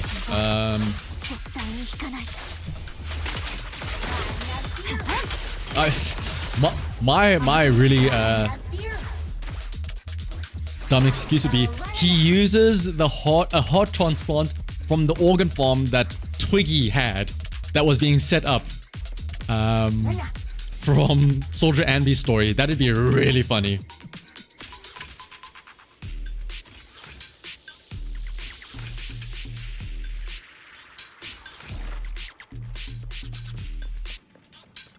Or he just says, nah, there's no way Hugo... Actually, I will say, if Hugo actually does die, like he's dead for realsies, and like we get to him as a playable character just for like as a ghost or whatever, that I would be so impressed by that actually.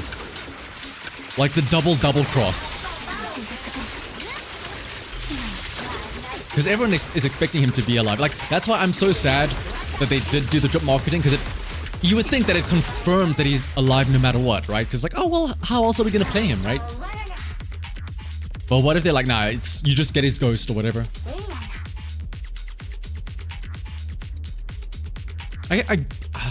I know, I feel like, I don't know if it's a thing in real life as well, but I feel like I've seen a movie, or like, I think it was a movie, yeah, like some old movie where something very similar happened, where somebody got stabbed through the heart, but then they were like, you see, I was born with a condition where my heart is actually on the right side, which is the wrong side.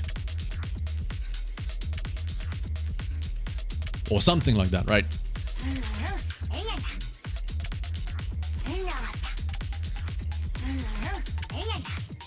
Let's buy some more stuff, sure.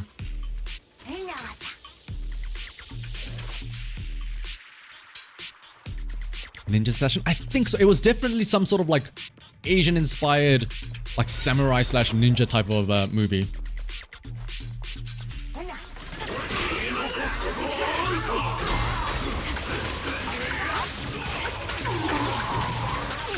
We do have to be careful. Anby is on 19 health, so thankfully we do have the Caesar shield, but I've been yapping a lot, so I've been taking a lot of hits. Also, my goodness, do you see how much damage Tully did there? Sounds more like counterpoint. And let me actually look it up. Movie where guy survives because his heart was on the right side.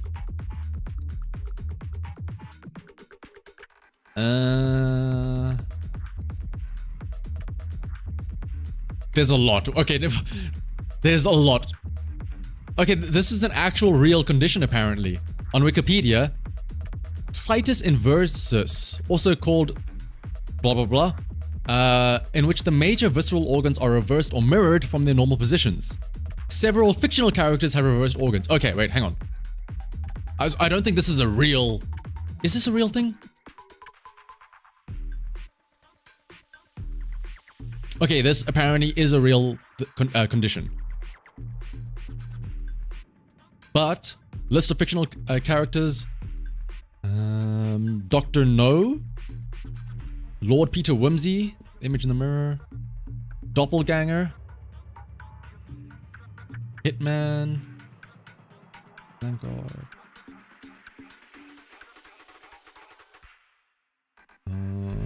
Okay, I don't see it. Yeah. Scary. Is it really that common? Let me read this. Occurrence. Situs inversus is rare, affecting 0.01 of the population. Oh, you have an aunt with it. Okay, well, I guess maybe it's not that. You are the 1%. 0.01%.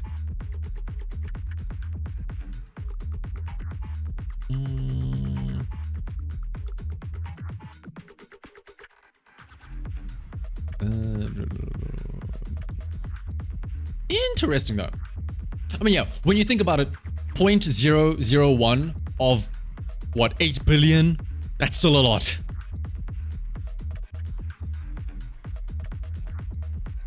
Ninja, maybe it is Ninja Assassin. Hang on.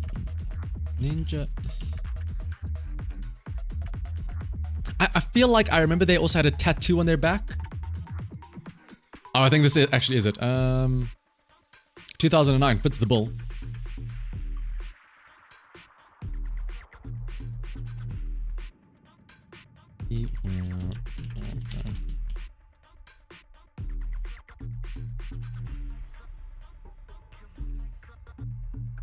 Thing is, many people don't know until... That's true. I mean...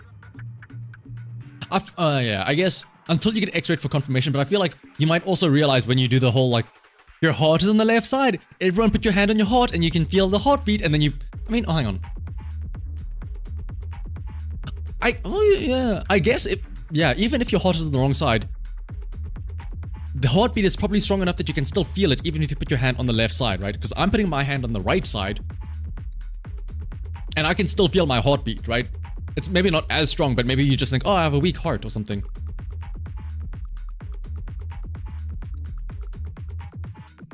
Yeah, exactly. Like you just go, it's probably close enough. Yours is in the middle. Ooh. Now we know where to strike, Nova. Wait a minute. Your heart is in the middle, Nova. Hang on a second.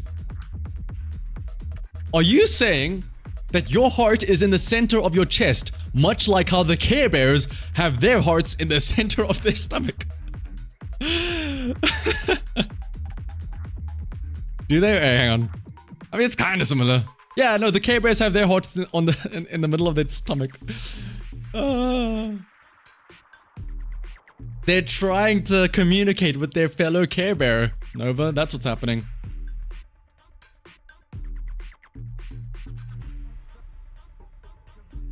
Your cousin literally has the thing where the organs are swapped. Wow! I know we were saying that's actually yeah, like it is a lot crazy common than we thought, right? At least, like what, 2-3 people have at least some like distinguishing link to it. That's really interesting. Anyway though, let's clean this up though, and then we'll do the few little account reviews that we have here lined up. I did get to floor 12, right? Or did it stop me at 10? Data fluctuations are within defined thresholds. Oh, did it stop me at 10 because of the story? Ah. Why is it still like this? Can it never be cured? Little Bangbu, you're Tully, right? You've actually already recovered, haven't you? Impossible. Tully would never lie to me. She's the most she? I guess I never thought about Bangbu's being female, right?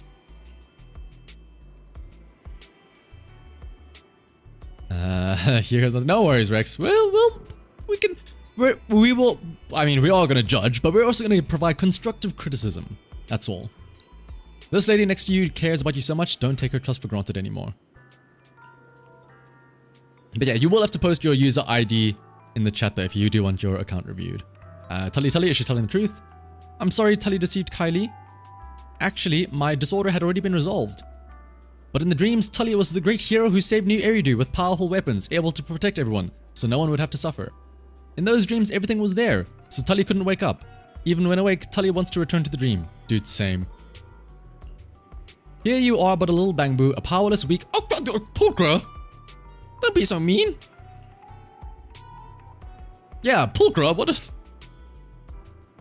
But are you content with this? If you forever remain in dreams, you will never move forward. No matter how powerful you are in the dreams, you are fragile in reality. But as long as you wake up and step into reality with the strength, everything will change. How's that? Not bad to just wake up, right? Cat lady! Meow meow lady! That's how it goes. You should come check out the Outer Ring. Sure, the Outer Ring folks love to talk about dreams and all that cringe-worthy stuff, but you can't deny they're really good at bringing dreams to life. Cat lady is right. The previous ladies affirmed Tully's dream, but it seems like just a dream isn't enough. Tully was wrong. Tully doesn't want trouble. Oh, dude. Why are the Bangboos the best part of this game? I guess, yeah. These are like the cars, I guess, of the Zenless and Zero world. Looks like I did a good job acting. Anyway, as long as it was helpful. Don't cry, Tully. I forgive you. Quickly pull yourself together and get back to work. I'm counting on your help. Thank you all for bringing my dear workmate back to reality. But what about the work I didn't finish these past few days? I'll help Kylie and work overtime together. It's so cute! Thank you, Tully. If only I had unlimited energy like Bangbu. Nice one, Tully. Oopsie. Oh, oops. I thought that this was other stuff. I won't let everyone down. I'll become a tiny titan. Like the name of the event. Starting today, let's work hard together. Tully, as your greatest partner, I can't let you surpass me. You're the best, Kylie. Yeah, but can I... Oh, no. Here we go. Speak to Tully. The cute guy who appeared in my dreams. Okay. First, Pulchra comes in and says, I'm handsome. Now Tully comes in calling me cute. Are we just that much of the Rizzlord, I guess? And thank you, Jordan. I did get down your idea as well. Tully's been working awesome lately. Blah, blah, blah. Let me pet your little head. Tully can join Kami North. That's true. That is a high bar as well. Being up there with Kami North. Thank you for always being with Tully to complete her somewhat willful wishes. The dreams we had together were so much fun. Although I have to wake from the dream, Tully won't discard her dream. I want to change reality using the strength of my dreams like Cat's sister said. And become the strongest little Bangbu. The tiny titan. If you could train with Tully, it would be twice as effective. How about it, dream partner? Want to take the adventure with me again? Sure. Okay, I did get all the rewards. Sorry, Tully, I lied. I don't want to go on another dream with you. I just want to grab my rewards and bounce.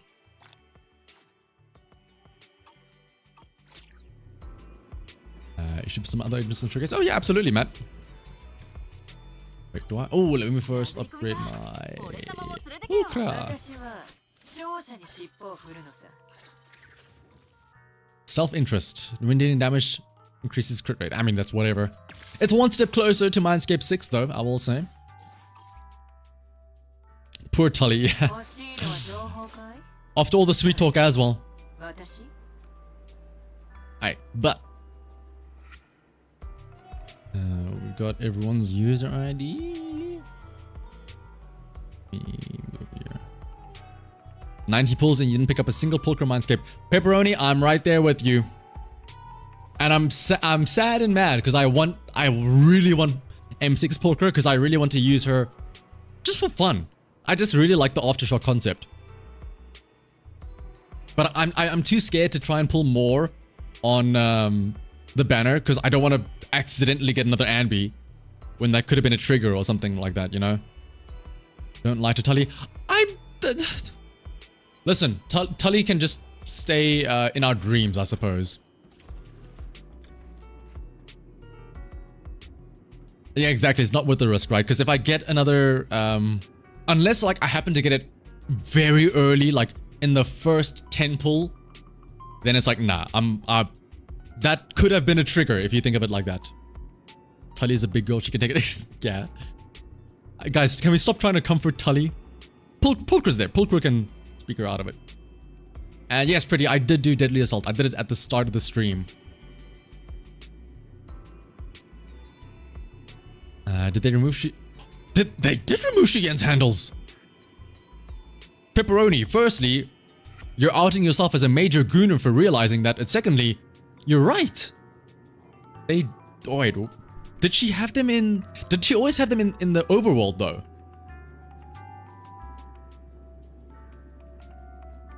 Now I'm curious. Now I'm like... We need to solve this issue now. Does she have it in combat, maybe?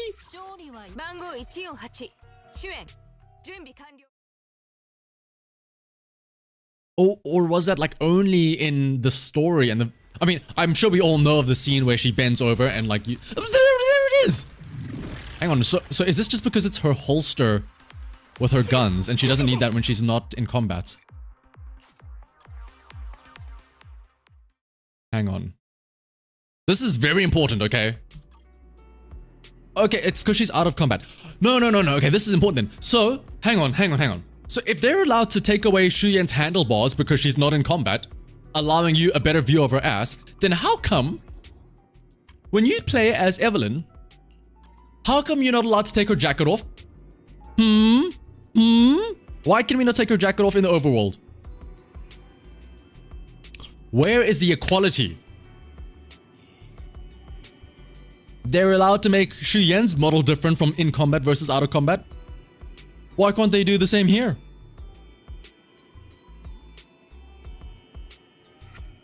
The bars he used to drag people out of combat? Yeah, me.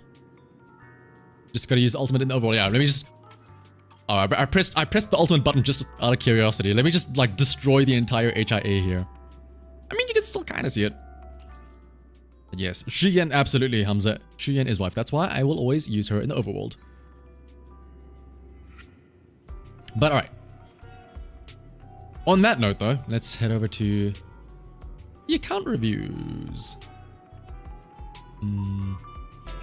Okay, pull this back up again.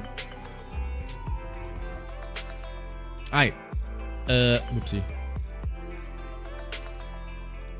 So first up we have Ramo, who actually isn't here right now, but he did send in his user ID over on Discord. So we're gonna roast him without him even being here. Akira, no! The K-Bears are back.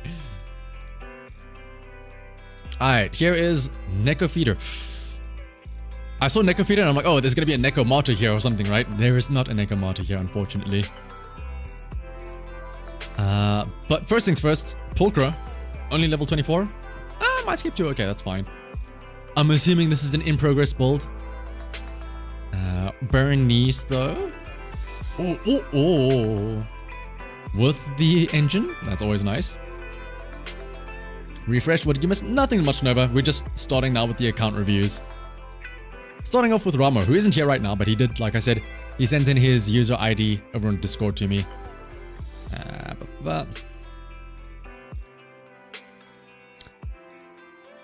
Ooh, let me just grab, yeah. Let me grab yours, Hamza.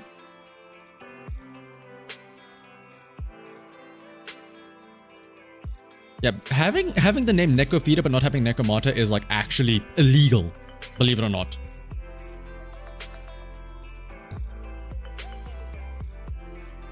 That's weird. Is it just me or did it not show? But yes, I did get your user ID, Hamza. That's weird. I need to look into that. I don't know why it showed in the Twitch restream chat, but not in the YouTube chat.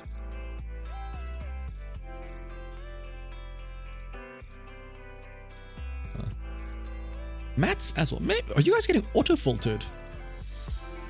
I do see your user IDs and stuff like that, but it's specifically because I'm looking at the Twitch chat. Anyway,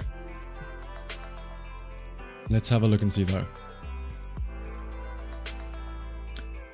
Bernice, I mean, yeah, there's nothing really to complain about here. 400 anomaly proficiency. This is just good. 4 P's Chaos Jazz, and then 2 Freedom Blues. Nothing really you can complain about here. Yanagi Azul, 400 plus. Pretty good. And yes, Circulal, it is free. So let me grab your ID there. Maybe YouTube filters it out. Oh, that could be it, yes. Actually, let me see. Can I change this to... Oh, there we go. Now I can see it. Yep.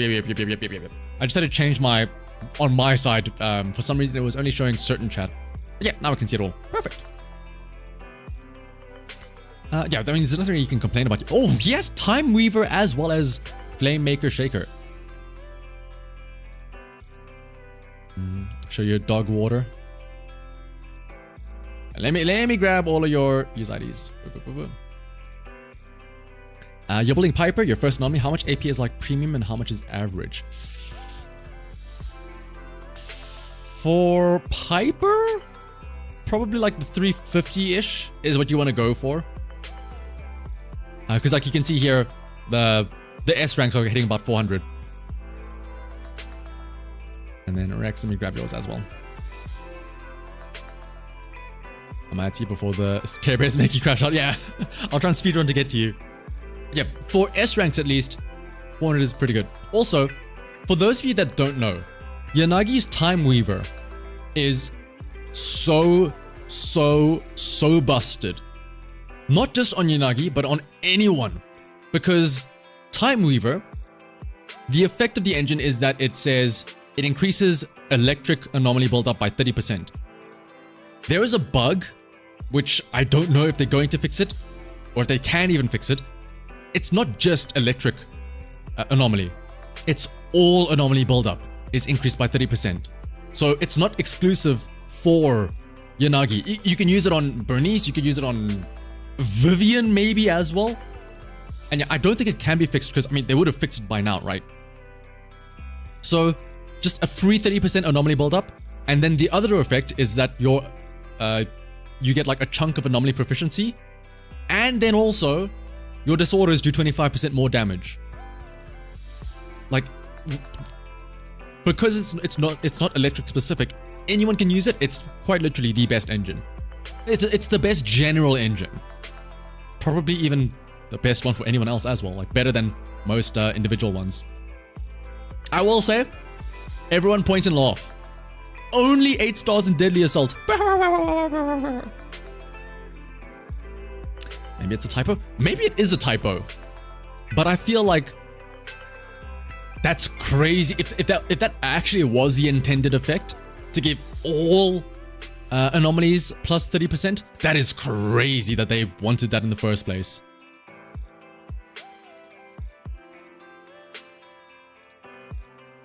But yeah, next up, Miyabi. Oh my god. Okay. I'm so glad that Ramo is like understands me. Oh yes, I can grab your ID as well, Stakam.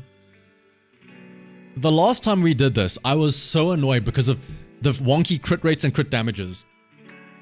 Yes, Miyabi needs 80% crit rate to get her maximum effect or whatever. People always forget that you get like 12% from the actual branch and blade effect itself. So having 70 here is actually perfect. 75, 176. My god, thank you, Pretty. Like, there were so many people that had like 70, 80% crit rate on Evelyn. And it's like, brother, you realize she gets 30% for free for simply existing. You do not need the extra. And Nova, this site is called enka.network. ENKA.network. Next up, we got your boy Lycan here. 191 impact, that sounds about right. And damn, that's a lot of crit rate and crit damage. Is it 25% for Evelyn? Oh, I'm thinking of Shu Yan. Shu Yan gets 30. After doing a chain attack. Soldier Ambi. Somebody didn't pre-farm enough. Also, my goodness, 40. Oh. Okay. I know Ambi does get 10% from her team buff. And she will get another, like, maybe 5% from, or like 2.5% from upgrading to core skill E. But I feel like that's 50% is a little bit. I mean, you are critting more often than not, but like that's kind of risky. But at the end of the day, I feel like this is just better substats would solve it.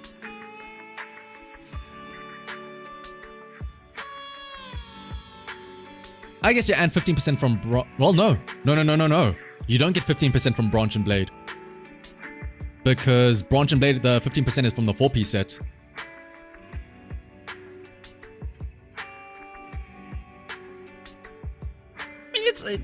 I mean, if you're hitting 280 crit damage, you're critting like 50% of the time. But like, when you do hit those crits, you're gonna fucking destroy whatever it is that you hit.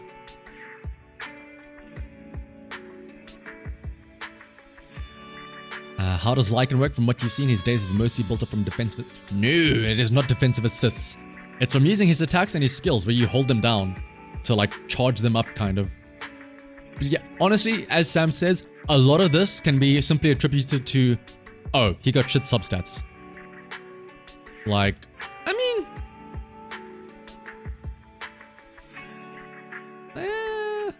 1, 2, 3, 4, 5, 6, 7, 8 substat rolls, but yeah. Like you can see here, kind of got screwed with the multiple HP substat rolls here and whatnot. At the end of the day, you can't really blame people because more often than not, the answer to why is my skill so low is, or why is my character so bad, it's literally just get better discs. But next up, let's go with Death Reaper.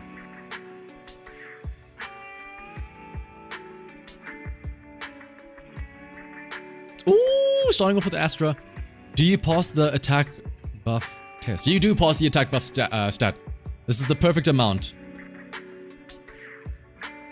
In the card options. What? Oh wait, there we go. Oh yeah, so we can just see the highlights here. Oh, yeah, like you can instantly see 12 HP substats. Damn. I mean, it doesn't really matter. Like, you have enough attack that you reach the maximum buff cap, and then you've got like decent energy regen. Also, shout out having 12-12 and then 1-1-1. You are never going to use a basic attack with Astra. You are never going to dodge attack with Astra. You are never going to assist with Astra. She exists for 2 reasons. Press E, press ultimate. That is it. Yeah, honestly, these 10 flat attack substats matter. Because that pushes just ever so slightly into the maximum amount for the attack buff. And for procured, this is enka.network. ENKA.network. And then obviously, if you have Astra, you gotta have the wife, Evelyn. See, again, this is my issue. Okay, well, actually, to be... Oh, yeah. This is just... hang on. Let me see here. Okay, yeah. I'll say...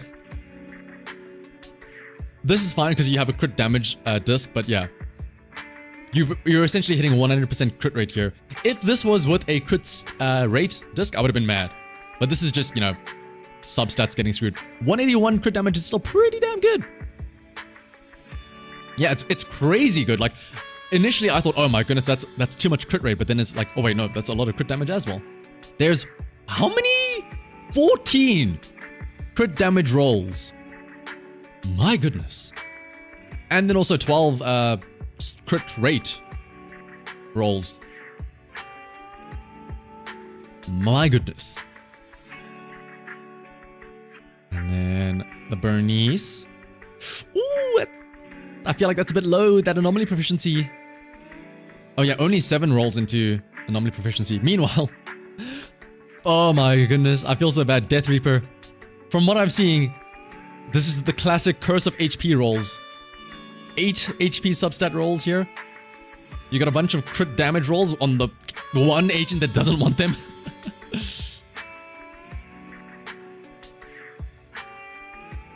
Weeping gives 48 times 4. I mean, yeah, Weeping does give 48 times 4, but that could be on top of 400 anomaly proficiency as well. Oh wait, no, but it's because it's because of the attack percent here. Yeah. I'm thinking of like the other ones where we saw Bernice with 400 AP, but that's because the that's including the effect from, or the main stat from the engine, which is usually like 60-ish or so. Next up, Shigen. Oh, the wife with the engine. Oh, so good.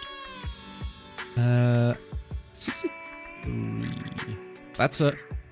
All things considered, this is a pretty high... Oh, okay. Aha! I got you. You can switch... You don't need crit rate here.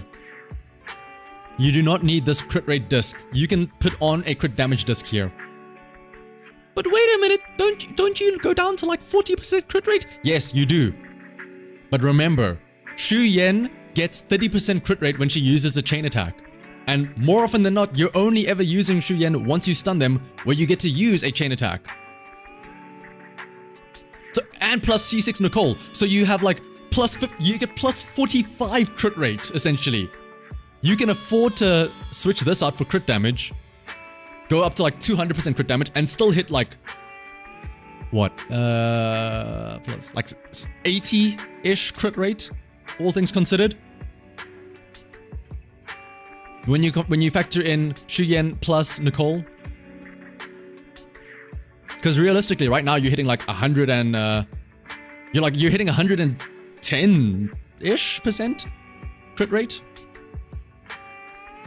And also, yeah, you also have the Xu Yan engine, which gives more crit rate. Like, you could pump up so much more crit damage out of this here. And then, oh, again, like we were saying, Time Weaver, absolutely busted. Anomaly proficiency is a little bit in the low side, but that's fine. Oh yeah, that's not a lot of AP rolls, unfortunately. A lot of attack roll, oh, attack percent rolls though. That's not too bad. See, like, again, this always baffles me. Like, you got the idea here, like where you realized, oh, I don't need to put a crit rate disc on here because I will get like 12% from the Bronze and Blade disc. Same thing with Xu Yan. You don't need to put crit rate here. You're getting 30% from Xu Yan. You're getting 15% from Nicole. You're getting more from the Riot Suppressor. You can afford to switch this off for crit damage. Why is the ad haunting you? It knows, Nova. But I mean, all things considered, it's not bad. Like, 165 crit damage, that's still pretty good for Xu Yan. Shout out to the chunky 48% from Riot Suppressor. But next up. Let's go, Jordan. Yeah, it could be 200 though. You could get a fat 200 crit damage though. Yeah, you do lose out on like the extra 12% crit rate until you get that first anomaly off. So like it's like more of a ramping type of thing. Speaking of Miyabis, this one is a little bit on the lower side though. Because here you're getting plus 12. Okay, well to be fair, you have. Okay, never mind. Hang on. Don't forget, M2 Miyabi. Never mind. You're fine. You're fine with 61% crit rate. Also, damn, sheesh. Hamster caged everything. I mean, you can't really complain about that then, though. Why do I feel like that crit damage is kind of low? I guess it's just substats, right? Yeah. Harumasa. A wild actual Harumasa user out in the wild. That's crazy. Your account is dog water, so this will be a fun trip down. It can't be that bad, Nova. Can't be that bad. Yeah, M2 Miyabi. Honestly, if you have M2 Miyabi, this, like, how do I, can I draw on this? How do I, ignore all of these other stats here. If you see M2 Miyabi, everything else here becomes irrelevant. It does not matter.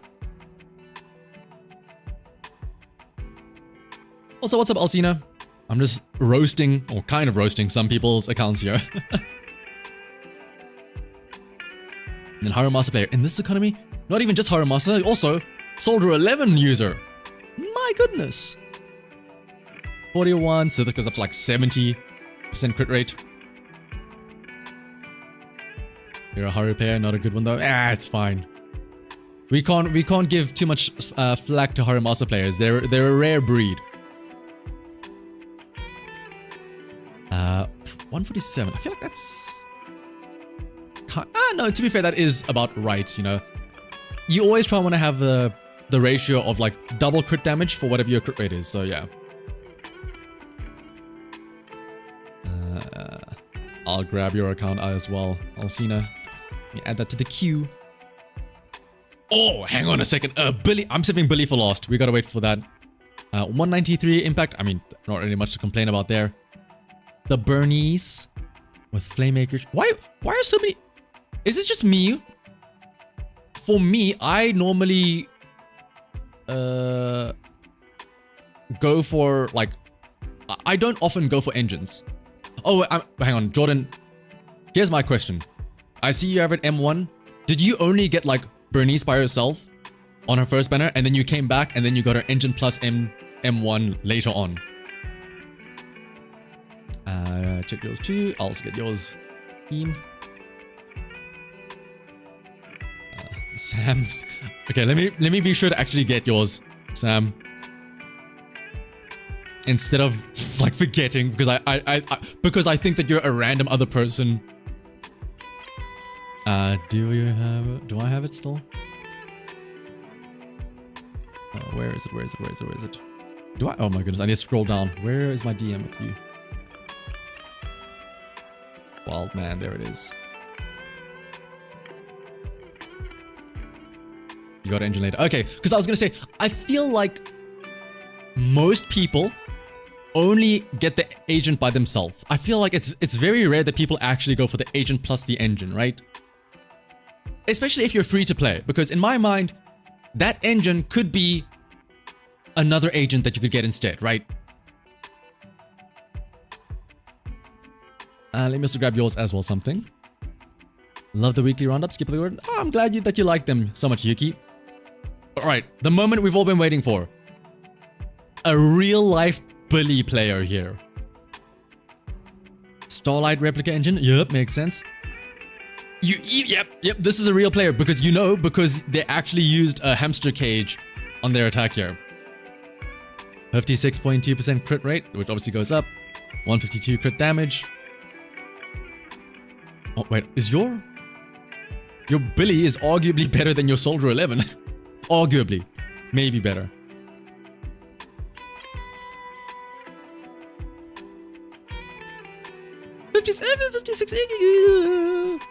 It's alright. Waiting for S-Rank Billy. Alright, next up.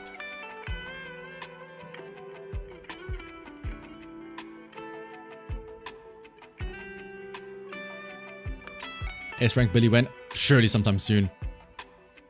Dude, the animation goes hard. Animation does go hard.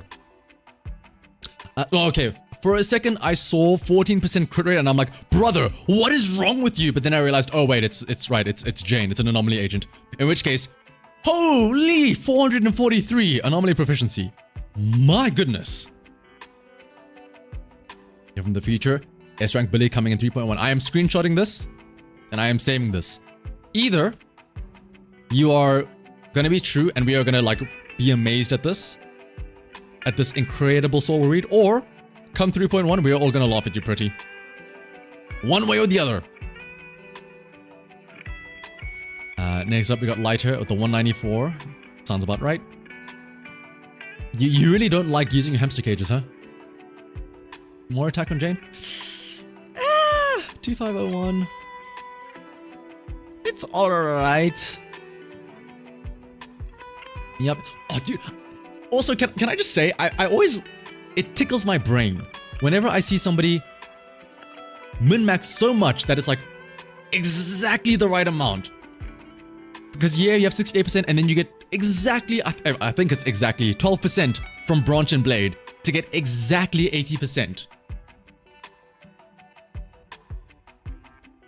Next up, Lycan 194. Sounds about right, yep. Ah, you see, this is what I'm talking about. Ah, oh,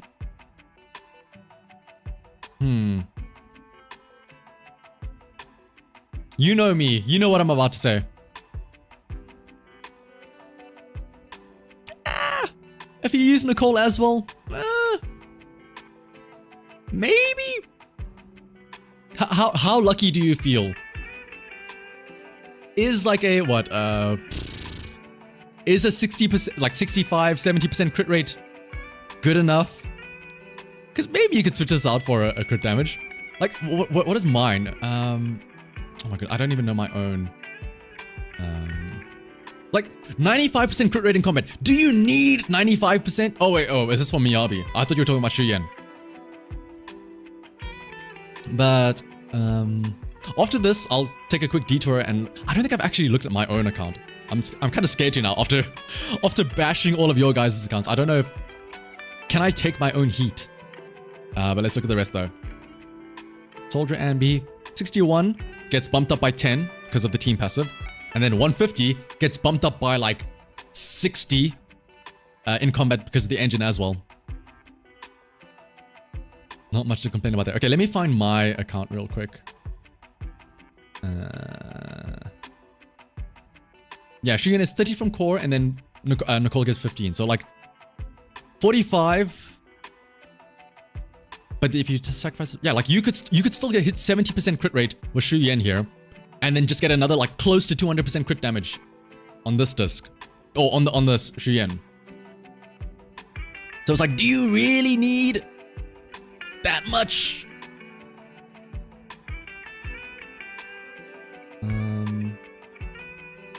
Where's find my user ID real quick.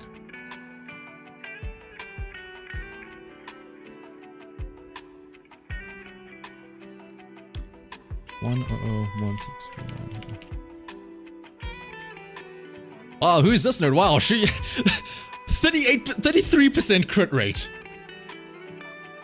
Wait, oh shit! No, don't okay. What? Wait, have I always had this?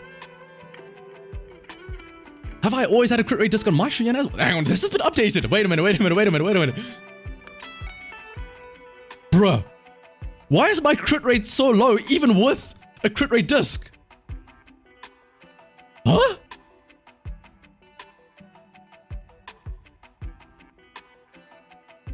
Hang on a second. I gotta load up the game now and check. What is wrong with me? What have I been doing?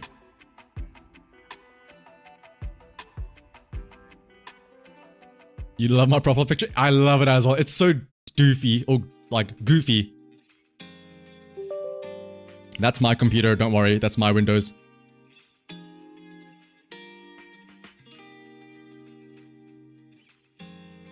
Have I just not bothered farming better discs here?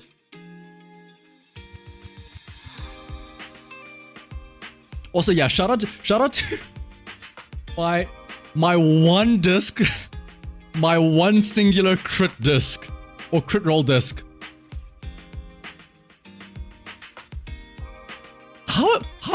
How have you guys been letting me do this actually?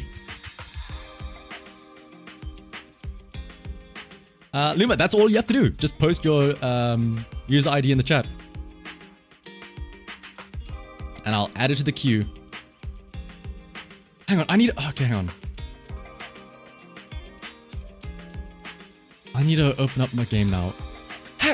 Hang on! Has my Shuyen always been this bad? There's no way.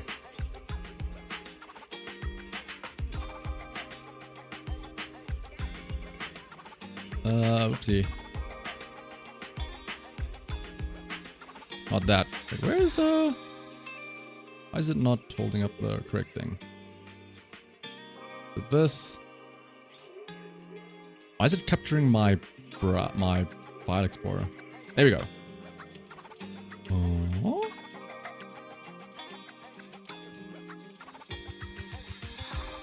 Then this one's here. There we go. Okay, hang on. So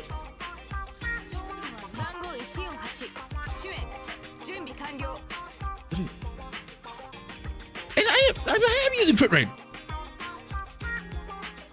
What's happening here? Hang on. Filter. Do I have any good crit damage? Why does my core? What? Okay, okay, no. I see what's happening. I messed with my discs. Why does Corrin have my crit damage disc? Corrin, what are you doing?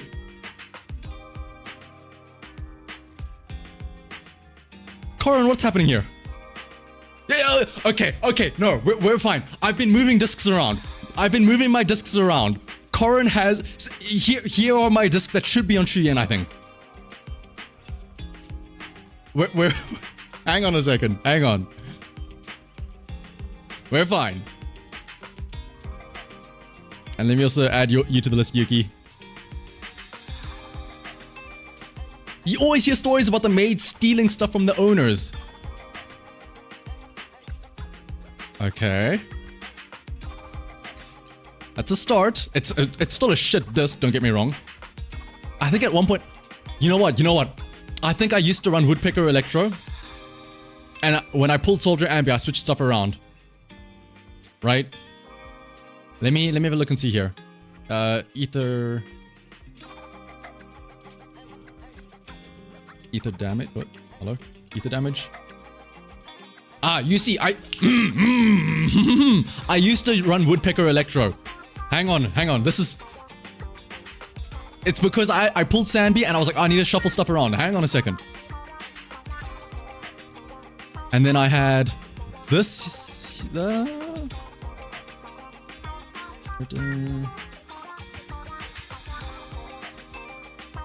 Hang on a second.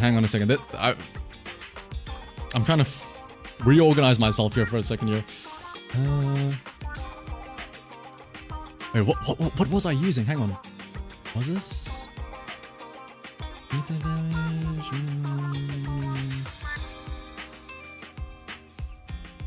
Was it like this? And then this?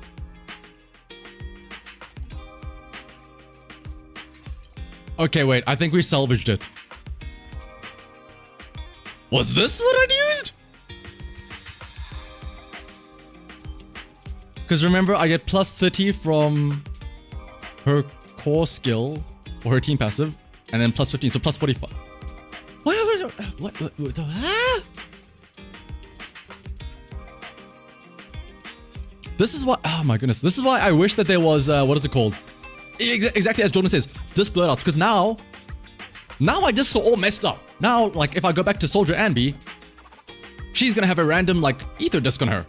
Oh no, that's still fine. Was this what I used before? No. I'm so confused right now. Oh, see, okay, wait, hang on. This is a random chaotic metal, but it has, like, actual horrible substats. Hang on. 1, 2...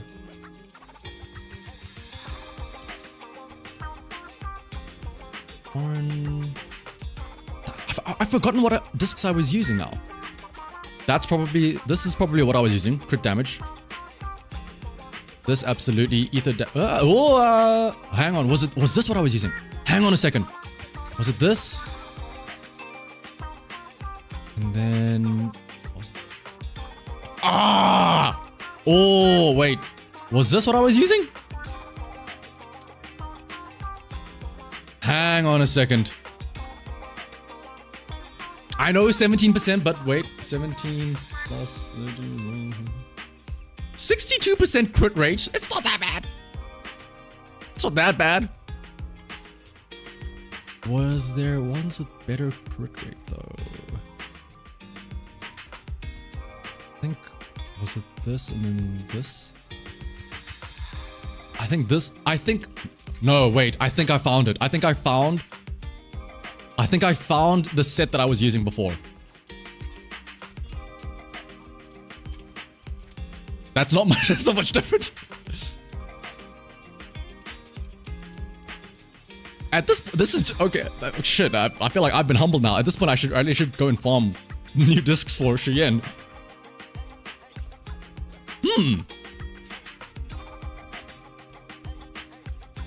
Here's the thing. Here's the issue, Pretty. I don't remember the original set. Oh, hang on.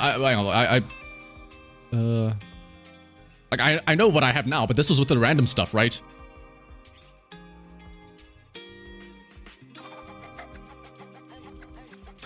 Also, my attack went down.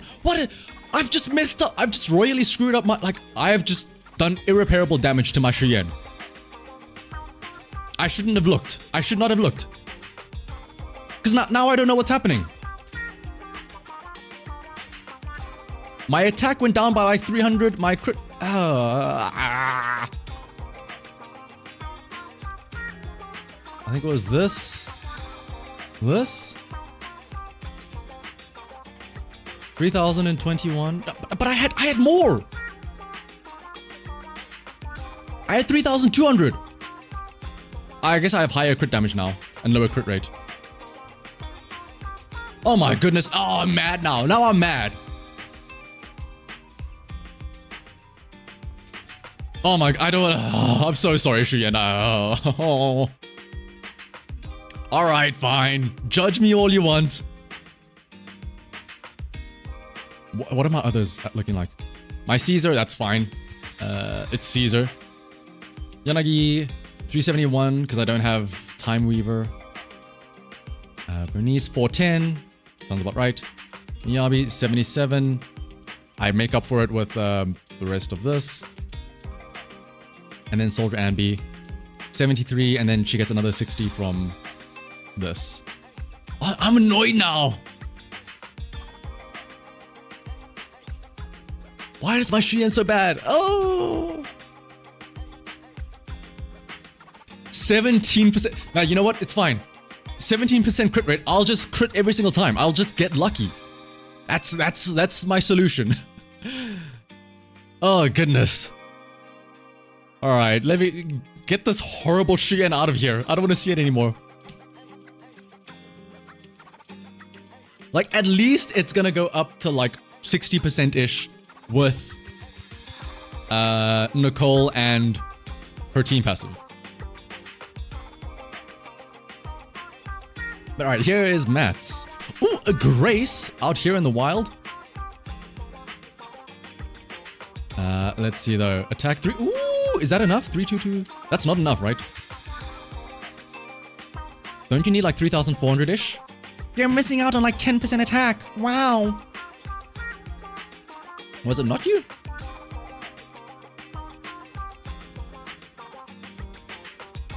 I mean, this is definitely your the message that you sent. Oh, you did mistype it. Okay, it was the wrong order. We were about to roast a random person. Actually, fuck it. Let's roast this random person. They're not here. We can say whatever we want. Yeah, I think you switched around the 2 and the 5. Fuck this guy. He has too low attack.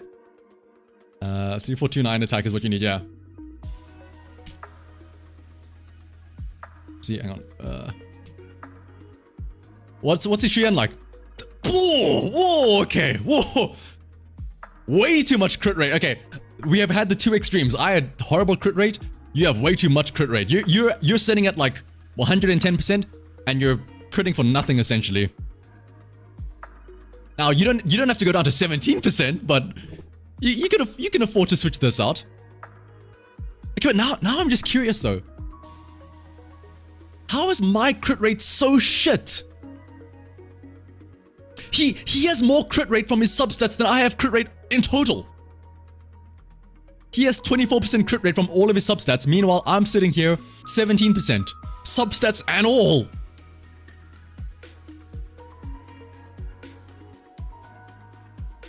His attack though, 3009. That's not too bad. But the crit damage could be higher. Also, what's up, Reichi? We can't have this random person outshining us, can we? 64. Oh, wait. Why is your crit damage so low here?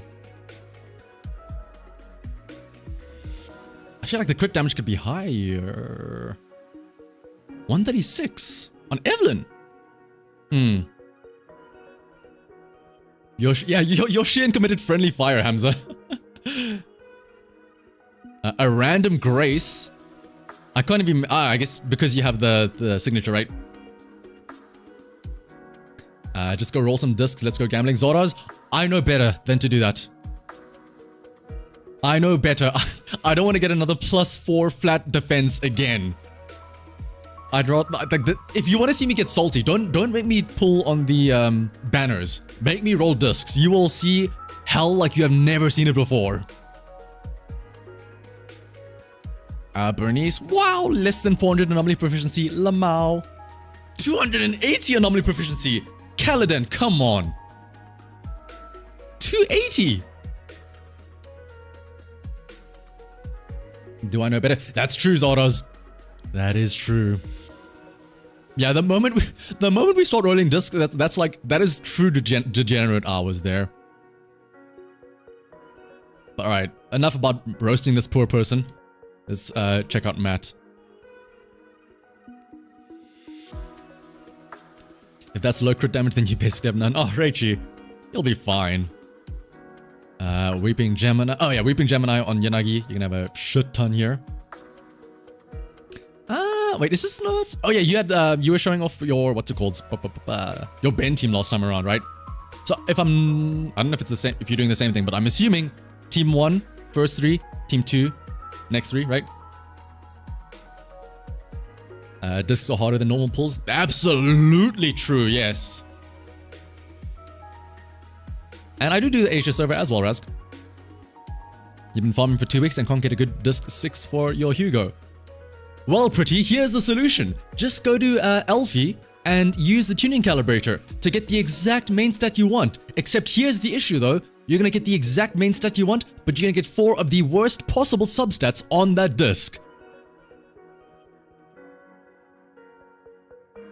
Once you get a nice listing disc for the stats, go to the... Look, honestly, I have so many discs that I have like at level 0 just because I'm scared. I'm too scared to even like upgrade them. I know that the usual thing is like, oh wow, this could be a great disc that I have here. Because I just know I'm gonna get disappointed. So I rather keep them all at level 0. Like I have so many crit rate, crit damage discs that are at level 0 because I know if I put any levels into them, I'm gonna get disappointed. At least at level 0, there's like the chance and the thought of like, ooh, it could be good though. But then Nicole here. Do you have... Oh, no. Oh, this isn't an anomaly build-ish. Interesting. I mean, it's swing... like, the full swing jazz also works, right? Where can you apply? All you have to do is just post your user ID in the chat. Come here. Just know this is a fairly cracked Yanagi with 4 stacks of Weeping. It's 580. Yeah. Like, if you're hitting nearly 400 before Weeping Gemini, that's pretty busted. Yesterday you had a double crit piece and it missed every single roll. That sounds about right. The restraint. Oh, it's Lycan's one for the impact. I was about to say, brother, what is happening over here? I know. Are you just trying to like into bondage or something with Caesar?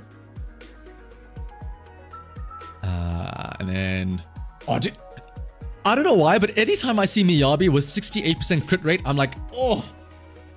It makes me so happy because it's like the perfect number for the 12% getting you up to the 80. It's like, oh, they did the math. They know. Okay. A second restraint has hit the building. And then I'll grab both of yours. Rachie and Madeline. Okay, we are getting... The queue is filling up quite a bit. I will have to probably call a hard cap at some point. Because I don't want it to be like last time where I say, okay, the last one. And then I say last one for like 3 more hours. And also, it's very funny. I don't know what it is about people that build stunners. This crit rate is arguably better than some of the attackers that we've been seeing sometimes. Which is really funny. You posted yours 5. I do have yours outcast. It's, what? We're doing Matt's, and then we have Circulal, Nova, and then yours outcast. And then Sokaku! With the anomaly build, yep. You wanted Polka but got Ben. Yep, that sounds about right. And then obviously this is with the full mono ice team. So yeah, Freedom Blues allows you to build up the... What's it called? Anomalies, Foster, and stuff like that. Also, I just noticed now, Sokaku's little symbol here. It's maybe a remnant from her beta times when it's like the wind thing. Alcina, I do have yours as well. It's after Outcast, then it's Rex, Stakam, and then yours, Alcina. But alright, let's... I think at this point, let me actually close the queue now. Let me remove this pinned message. Because I would like to sleep later on. Alright, Aftermath. Let's go Circulal.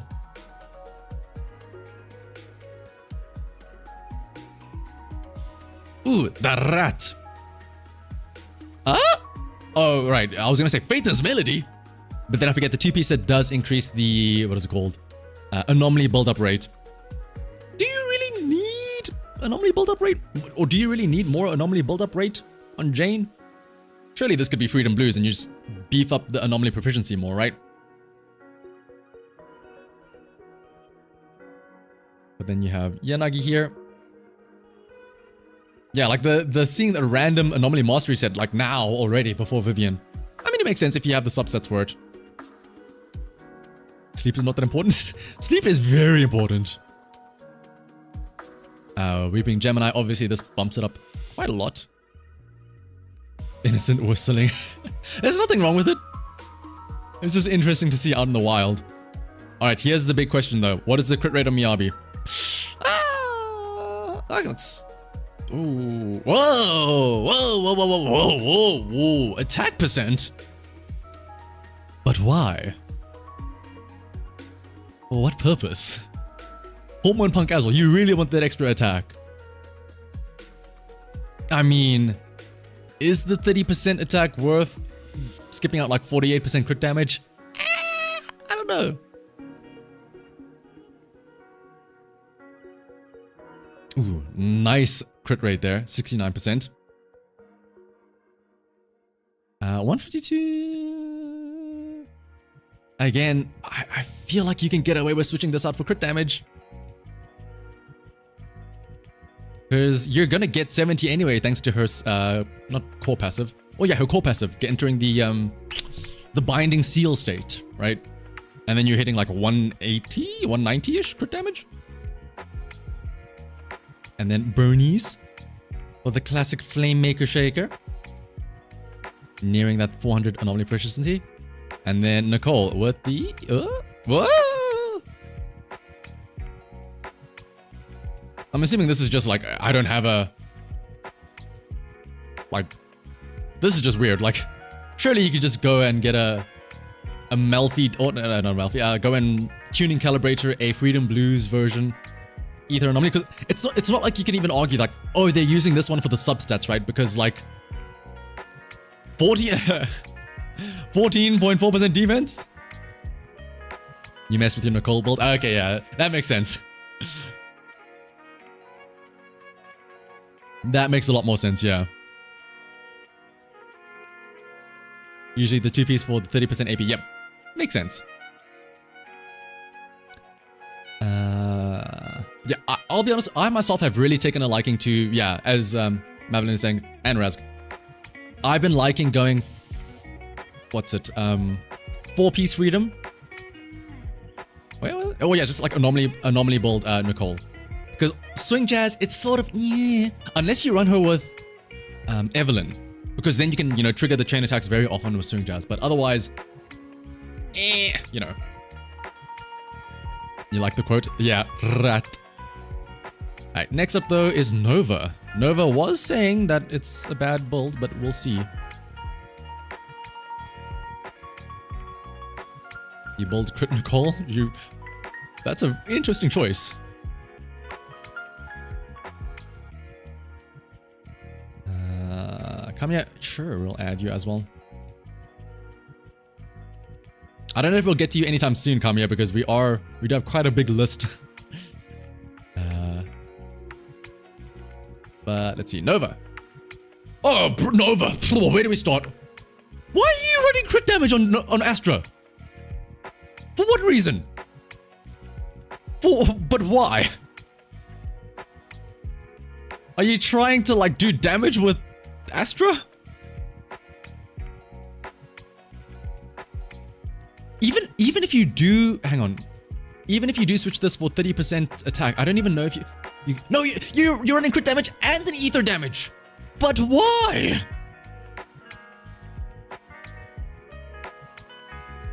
Also, what's up, Rama? We did look at your account, by the way. Oh my goodness. I mean, arguably, you're upgrading the attack and the dodge beyond level 1, so maybe you are using Astra to attack, who knows? Why does Astra have better crit stats than your main DPS? That's a real issue then, Reichi. Alright, Caesar. Wait, why is Caesar's... Okay, no, that makes sense. Wait, I don't even know what original transformer does. You could just throw on a regular stunner. You should throw on a regular stunner engine at this point for the impact. Whatever the original Transformers effect is, I guarantee you, it's not worth it. It is not worth it. Lycan. Ooh.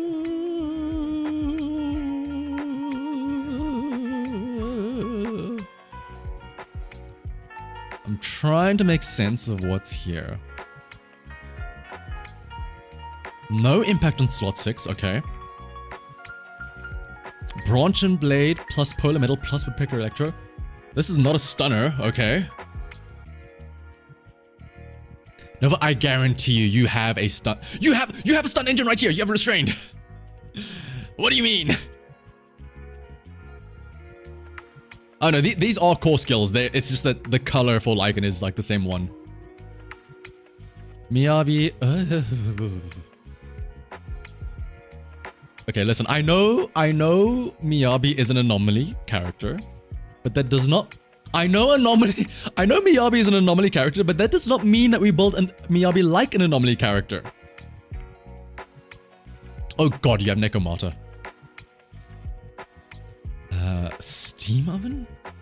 I mean, I guess? Fun fact, you can one-shot the flower boss with Lycan. The flower boss Nineveh? I don't even know if that's a... I'll keep quiet. Oh goodness. Do I want to see this Nekomata? What's happening here? Shit ton of attack. 34... Your crit rate looks like Ma Shuyan's crit rate, but she doesn't have the plus 30 and stuff like that. My goodness. Get this away from me, Nova. I hope you get cursed with 10 million Care Bear ads after this.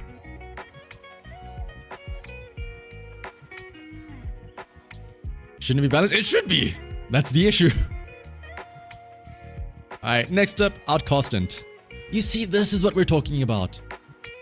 The perfect amount of attack.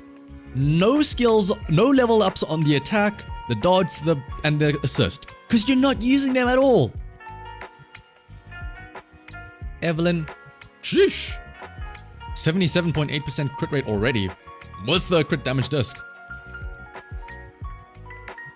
Again, like, how are people getting so many... I guess this is just a sign to me. I need to go and, what's it called? I need to go and farm better discs for my Shuyan. Because again, I have 17% crit rate. in total. And if there are people here getting that much from subsets. Oh, you also have, okay, Steel Cushion does give crit rate as well. Spent most of your energy on disc. That it's showing, yeah. You're just gonna make sure that you hit those back shots with Evelyn then, I suppose, right? Miyabi. Ooh, 180. Ooh! That's a lot of crit damage. Okay, yeah, I absolutely need to go and get better crit rate. 38.4 from just substats alone. My goodness. Ooh, and Ellen. 45, but again, I think her... I forget what it is. Is it a core skill? Oh, no, it's yeah, her core passive. That gives extra crit rate as well. So this is fine. Backshots. It's literally how Nekomata's engine works. Ellen's a bit neglected. It makes sense when you have Ellen 2.0. I can understand. Sheesh, 425 anomaly proficiency. How many? Oh, 108 from substats alone. And then Qingyi. I mean, yeah, it's Qingyi. Not really much. Like, there's only one stat you can worry about here, and that stat can only be upgraded in one way.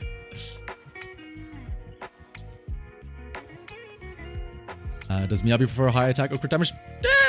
I mean, you want a bit of both, ideally.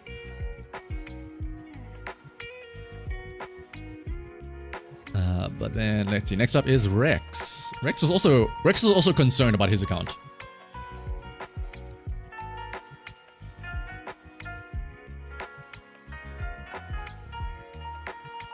Also, what's up, Bernardo? I'll add you to the list. There's no guarantee we'll get you anytime soon, but I will add you to the list. Oh my goodness, Rex. Rex, okay, hang on. Before we pass judgment, Rex is only level 48. I can only assume Rex hasn't been playing that much.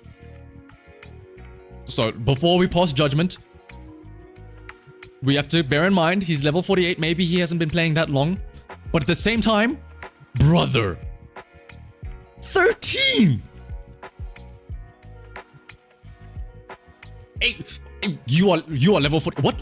At what level do you unlock S rank discs? Because I know for a fact you can get S rank discs. You have one here. You have an S rank disc here.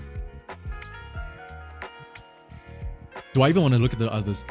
You can upgrade these to level 50. You can get these to level 50. All of your agents.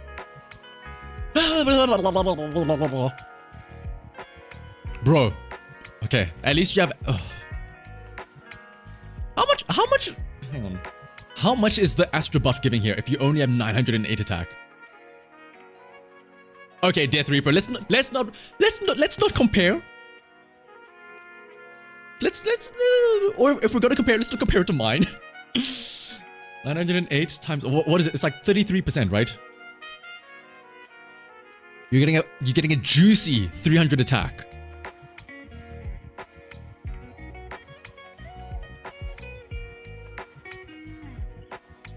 Billy, how is Billy your most built character somehow? Unironically. Oh goodness. I'm legitimately kind of mad that you have a Miyabi, you have an Astra, you have an Evelyn, and yet this is what you are doing with them. It's like seeing people with Ferraris that don't know how to drive and they just crash it into like ponds and rivers. It's like they should not be allowed. You should not be allowed to have this account. You even have an S rank Anby as well. Like, why? It is. You are stealing an Anby from somebody that could have gone to somebody better.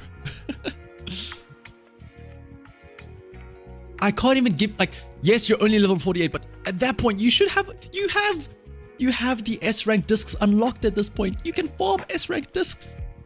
Oh my goodness.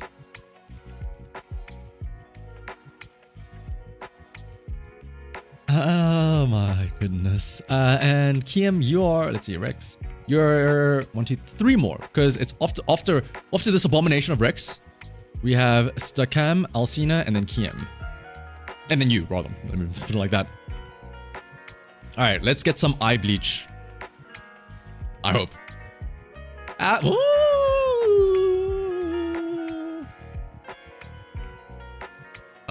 50% crit rate. I mean, yes, you are getting 12% from Bronze and Blade, so you go up to what, 62? You could, I mean, I know, yes, getting the extra attack from Astral Voice. You could probably switch this out for, what's it called, Woodpecker Electro, to at least get another 8, right? That's the point now. You should go play Zenless Zone 0 and Bolt. Please do, yes. Please, I beg of you.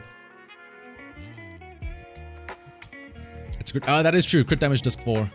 But even then, if you switch this crit damage disc 4 out for crit rate, then your crit damage plummets down to like 120-ish, right?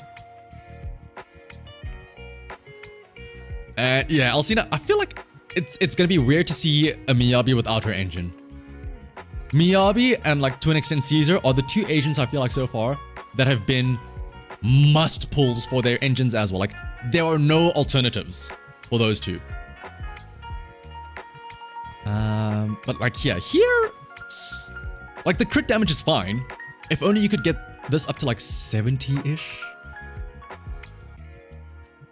But I like that is asking for a lot, right? It's mainly coming down to crit, like substat rolls, right?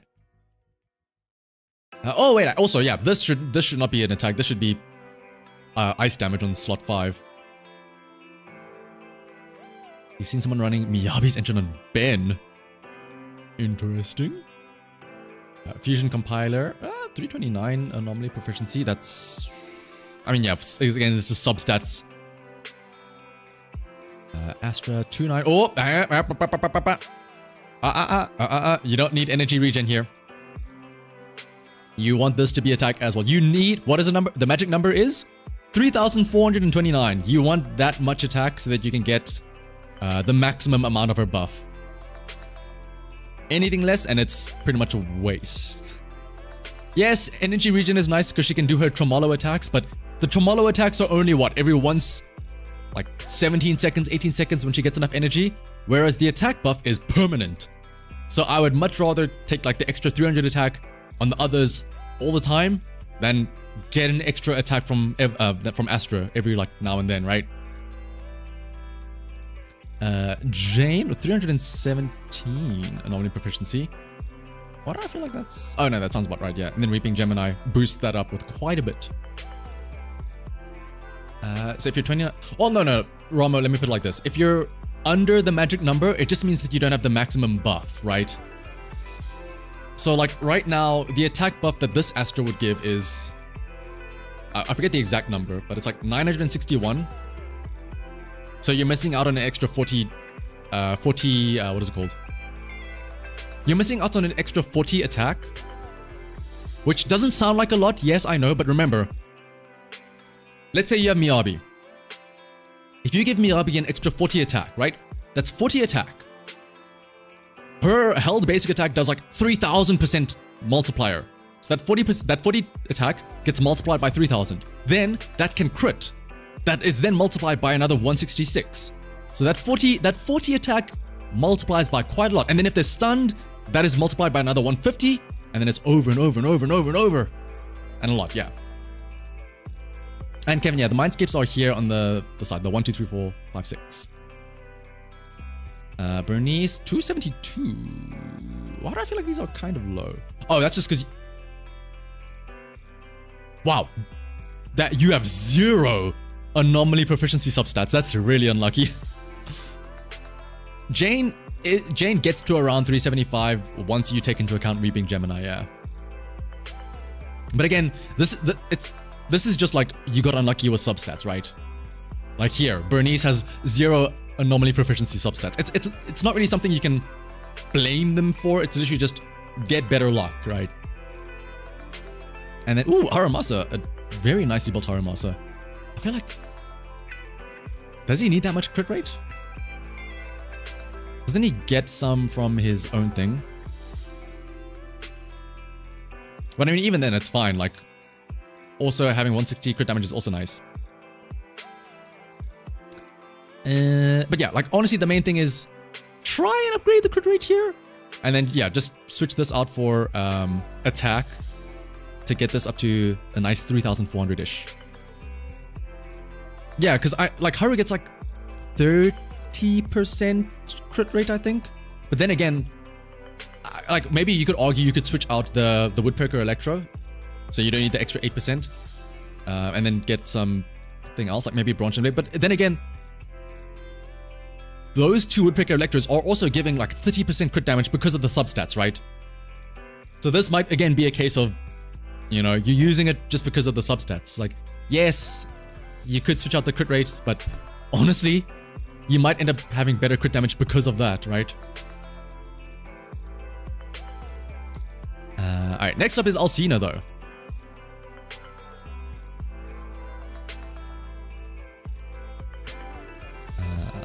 Only 4? Okay, but it's fine. We can have a look anyway.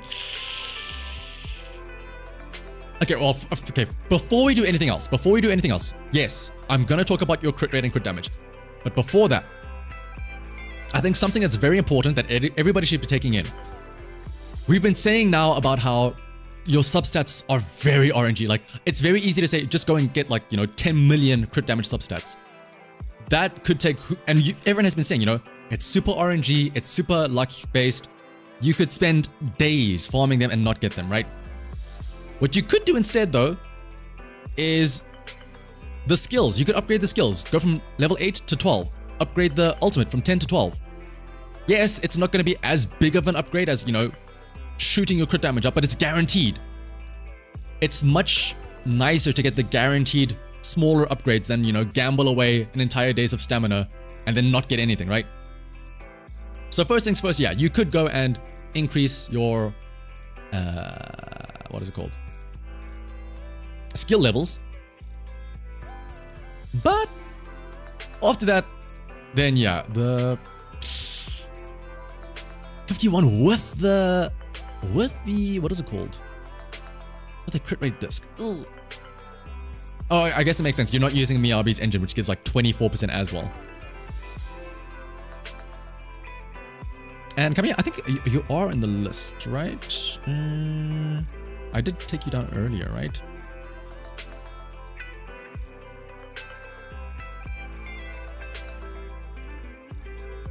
Let me see. I am gonna have to, at some point, I'm gonna have to give like a hard call out, right? Or cut. Because, like I said, it is getting a bit late. So yeah, I can't really complain because, again, this is lacking the engine. Do you have... Alcina, do you have the Marcoto Desire engine? You do have the Marcoto Desire engine. Okay. Unless you need to use it on Harumasa, if you put the Marcoto Desire here on Miyabi, bing, bang, boom, you're getting close to like, what? Once this is upgraded to max, it gets 20. So you're gonna get to like 72% crit rate, which is like a really good number. And then, yeah, and then it's just a matter of getting better like substat rolls. Harumasa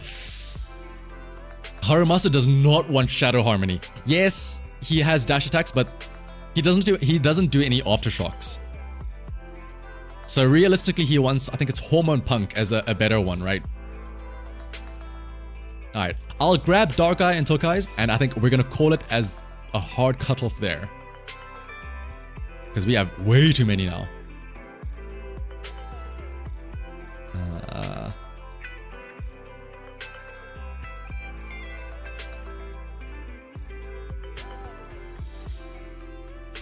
Ambi does not do dash attacks. Her what is it called? Her skill is not a dash attack. It's just a skill attack. Harumasa's are dash attacks though.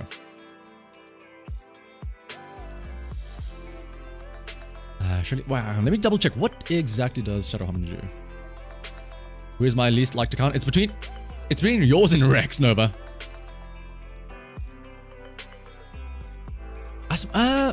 Can his dash attacks keep up the buff?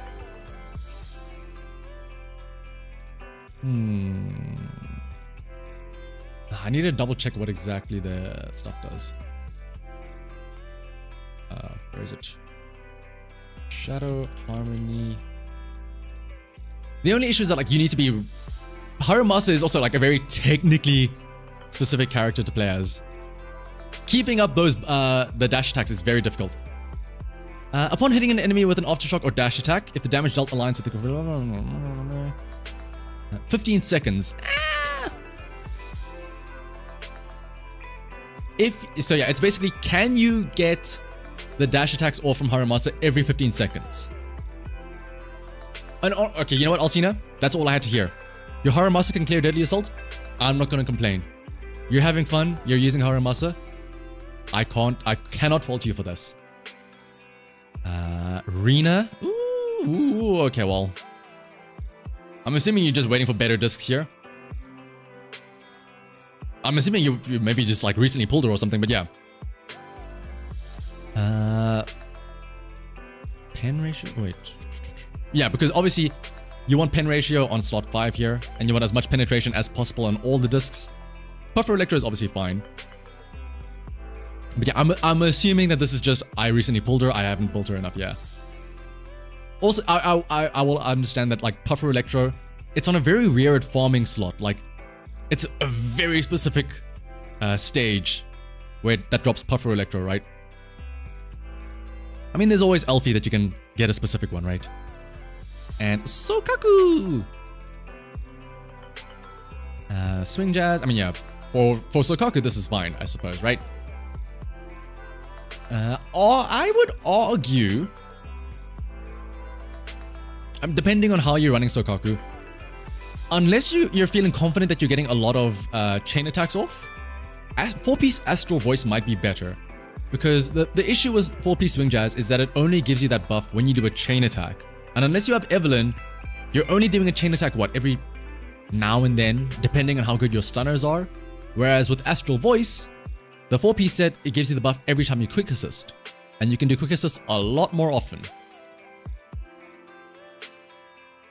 But otherwise, like, there's not really too much. Like, the main thing is, yeah, maybe, unless you need Markato Desire. And also, here's the fun thing. So if you have, I know you're talking about Deadly Assault, you're able to use the same engine multiple times. Let's say you use Haramasa on the first stage of Deadly Assault. When you're setting up your team for the next one, you can pull your engines off of Haramasa, and it won't affect that first stage. So you can use Markato Desire 3 times if you want to, technically speaking.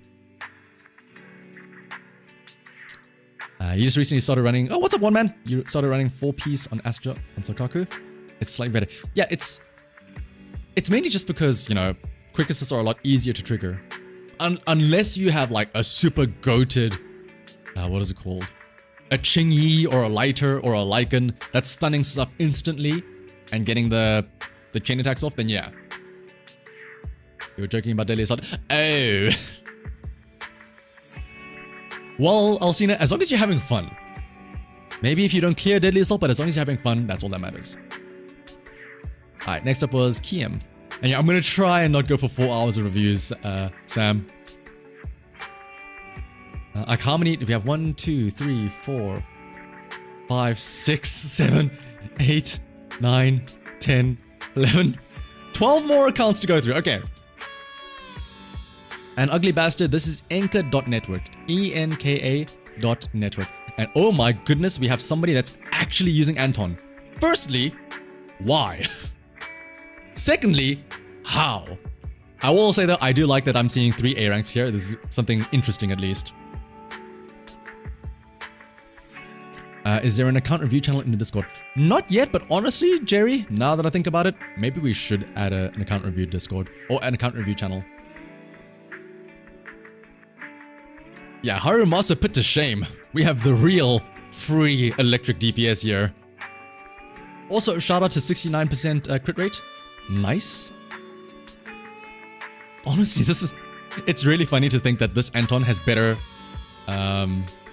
stats than like some of the other people that we've been seeing here. Oh, the corn. 73. Oh, yeah. Also, I've seen when you can get from the back, and you just they're stunned. You hit them from the back. You have steel cushion. This just shreds them up. And then Piper. Damn, stealing Grace's engine here as well. Fusion compiler. 357. Damn. I do like that the people are starting to use Phaethon's ability as well. The 2-piece set. Just for, what is it called? That extra anomaly build-up. Ooh. Okay, wait, hang on. 57.8%. But you have M2 Miyabi. All of this, none of this matters. None of the right side matters here. You have M2, that's all that matters. And then either classic M1 plus engine and with 407 anomaly proficiency. My goodness. 15 anomaly proficiency rolls. That's what you love to see. And then yeah, just enough on the attack, and then decent, a big energy regen thanks to Kaboom the cannon. Yeah, I will say. Why did you level up your Astra's quick assist to level 11? Are you really using her quick assist that or yeah her well, not her quick assist? Are you really using her evasive assist that often? What was the thought process here? You play Miyabi with Astra and Nicole, plus 15 from the M2, and then 12 from the disc, and then 15 from Nicole. Yeah, 99.8 crit rate, still having like a huge amount of crit time. Oh, also that's interesting. Oh, that's an interesting option for Miyabi using Phaethon's Melody. That's actually, oh, that can help build up the frost even more. That's actually a very interesting option. I didn't even think about that. Because I mean, yeah, you don't need the extra crit rate from Woodpecker Electro, right? I may need to take note of that if I ever roll any good, like, spare Phaethon's Melodies.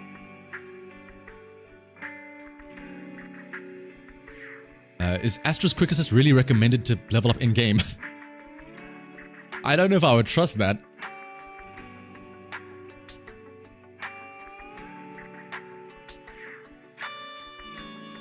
But that's actually kind of big brain though, Kim.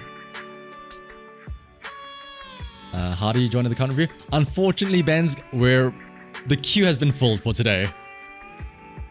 I think in future, maybe I will add an account review channel in the Discord server so that I can like pull some beforehand and then like get a queue going. Alright, next up, Wildman. What have you got for me this time around? Firstly, Wildman, it's been a week.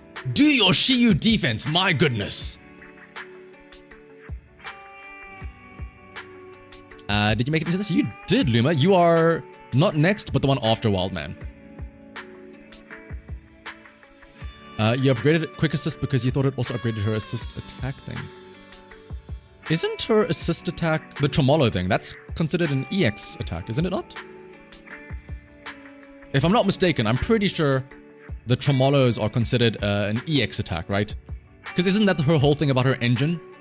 It works off of EX attacks, I think. But let's see, Wildman, of course you got the... Oh, dude. I can't complain. A fellow Caesar enjoyer. Hamster caged all of Caesar's skills. Got Tusks of Fury as well. You wasted all the materials. Yeah. I mean, it's fine. You can always, like, build them back, right? Ooh, M2 Soldier 11. This, yeah, like I was saying, this is a sign of, oh, I tried to get Soldier Ambi and I got the wrong one. Why is your crit damage so low? Oh, because you have... Wait, what? You have 2 crit damage substats rolls. That hurts to see. GN. Ooh. Once again, you can switch out this for a crit damage thingy-majiggy. You're still gonna get 70% crit rate thanks to her team skill. And then you'll have like 150% crit damage or something like that. You're in the military, you do shit when you have any time to. Fair enough. Fair enough. Damn! M3 Collider. This combined with the Soldier 11 is just, it tells a very sad tale of I missed like 5 or 6 50-50s. I apologize. Let's see, the Bernice. You already said, oh, the Flamemaker Shaker. Oh wait, hang on, yeah, this is, you recently got Bernice, right? That would explain no core skill F and no skill level ups. And then the Nicole. See, like, I feel like... Maybe it's just me, but I feel like anomaly built Nicoles have been the way to go. Like, 3.58 energy regen is a lot of energy regen. And I don't feel like I've ever had issues with Nicole and her energy regen. Even without, you know, swing jazz and also energy regen on slot 6. Her engine alone gives so much. But I mean, yeah, for somebody that doesn't have that much time, well, man, can't complain about that. Alright, next up. Something here. Ooh, you love to see it. 68, the perfect crit rate. You get the plus 12 from Branch and Blade. Ooh, ooh, ooh, ooh. You gotta spam the bubble, yeah, it's true. And let me also do this. I'm gonna start trying to speedrun through these a bit because there's a lot to go through. Like, so, yeah, we've been going for 5 hours at this point in time. Next up, bring 425, my goodness. That's 17 anomaly proficiency rolls. My goodness. After the stream, you're gonna swap Woodpecker for... Honestly, yeah, that's a really interesting option. And it probably makes sense as well. Because again, like, Woodpecker gives crit rate, right? And the crit rate increases the speed at which an anomaly builds up. Why not just shortcut that? If you're already reaching the 80%, right? You're no longer getting that increased build up. So why not just do it by getting a different disc set, right? Oh, and the Time Weaver with 400 anomaly proficiency. It's always funny whenever I see people build, like, leveling up Astra's skills. It's like, but why though? For what purpose? Also, wait, what? Oh, right, energy regen because you have Bashful Demon on, yeah. Piper? Oh, wait. Piper with 4-piece Phaeton's Melody? I mean... It does still increase your... It's just that it increases Ether as well if you're using the 4-piece set. But it still does increase like your anomaly proficiency and stuff, right? When somebody else uses their skill. So I guess it can still work, right? And then the... Oh! That hurts to see. Non-M6 McCall. Oof. Placeholder? Okay. Valid. I was gonna say, woo! Woo-wee. Or do you mean like this is the placeholder? For Vivian. Ah, oh. Oh, so this is literally just the Vivian build, essentially. 12. Oh my goodness, 12, what is it called? Subset rolls. I mean, honestly, I'm genuinely curious if this could work with Piper. But yeah, how do you not have M6 Nicole? That is genuinely impressive. Unless you just haven't like used up the actual unlocks. Alright. Next up is Luma. Nova, you don't have M6 Nicole and you don't have a lot of anything.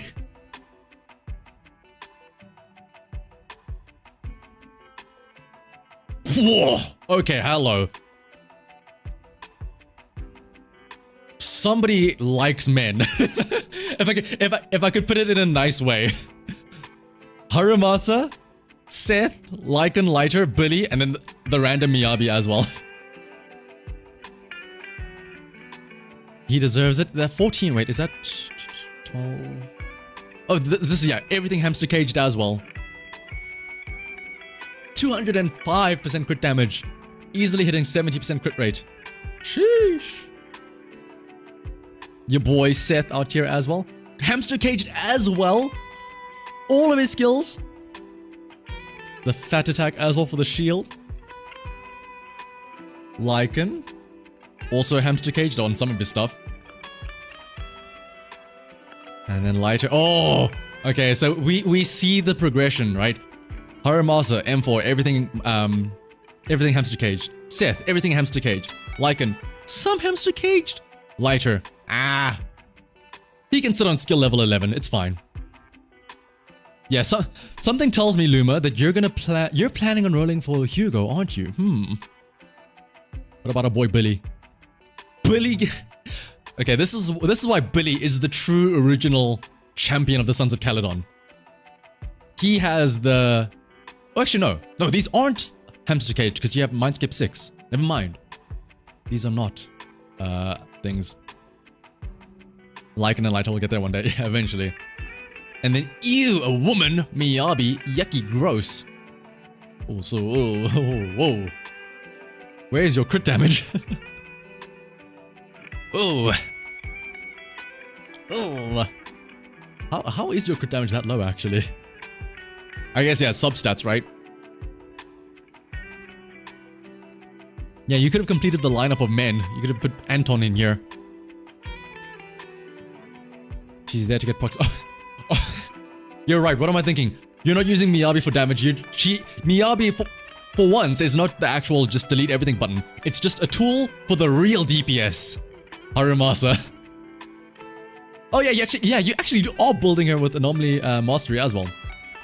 You know what? I can respect that. Putting Miyabi in her place as just an engine for the real DPS, Harumasa. I can't complain about that. It's something different at least. It's something different and there's a reason for it, right? And it's always refreshing to see, like, you know, that people have a different agent build and there's a reason why. It's not like, oh no, it's a shit build. It's like, I'm actually having fun by experimenting and having Miyabi do something else. Other than just be, you know, the hold the attack button to win character. And then Yuki, who is a self-proclaimed Soldier 11 main here. Yeah, Kalitotus, it's... The crazy thing is I need to be awake in like 7 hours again from now. Or like 6 hours from now. So... like I said, I'm gonna try and speedrun a bit here.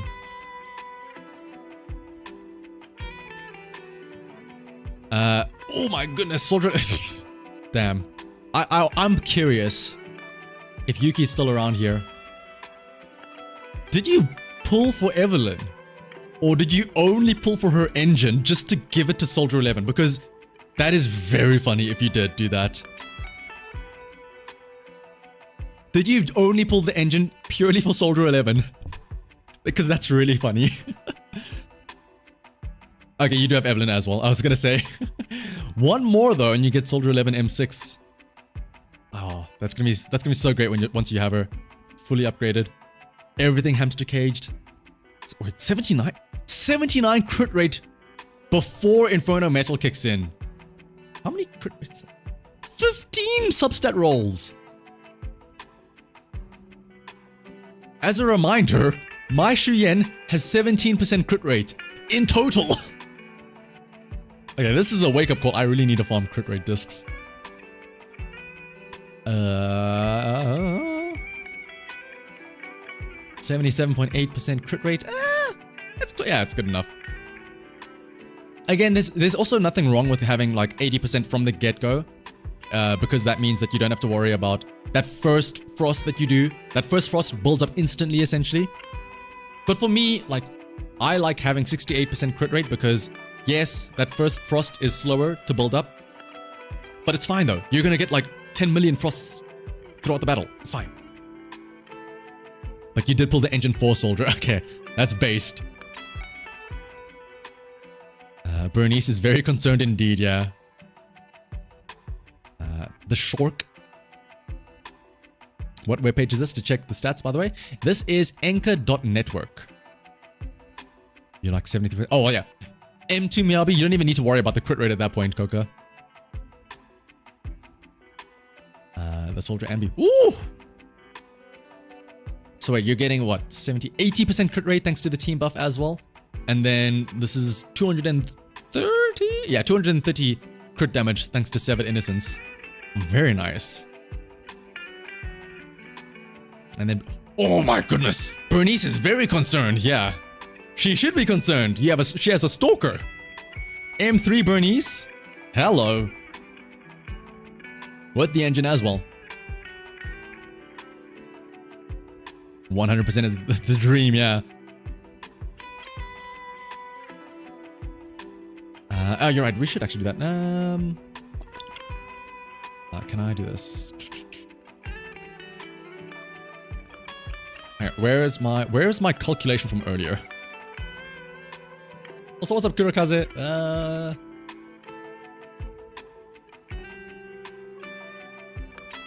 Right name anchor.network.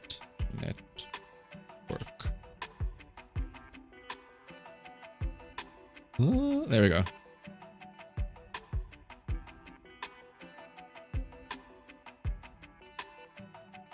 Alright, where were we? Right, Bernice being very concerned. Next up is Jane, the rat. 434. Sheesh, look at all that proficiency. And with the sharpened stinger signature as well. So doesn't this also give like does it give more proficiency, or is it just like increases physical damage by a lot? Either way though, pretty damn good. Alright, next up is Reichi. Oh goodness, this is, I've heard bad things about this, right? Also, oh no, I was gonna call you out for not doing Deadly Assault, but I forgot it just reset.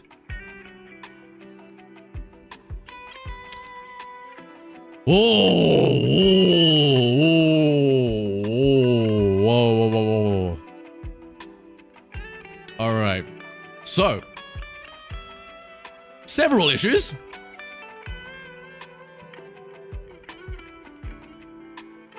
No worries, Yuki. Firstly, you cannot get the last Deadly Assault. Oh, by that do you mean like the 9? Because you only need 6 stars. 6 stars should be fine. Cooked more than a burger. Yes, absolutely cooked more than a burger. Maybe the Evelyn's better. It's not, I mean... The crit rate is fine once you take into account the core skill. Crit damage though, that's another thing entirely. Okay, so ooh, let me guess, is Pompeii the one that you're struggling on? I feel like Pompeii is definitely the harder of the 3 Deadly Assault bosses this cycle. Okay, well at this point it's just, you just gotta get better discs. Oh, this is pen ratio. I mean, pen ratio can work. I'll give you a pass. She's like relatively new, so it's fine.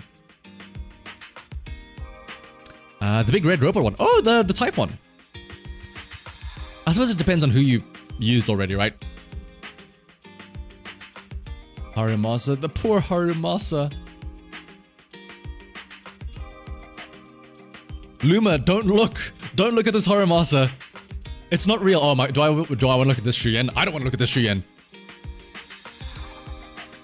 I mean, okay, well, I can't really complain about the crit rate because remember, I have 17% crit rate on mine. But still though, 90, at that point, do you even want to get a crit? Because you're gonna crit and do like less, like you're gonna do a P. You're shooting a nerf dart essentially as your crit. You only built Shuyen on release. You were level 30 or something. That's worse. That means that you've been sitting on. Like I can't complain because we just saw what I did to my Shuyen. But still though, you've had time. I could excuse you for Anby because oh I just got her. I've just pulled her. I'm still in the process of building her. You've had the time for Shuyen. You've had the time. You shoot 2 nerf dots as opposed to 1, yeah. Ellen as well. Oh, you even have her signature. Okay, well, I mean, this is okay at least because she does get the crit rate as well. But my goodness.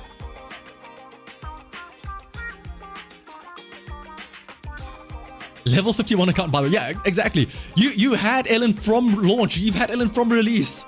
How? How have you survived? How have you managed to make it this far? Alright, next up, Mavlin. Kurokaze, we're not going to do any more reviews on stream now, but if you want to do this on your own, you can pull up the anchor.network website. Alright, we need some eye bleach as usual. With Mavlin. Never miss it. Oh, whoa. M4 Jane with the sharpened stinger. Hello. Okay, place your bets. Is Astra also going to be like multiple mindscapes?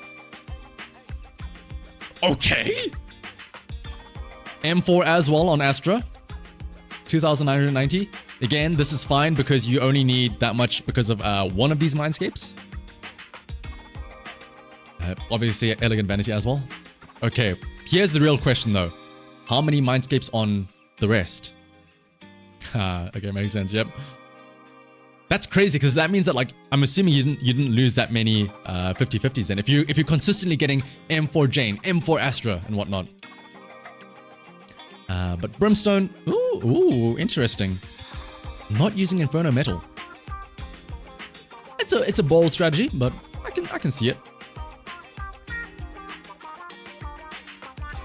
No, honestly, this just makes me sad. How do you not have an M, like, how do you not have copies of Collider or Soldier 11? I'm hoping that there's like, I am hoping and praying that this Necromata is like M5 or something. Because if not, that means that you won like 5, 10 50-50s in a row to get these, right? And you somehow dodged multiple Soldier 11s. You dodged multiple Colliders. I don't know about the Lycans, Renas, and Graces and stuff like that, but still. You don't even have M6 Nicole, but you have M6 or like M4 Jane and Astra.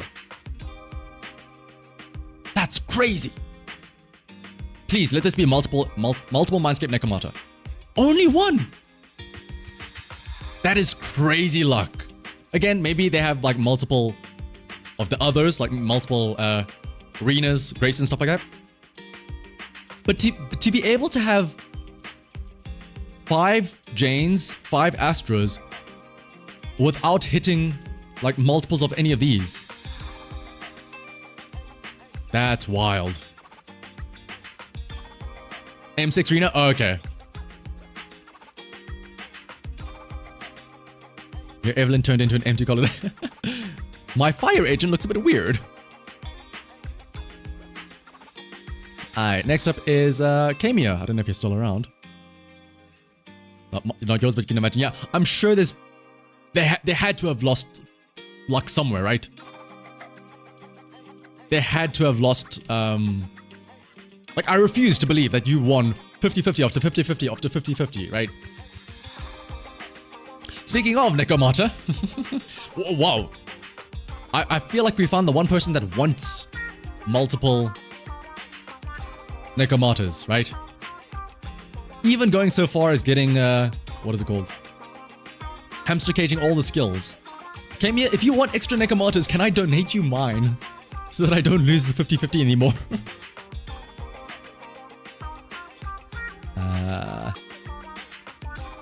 Your warrior is not knowing where to farm discs. Well, firstly, that's easy. Just go to Shiyu Outpost. Oh, not Shiyu Outpost. A routine cleanup. I will say though, look at these crit damage substats. 20 rolls in crit damage. 96 all from substats alone. That's crazy. I'm assuming no, what is it called? No signature engine. Because that would be also pretty wild. Next up, Miyabibi. Okay, we were focusing on Necromata, never mind. M6 Miyabi, hello? Kamia, you're out here saying no signature, sad face. And yet here you're sitting with Miyabi, like, you're like, a humble Necromata enjoyer. We had the bait and switch.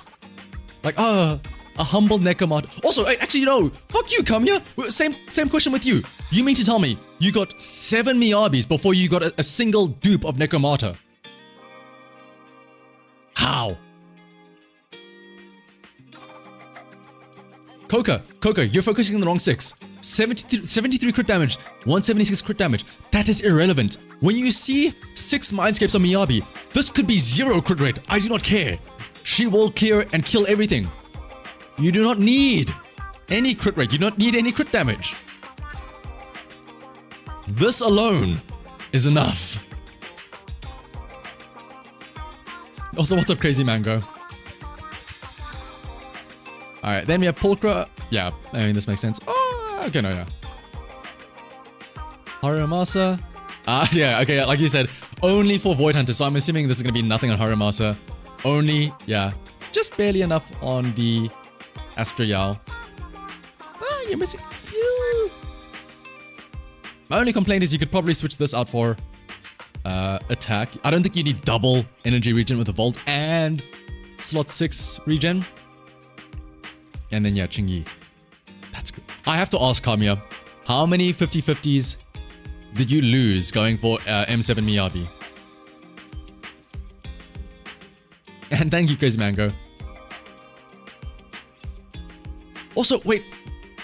Kamiya, you were saying that you lost where to farm discs. I don't think you need to worry about farming discs at all. Just throw Miyabi at whatever it is, and you will kill everything. But, I mean, like, Nekomata is also fine. And as for Haramasa, he's also...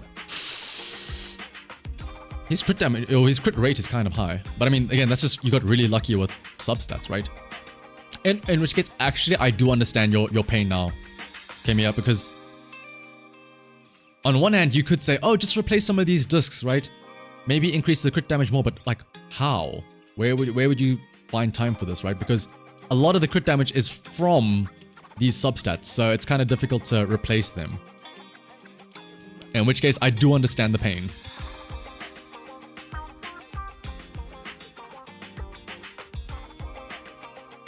Better than your Haramasa? Fair enough, yeah. It's nice to see people that actually do put effort into Haramasas, though. But alright. Next up, you'll be alright.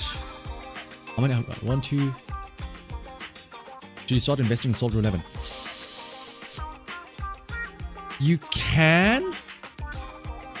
Especially because since, what is it called?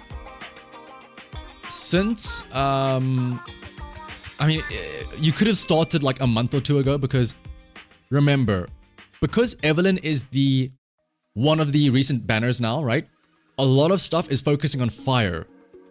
For example, Deadly Assault, the one buff is increasing fire and electric damage. Shiyu Defense, it's increasing fire damage. So Soldier 11 obviously would be beneficial for that. But now, we're gonna get Hugo in a second. So I'm assuming it's gonna go back to favoring ice. Maybe ice and electric. So it favors, you know, Soldier Anby plus... Well, what is it called? Miyabi. Or Soldier Anby plus Hugo. You know, the two most recent DPS units. So in which case, Miyabi will still be fine. Maybe Haramasa. But I mean, your Haramasa is already built. So you don't really need to worry about that, right? But Soldier 11 is, you know, a good alternative, right?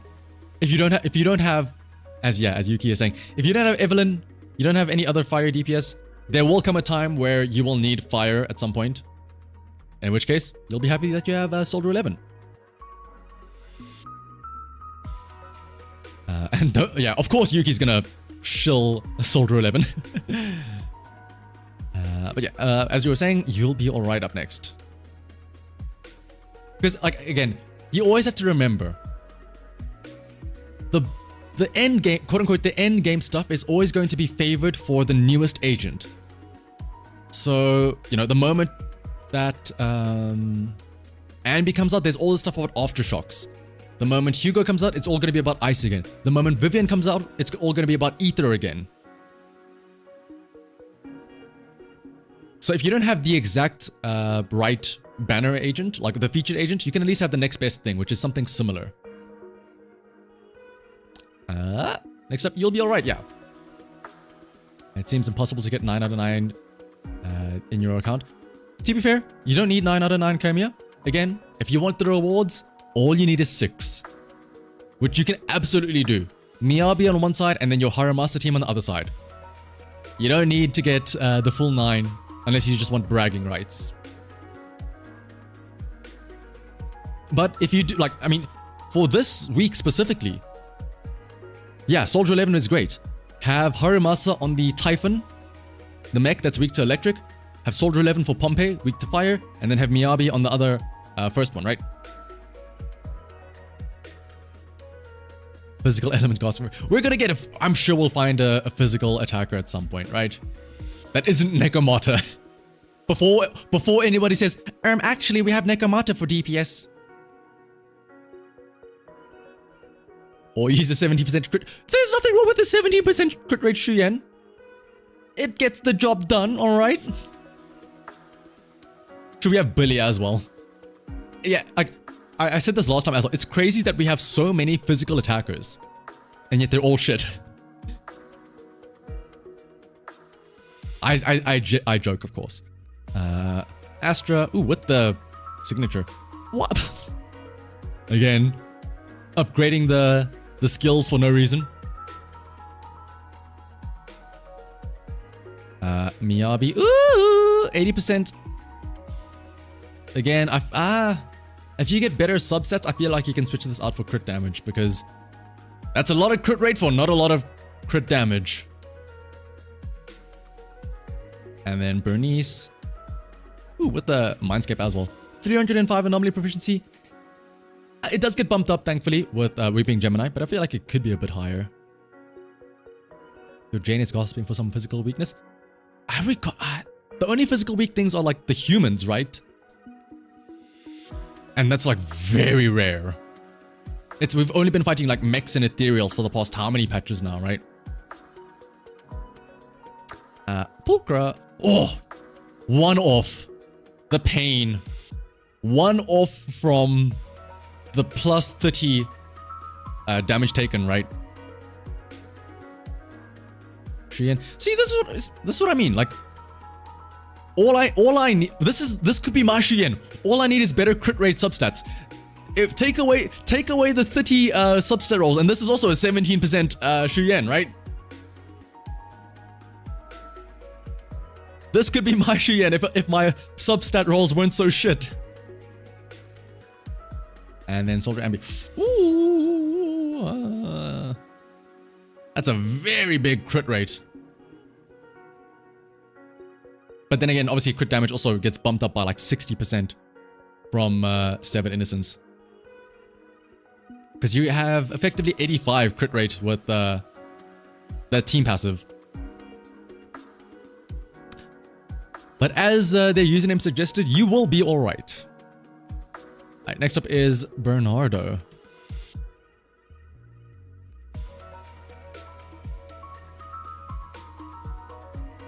Oh, yes.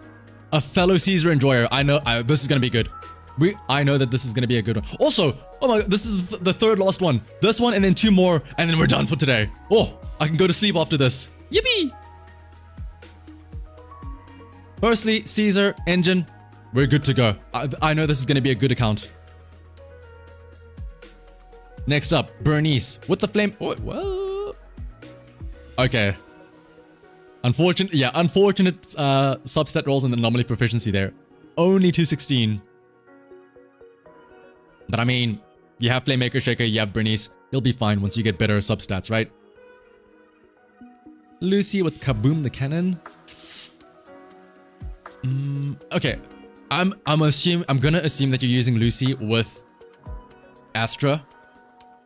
Oh, not Astra. Lucy with Evelyn, because again, I feel like Swing Jazz 4-piece is becoming less and less useful unless you're using it with Evelyn, right? To trigger chain attacks constantly.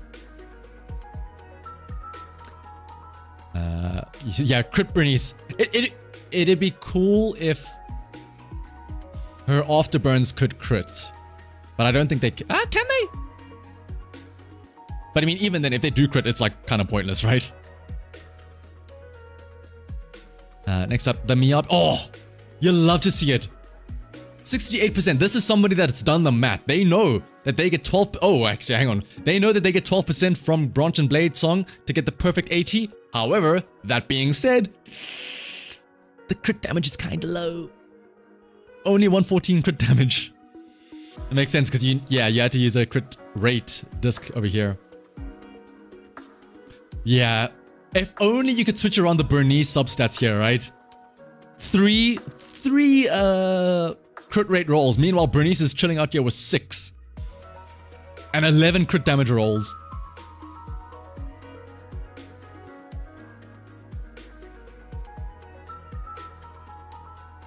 M4 Bernice gives her 30% crit. I guess, yeah. But I mean, again, this is just like, get better luck. Unfortunately. Bernardo, join the club. Join the club of discs. I mean, your drain is fine. Nearly 400 anomaly proficiency, and then you still have the signature sharpened stinger as well. That's fine. Oh, I think Demon Miner is correct. It's the crit rate on her when you use her skill and she shoots out the flamethrower, not on the afterburn though, right? That's actually true, I think. Next up, oh my gosh. Okay, first things first, you're overcapping on crit rate. Don't forget, Binding Seal gives her like plus 25. And then also like, you could absolutely switch this out for a crit damage disc. So, wow, 14 crit rate substats. If you had all of those go into crit damage instead, woo-wee. But I mean, again, like I can't offer any advice other than get better luck in the disc, right?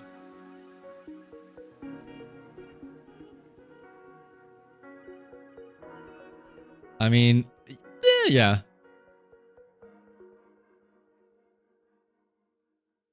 Yeah, I Typhon so much. Typhon isn't that bad, Kurokaze. Just parry it 3 times.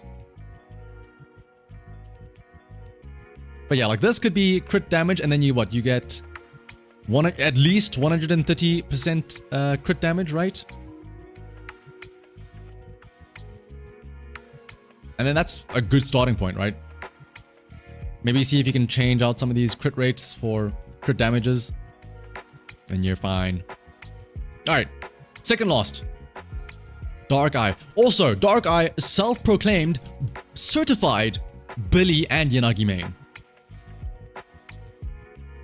So here's the first one, Yanagi main. Again, people are more and more using... Wait. Yeah, people are more and more using Phaethon's Melody. Which is kind of interesting to me. The Chaos Jazz... I know some people like to use the 4-piece... what is it called? Thunder Metal on Yanagi. But depending on your team, I myself also prefer Chaos Jazz because the way you use Yanagi is that you kind of want to switch her in like a lot. Or you want to use her in an anomaly team, right? So you should be switching her in a lot. I'm assuming you use her with Bernice, right? But if you're having a switch in and out, you're constantly retriggering the Chaos Jazz effect, right? Which is very nice. Damn! 400 anomaly proficiency. So then, yeah, I'm assuming switch back and forth between these two. You have permanent uptime on both Chaos Jazzes. Yep, that makes sense. And then you have the Soldier 11. Woo! Damn! 180 crit damage, and then you have effectively 100 crit rate once Inferno Metal kicks in. My goodness. And then you got the Miyabi. 80 crit rate on the dot. I'm assuming, yeah, this is... And there's nothing wrong with it. Again, it's just the thought of getting that first initial frost having the full build-up boost, right? Did you miss it, or were you not on the list? I don't think you were on the list, Natanialis. If not, for you, Natanialis, you can add yours to the list now, and we'll do yours in a second, because there's only 2 left. Or this one, and then one more. But because I know you, Natalius, if you've been a frequent viewer, I can slot you in here. Alright, I'm gonna say Billy for last. But, oh, hang on. Actually, Darka, you are missing out on 200 attack to make your Astro Yao perfect. Nah, Natanias, it's fine. It's one more account. For real, one more account. I don't mind doing it now. Also, I would rather do it now, because if I save you for next stream, and I do one, I'm gonna get stuck in this loop again of having to do a whole bunch of others as well. So, I'd rather do one now and know that I can call it a day. Oh, I know why. It's because you have double energy regen here.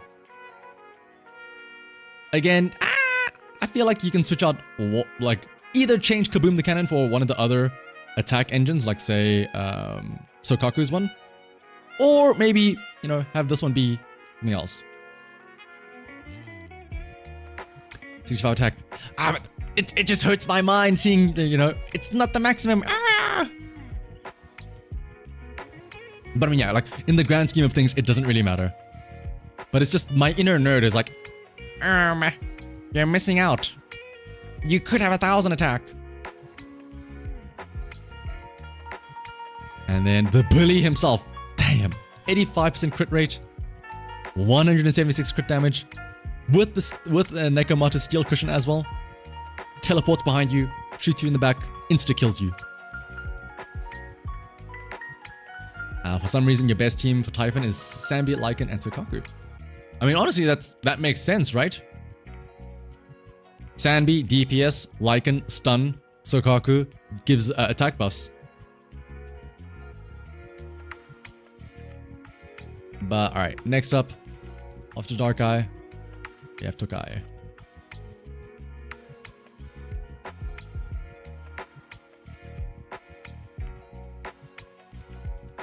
Still can only get 16k of well. I mean, hey, that's 2 stars. Okay. No worries, Dark Eye, yeah. Okay, so first things first. Thank you for the help. No worries, Tokai. Yeah, we're gonna need to give you some help here. Okay, first things first. Upgrade your Miyabi skills. That's the easiest thing I can give, right? On one hand, I could say, you know, get better discs, but the issue is we've seen how many times the substats are an issue. But if you upgrade this Miyabi skill, that is guaranteed. Especially your basic skill, because like level 9, let me actually pull it up and see. What is the multiplier on Miyabi's skill at level 9 versus level 12? Come on, Zenless on Wiki, save me. Miyabi. At level 9, her basic attack, the big judgment cut thing, does 500, oh no, sorry. 3,700 damage, right? 3,700%. If you upgrade that to level 12, 4,282. You're getting like a 500% damage increase, or not damage increase, but like 500% increase on the multiplier just from upgrading this 3 more times. Once you do that, then you can start worrying about, you know, this other stuff. So first things first. Ooh, okay, this is a bit difficult because you don't have the, what is it called? Miyabi's signature engine. Do you have Makoto Desire anywhere here? Yes, you do, okay. So same thing. Unless you're talking about Shiyu defense, where you can't switch things around. For Deadly Assault, what you can do is you can use Makoto Desire on Miyabi. Yes, I know. The issue is then, oh, but I need it for Evelyn. You can use the same engine multiple times. After you do the one stage with Miyabi, you can load up the next stage and then pull the engines off of Miyabi, and it won't affect the results from the previous one. So throw in Makoto Desire here, boom, all of a sudden you have 65% crit rate, which is pretty close to being good. Upgrade this a couple more times and you get another 4 here. So in which case you'd literally be on 70% crit rate, which is like the perfect amount. The only issue then is trying to get more crit damage, which is again, just a matter of getting better substats, right? Soldier, Anime, Seth, and Rena. Swap that Seth out for almost anyone else. That team looks good. That's true, yeah, because Seth really wants to be on an anomaly team. And he doesn't really do much for, like, say, Sanbi and Reno. Like, maybe Pulcra? That could work as well. And what's up, Kev? We're doing Ait here. We're just helping fix some accounts. Jane? Once again, yeah. I mean, obviously, I can see level 58. It's still work in progress, but yeah. As much as I want to say get better discs, I would much rather tell you to just level up, increase their levels, and get their core skills, because those are guaranteed 100% increases, right? You're building Polkran using them with Astrid. Yeah, that's perfectly fine, yeah. Nicole. The Vault, yep, that's fine. Okay. You gotta make a choice here. Either go 4-piece Freedom Blues or 4-piece Swing Jazz. You can't go 3-3. You're just suckering yourself out of one full 4-piece set for no reason, yeah. Which W engine is best for Bernice aside from her signature paper? If you have bought the Battle Pass, the Electro Lip Gloss is pretty good. If not, then maybe like Weeping Gemini. Tournament you swing. Okay, yeah. If that's the case, then yeah, that's fine.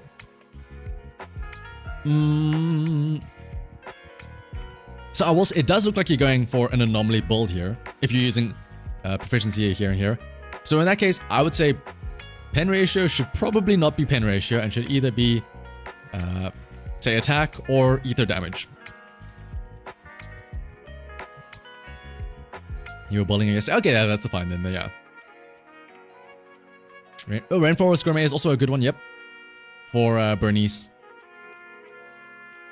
And then, the Evelyn that we were so talking about. So again, honestly, if you're gonna use Markata Desire on Evelyn, remember, once you upgrade Evelyn's core skill up to F, when you use her skill, the Binding Seals thing, it gives her like plus 25% crit rate. So you're essentially getting 100 here already, which is kind of overkill, right? You can afford to switch out, say, this crit rate disc for crit damage. Then you're getting plus 40, so like call it 110, 115 crit damage here. And you're still gonna have 76%, but you just have to remember to use the skill to enter the Binding Seal state and try and maintain that state. The way you do that is simple, you know. Whenever you use Evelyn's skill, where she like does a spin around and groups them all together, you just have to use a basic attack to cancel out of it, so she doesn't do that finger snap. Because if she does the finger snap, that makes her exit the state. Kev, you have a question? If you could also check your account. Not sure how long I am. Alright, Kev. Post your user ID and we'll do one more after Tokai. But next up, Seth. And even if Evelyn cancels out, she can just use a basic special. Yeah, it's true, exactly. Like, it's very easy to maintain Binding Seal state on Evelyn. All the attack, yep, that makes sense. Yeah, Palm and Punk for the attack. Swing Jazz, I will say, depending on who you're using Seth with. If you're using Seth plus Nicole, then you don't need to have Swing Jazz on him as well. Honestly, you could go Proto Punk as well. Because they don't stack, of course.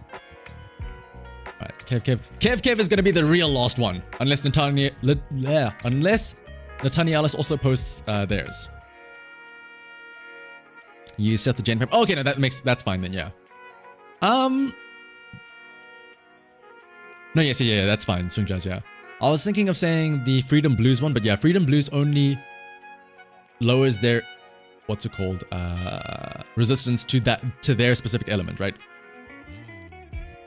But yeah, if you're gonna be using it with using him with Jane and Piper, again, as much as I want to say focus on discs, upgrading the core passives are guaranteed improvements.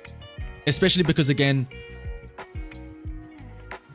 honestly for Seth, his discs don't matter. He is there as a support. He is there for his core passive, which gives anomaly proficiency to the others. Yes, it is dependent on his attack, but if you upgrade the core passive, it'll improve the Jane and the Piper damage so much more. You're vibing to the stream? No, you're gonna need all the viewers.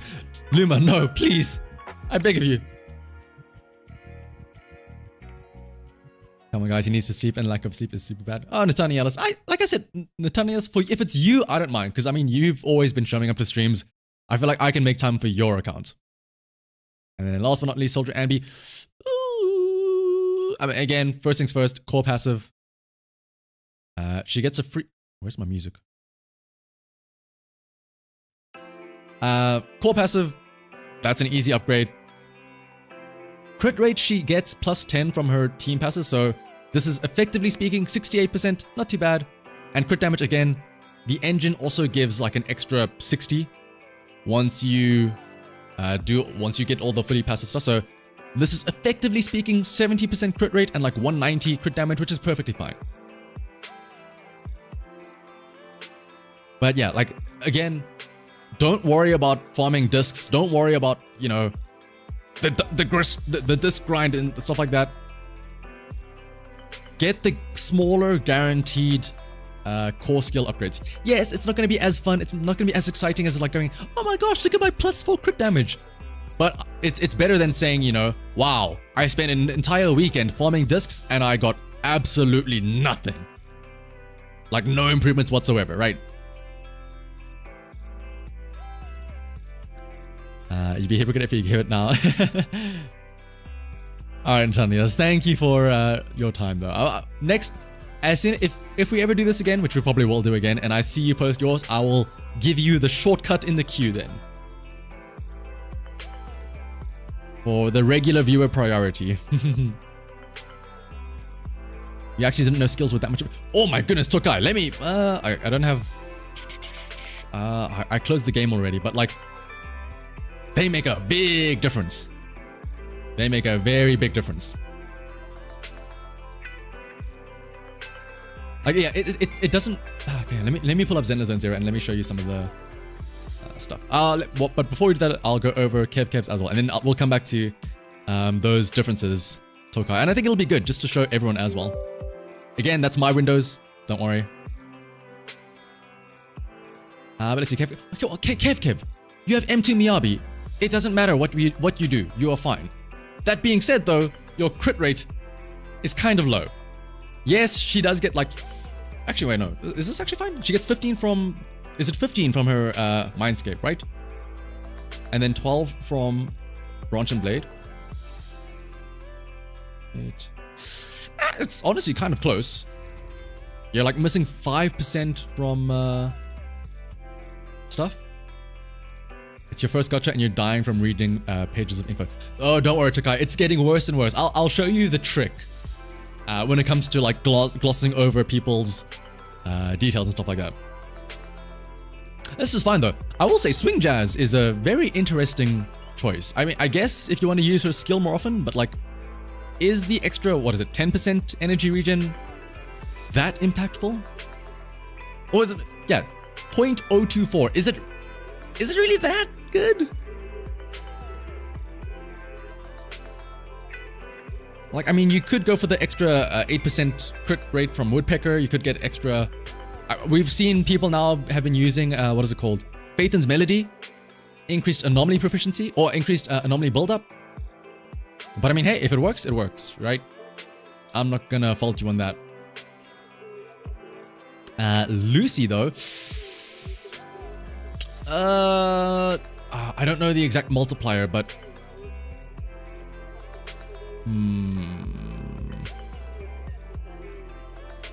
I think it might be better to have this be attack, not fire. Because realistically speaking, Lucy only really does fire when she uses her her skill. The boars contribute a lot of damage for Lucy, and those are physical.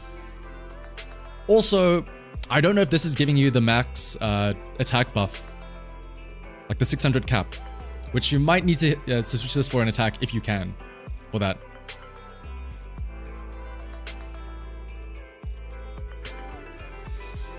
Bernardo, I think we did do you a little bit earlier, right? You can rewind the stream like what, 1, 2, 3 accounts back, and we did do yours, Bernardo. Where's all the crit damage coming from? I guarantee you substats. 12 crit damage substats. That's your answer.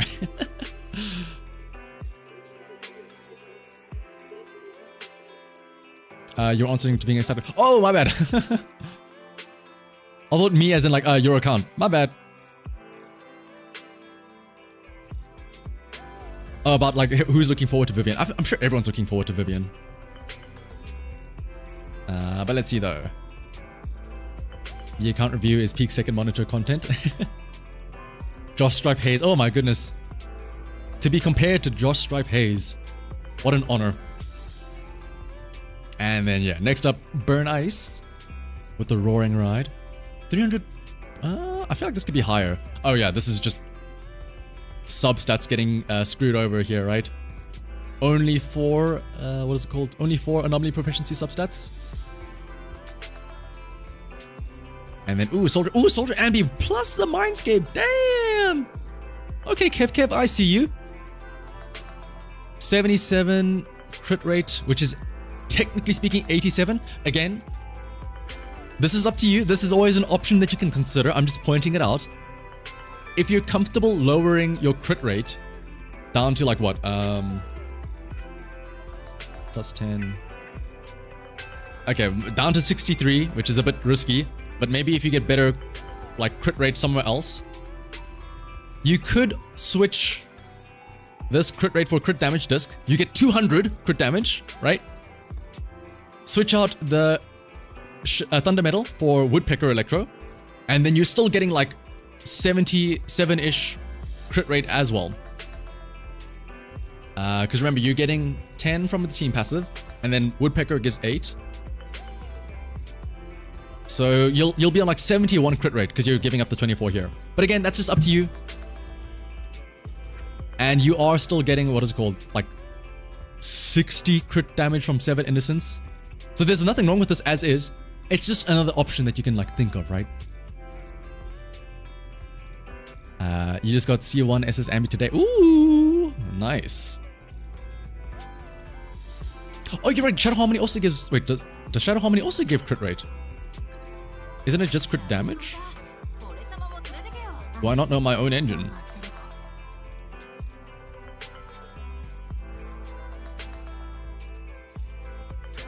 Shadow Harmony doesn't give crit.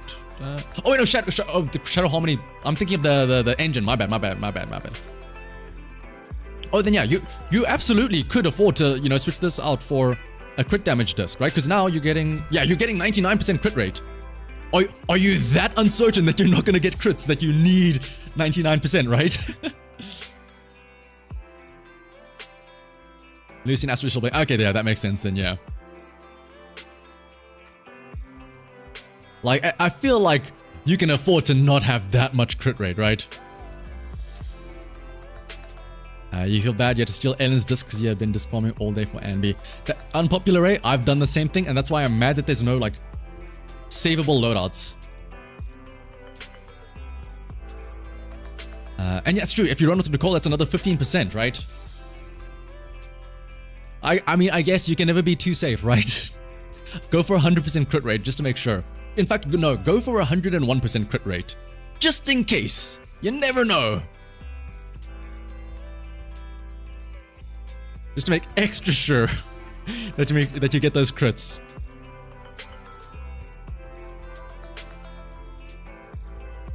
$150%. Yeah. You can overcrit. Deal like two critical hits. Actually, no, yeah. Soldier Ambi has 2 swords, so her crit rate is split between the 2. Each sword takes half of the crit rate.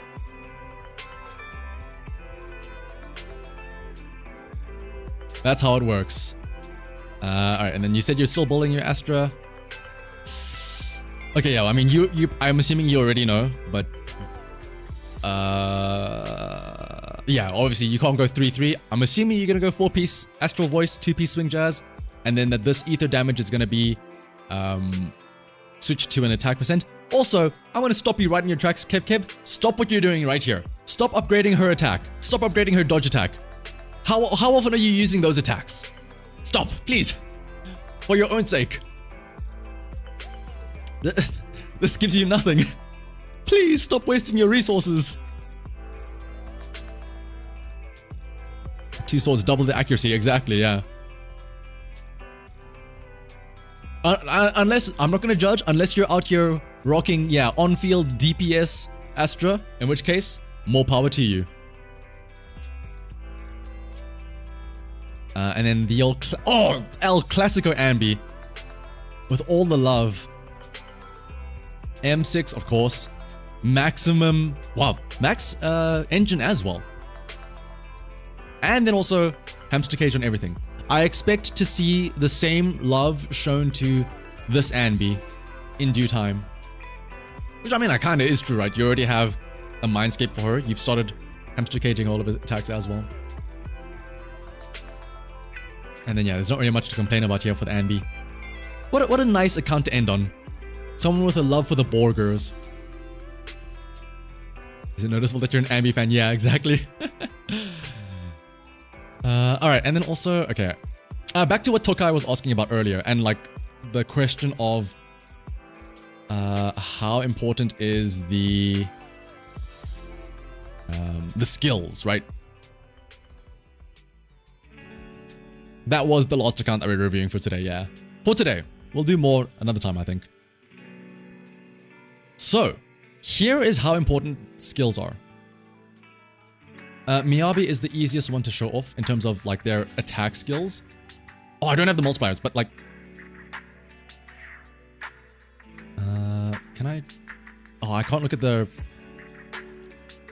no, I can't. Okay. But like, look at this basic attack. 4,282. If you have this at level 9, it's only like 3,500. And remember, you might think... Oh, okay, let's also do... What do I not have here? Okay, let's look at this skill for Evelyn. Maybe not Evelyn, because hers are very low, Anby. Okay. Special attack. If I upgrade Anby's skill, damage multiplier 725 to 760. It's quote-unquote, it's only a 35% increase of this damage multiplier, right? But remember how much goes into the damage formula. 35% increase. But it's a 35% multiplier of her base attack, which is 2,939. And then you have all the buffs on the field, right? So maybe call it like 4,000 attack. That's getting multiplied by that 35%. Then that can crit. So it's getting multiplied by 170 now on top of that, right? Then the enemy could be stunned. That multiplies it by another 1.5 on top of that. And that's just for the attack skills, right? Sukaku is also a decent example. She goes from needing 3,000... Exactly, yeah. For example here as well. Like, firstly, also, when you upgrade the core skills, the A, C, and E skill always give very nice and very useful buffs, right? Crit rate, you get like 15% crit rate just from these three core skills alone. Switch disc 5 on Lucy, yes. Switch disc 5 on Lucy to try and get more attack for her. Go. You don't need... I mean, listen, if you want to, you can get 110% crit chance on Anby, but that's up to you. And yeah, Tokai, here's a great way to go about looking at characters. Anby's a bit bugged, is because hers aren't highlighted, but whenever you see a green number or like a stat, take note of that. And that is what you want to focus on. So you can see here, Evelyn crit rate, crit rate, crit rate. Okay, Evelyn wants crit rate. When you see other stuff, fire damage. Okay, she wants fire damage. What else is there? More fire damage, more fire damage. That's about it. That's all you have to really worry about. Just read their core skill and their additional team passive, and then that's all you need to do. Like here you can see, oh, Evelyn has a lot of crit rate. Evelyn wants her crit rate to be at or over 80%. There you go.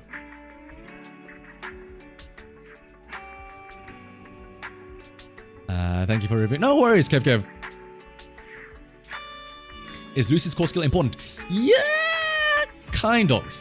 So, Lucy's core skill is basically for her boars.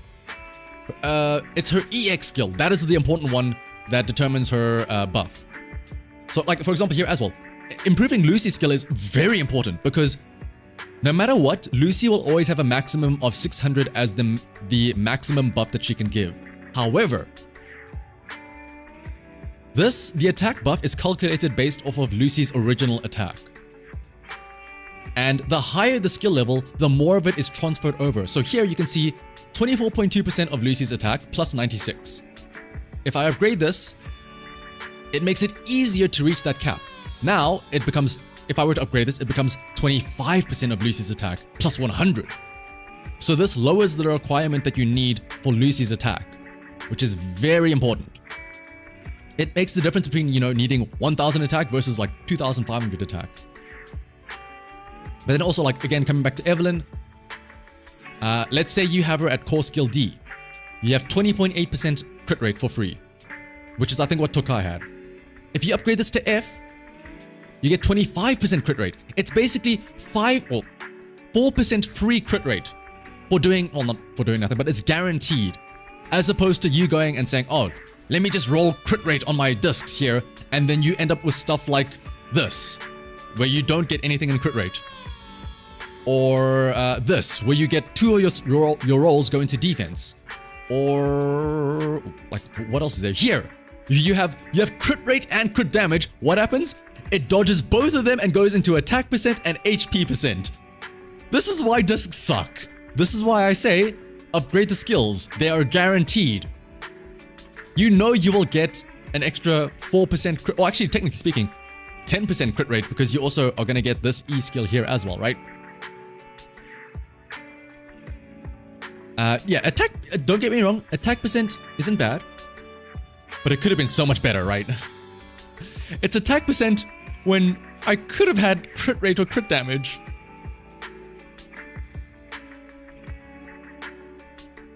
Only upgrade skills, yep. Like, don't get me wrong, Lucy's core skill is nice in that it's extra damage just for free. Like, don't neglect the boars. The boars are there, the boars do damage, but it's not like the main thing. It's sort of like an additional thing, right?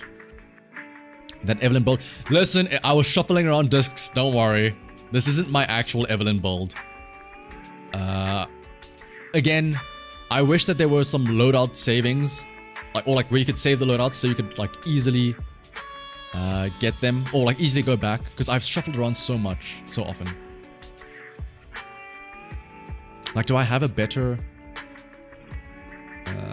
I have too many discs that I shuffle around without actually paying attention to them. You played Zenless Zone 0 and you felt tired, so you came back. You'll build tomorrow characters. No worries, Rex. It's not a race after all. There's no, like, rush. I mean, I guess there kind of is a rush to do Deadly Assault and stuff like that, but it's fine. I'm still baffled, by the way. Why is my Shien so bad? Why is my crit rate so abysmally low? And yet, despite this, the game says it's outstanding. But I mean...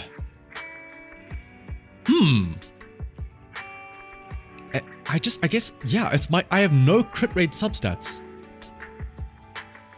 I mean, I kinda have some, but like... I guess I just need to go out and farm some crit rate substats, right? Listen, there's nothing wrong with 17%. I get plus 30 from the team passive, and then plus 15 from Nicole. I have 62%. It's fine. It's okay.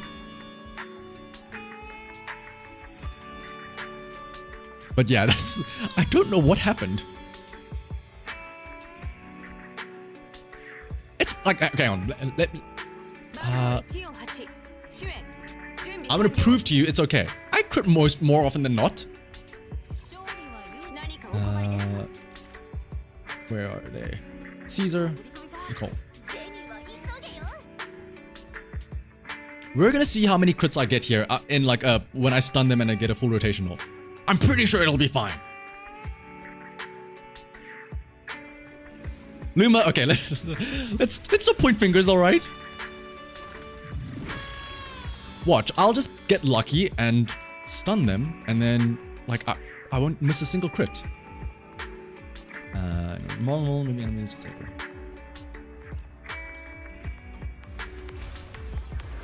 Oh, I need them to attack me though.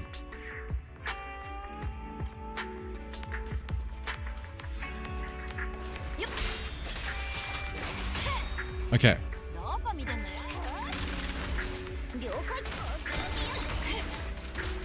Look at that! Those are all crits! What are you doing? Look at how many crits there are! Not a single one of these aren't critting. All of these are crits.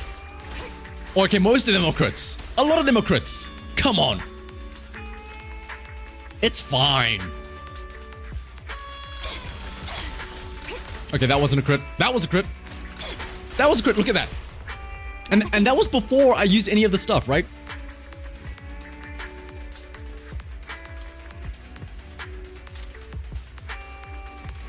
Oopsie.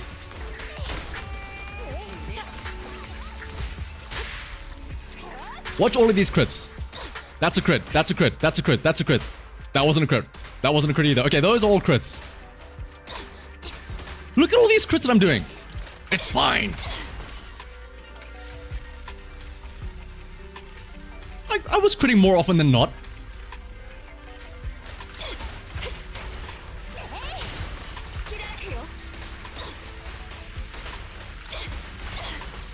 Look at all those crits. What do you mean? 60% is fine.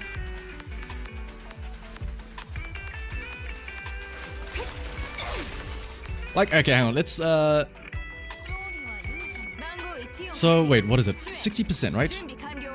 Once I'm fully... Well, let me just do this to double check.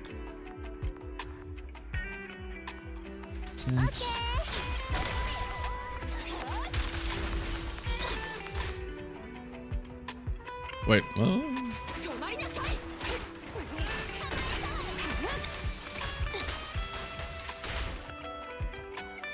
Okay, well, wait, no. It's because it doesn't show in this part here. 30 plus 17 plus 15. 62%. If I were to manually use a 62% crit rate person, do I have anyone that has that? Anby! Anby is perfect! Anby also has 62% crit rate, roughly. Watch how often I crit here. That's a crit. That's a crit. That's a crit. That's a crit. That's a crit. What do you mean? 62% is fine. Look at how much I'm doing here. 62%. 62%. That's a crit. That's a crit. We're fine. And no, I don't have the plus 10 because I don't have the team passive active. Okay, that was our first non-crit hit. Crit. Crit. All of those crits. Don't worry, I was ahead of you guys. I made sure not to choose a teammate for the team passive. Crit. Crit. Crit. Crit. Crit. Crit. Okay, that was also a crit. Yeah. That was a crit. That was a crit. That was a crit as well.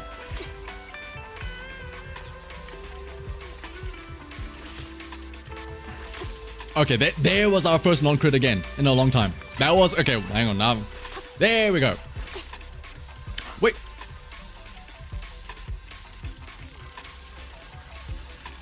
Hang on a second.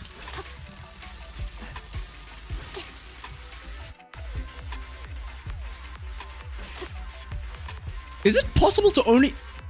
We were joking earlier that Anby's swords have individual crit rates. This might actually... Well, it's not really true, but like... It actually looks like it might be kind of funny here. One of your hits can crit, but the other one can't. I actually didn't realize that. We were joking, but Anby can actually have one sword crit and the other one doesn't. Maybe you really do need 200% crit rate after all.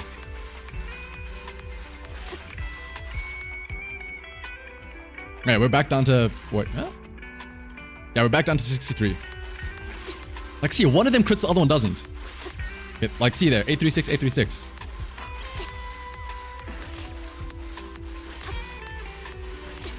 That's interesting, actually.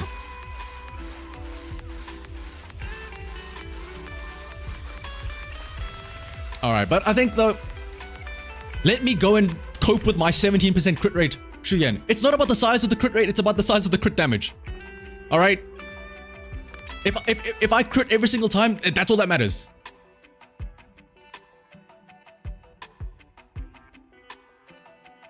I just need to hit every single one of my like 1%. Technically speaking, 1% crit rate is absolutely fine too if you get really, really lucky. All right.